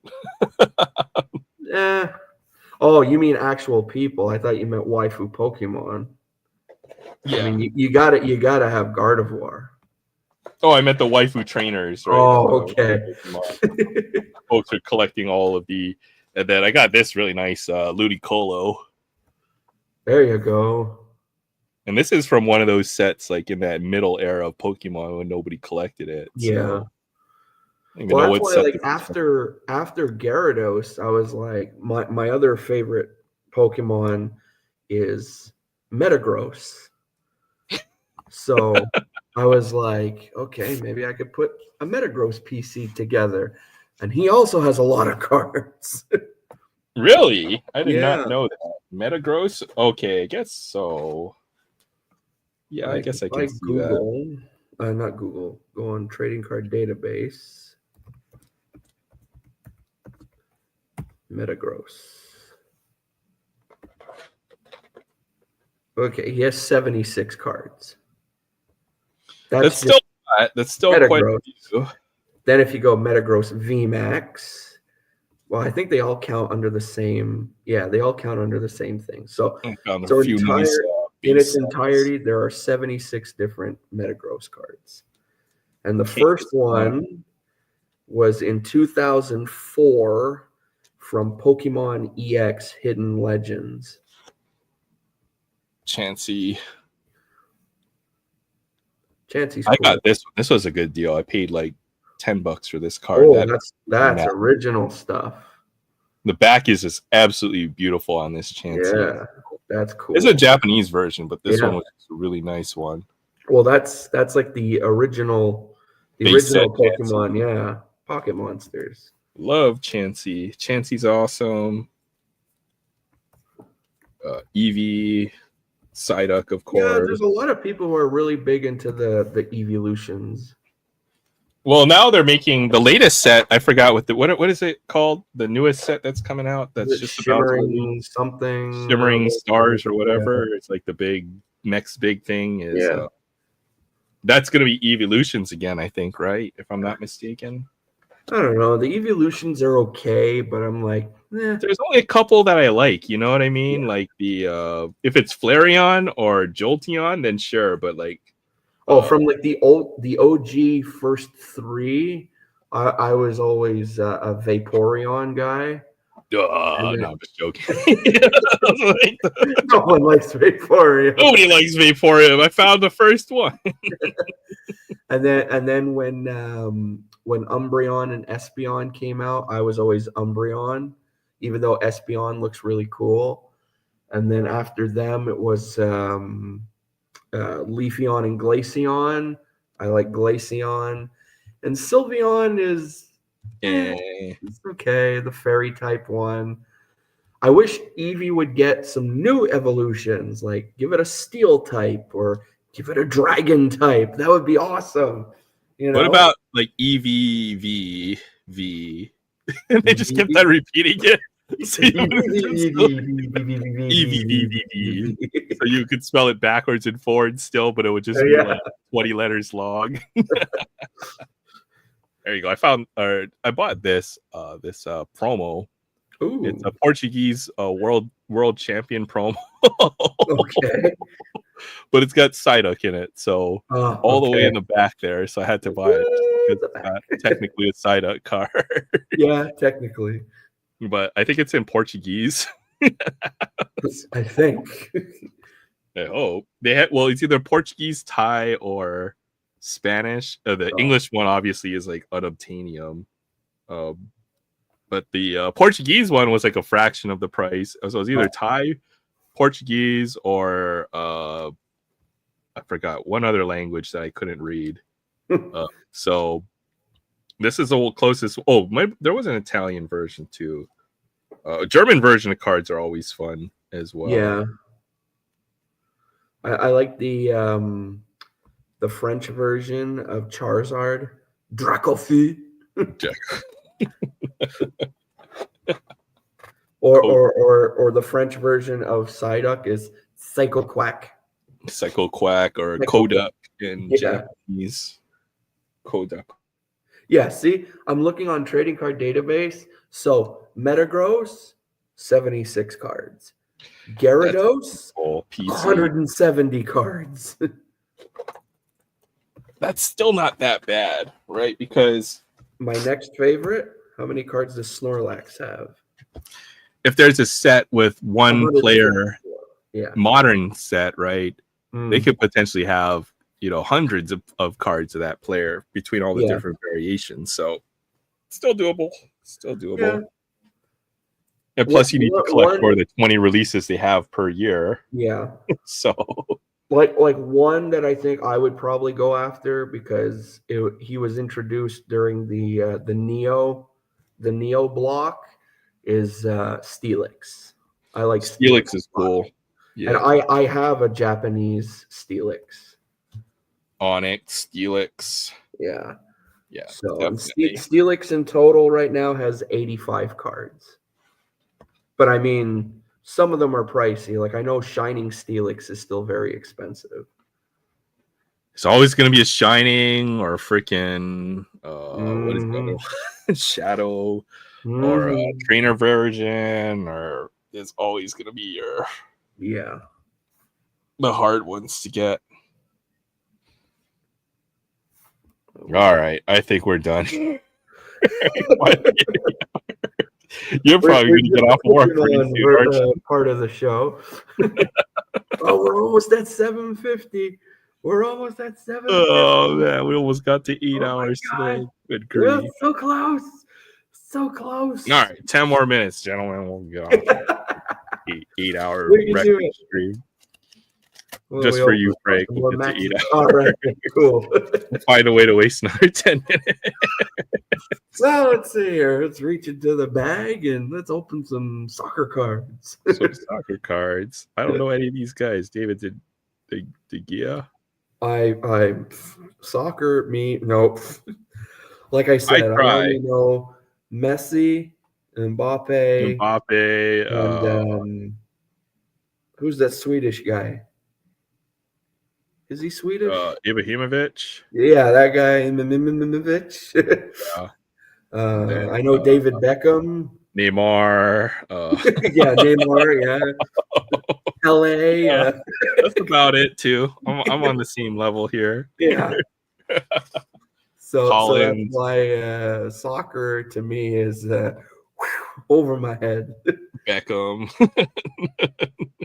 That would be cool though. A David Beckham rookie card would be cool to have. I actually was thinking of I don't know if I would look for packs of it, but was it 90 or 91 Pro Set soccer to look for what's his name there, the actor, the one who played the Juggernaut. Oh, he's got a soccer card? Yeah, because he used to play soccer. Oh, okay, well, that makes sense. Yeah. Well, yeah, wait, duh. He used to play soccer. He has a soccer card. See that? 21-22 Series 2 hockey. Look at this. I keep forgetting his name. Vinny Jones, that's it. Vinny Jones. Let's see if we can get a Quentin Byfield young guy. Oh, that would be nice. I still don't have him. Still looking for that one too. Yeah. So it would be nice. That looks like a blue to me. So yeah, Vinny Jones. His rookie card is in 90-91 Pro Set soccer. So there's a Carey Price. Oh yeah, in the jerseys that we never won a game with. Those are pretty ugly. I like when they wore the light blue ones last year, but even that they didn't win. Time to go to bed. It's Evo Primovic has an Yeah, ego as big as the earth. yeah. That's what I Vinny heard. Jones was a Vinny bad Jones was boy. a bad boy. Played for Wimbledon FC. Yeah, Nasty guy on the pitch. yeah, that's what I What was heard. his name? I was looking. I watched a documentary on what was his name?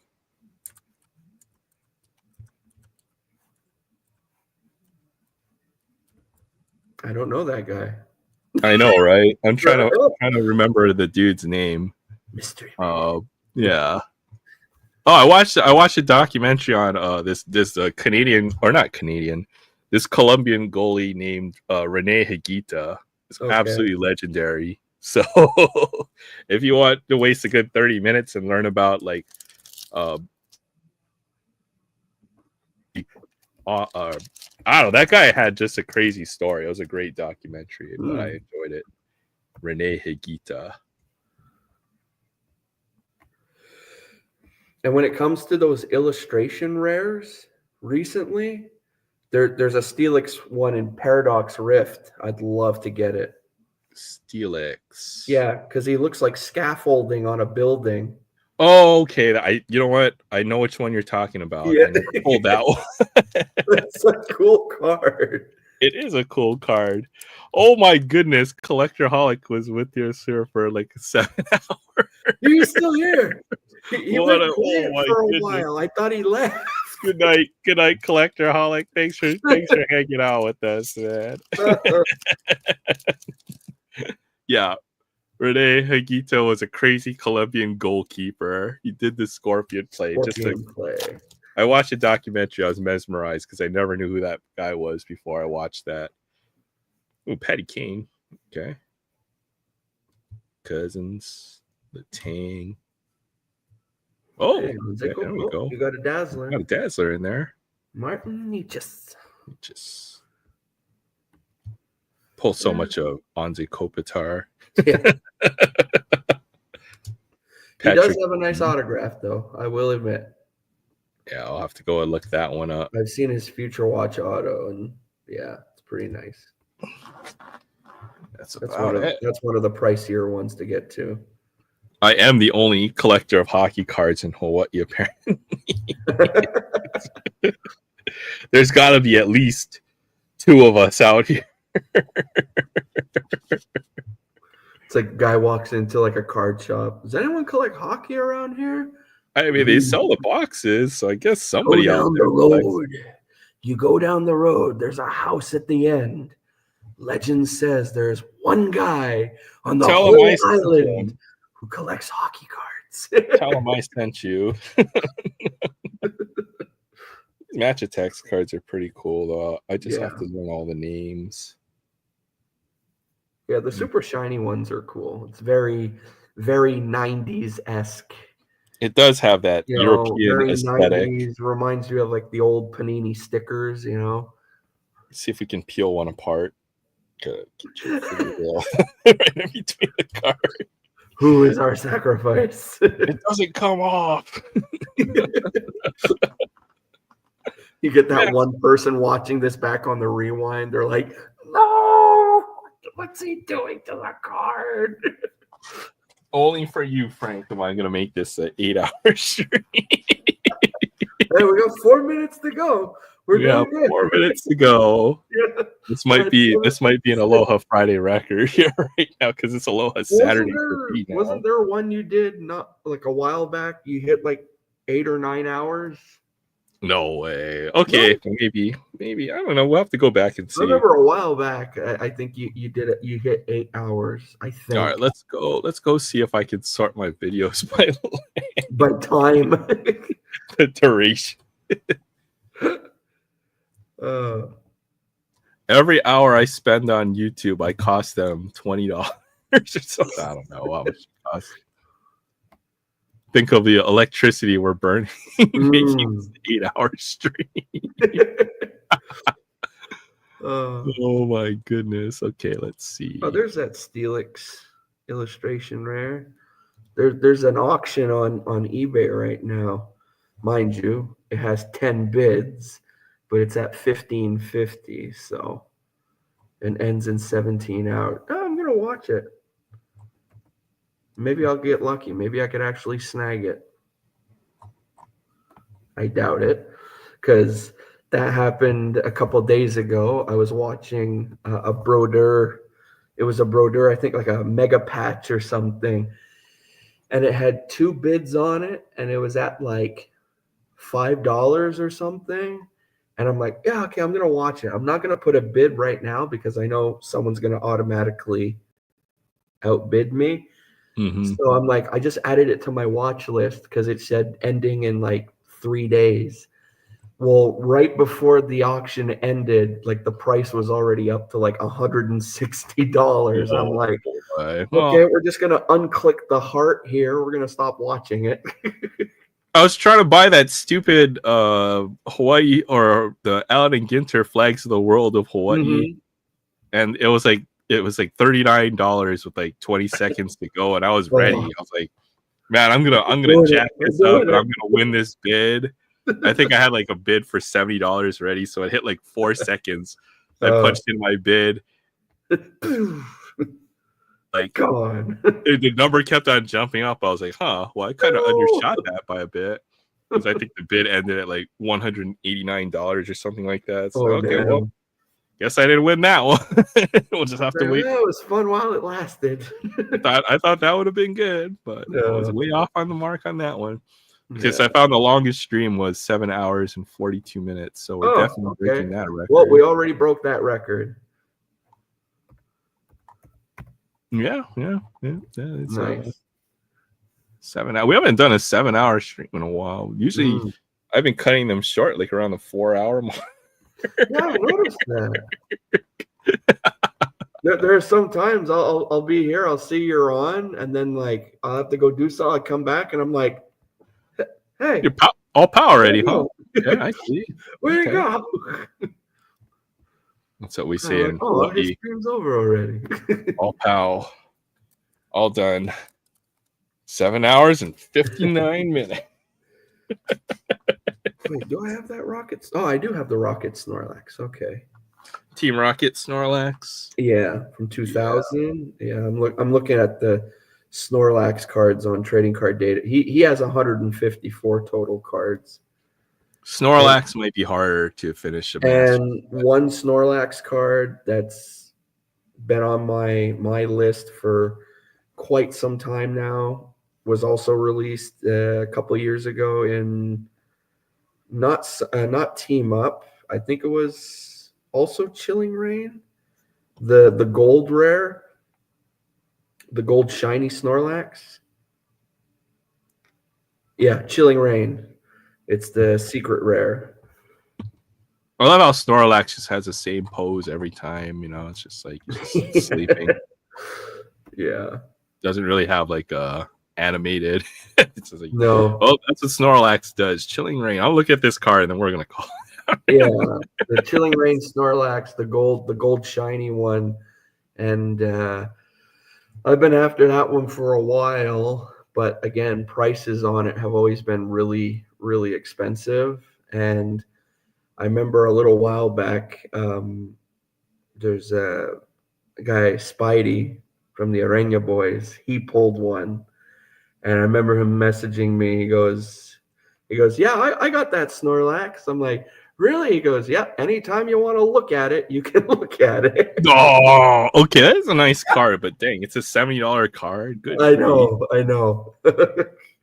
But just the way he said that. Anytime you want to look at it, you can look at it. Not like, yeah, make me an offer. No, you can just look at the card. It's a cool one. Yeah. I like it. Yeah.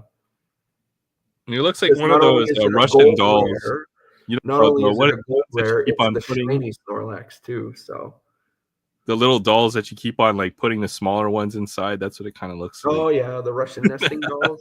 Yeah. Oh, that would be so cool. Why hasn't if you had a Snorlax, it was like baby Snorlax. Yeah. And then you got to the middle, it's like Munchlax in the middle. You should go work for the Pokemon Center. You should. They should put that out. Snorlax, Russian nesting dolls, but the Snorlax version. Well, I found the giant Psyduck, so yeah. I saw the Snorlax one, the stuffy. It looks like a giant beanbag chair.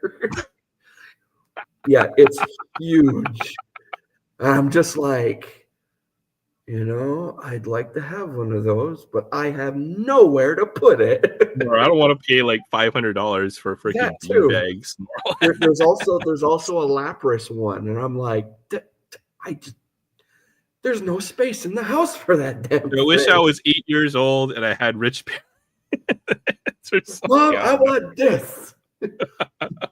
We don't have room for it, but I want it. Oh man. I remember I had one rich friend that went to his house. Man, he had like everything, like every video game system. That was like his room was the size of our Justin. house. That was my cousin Justin growing up. He was an only child, and he had a lot of cool stuff. And I remember I used to go to his place after school, and the one toy that never failed, I always wanted to play with. He had the special edition black and gold Megazord from Power Rangers. Oh, okay. That's the only toy I would play with. Now you're talking. Yeah. To the point where he would never let me play with it. This is the Blaziken you were talking about earlier. I remember. Yeah. Oh, okay. That is a really cool card. Yeah. So. Okay. All right, we're calling it now. That was the 8-hour mark. We have surpassed. This is officially the longest Aloha the new Friday record. ever.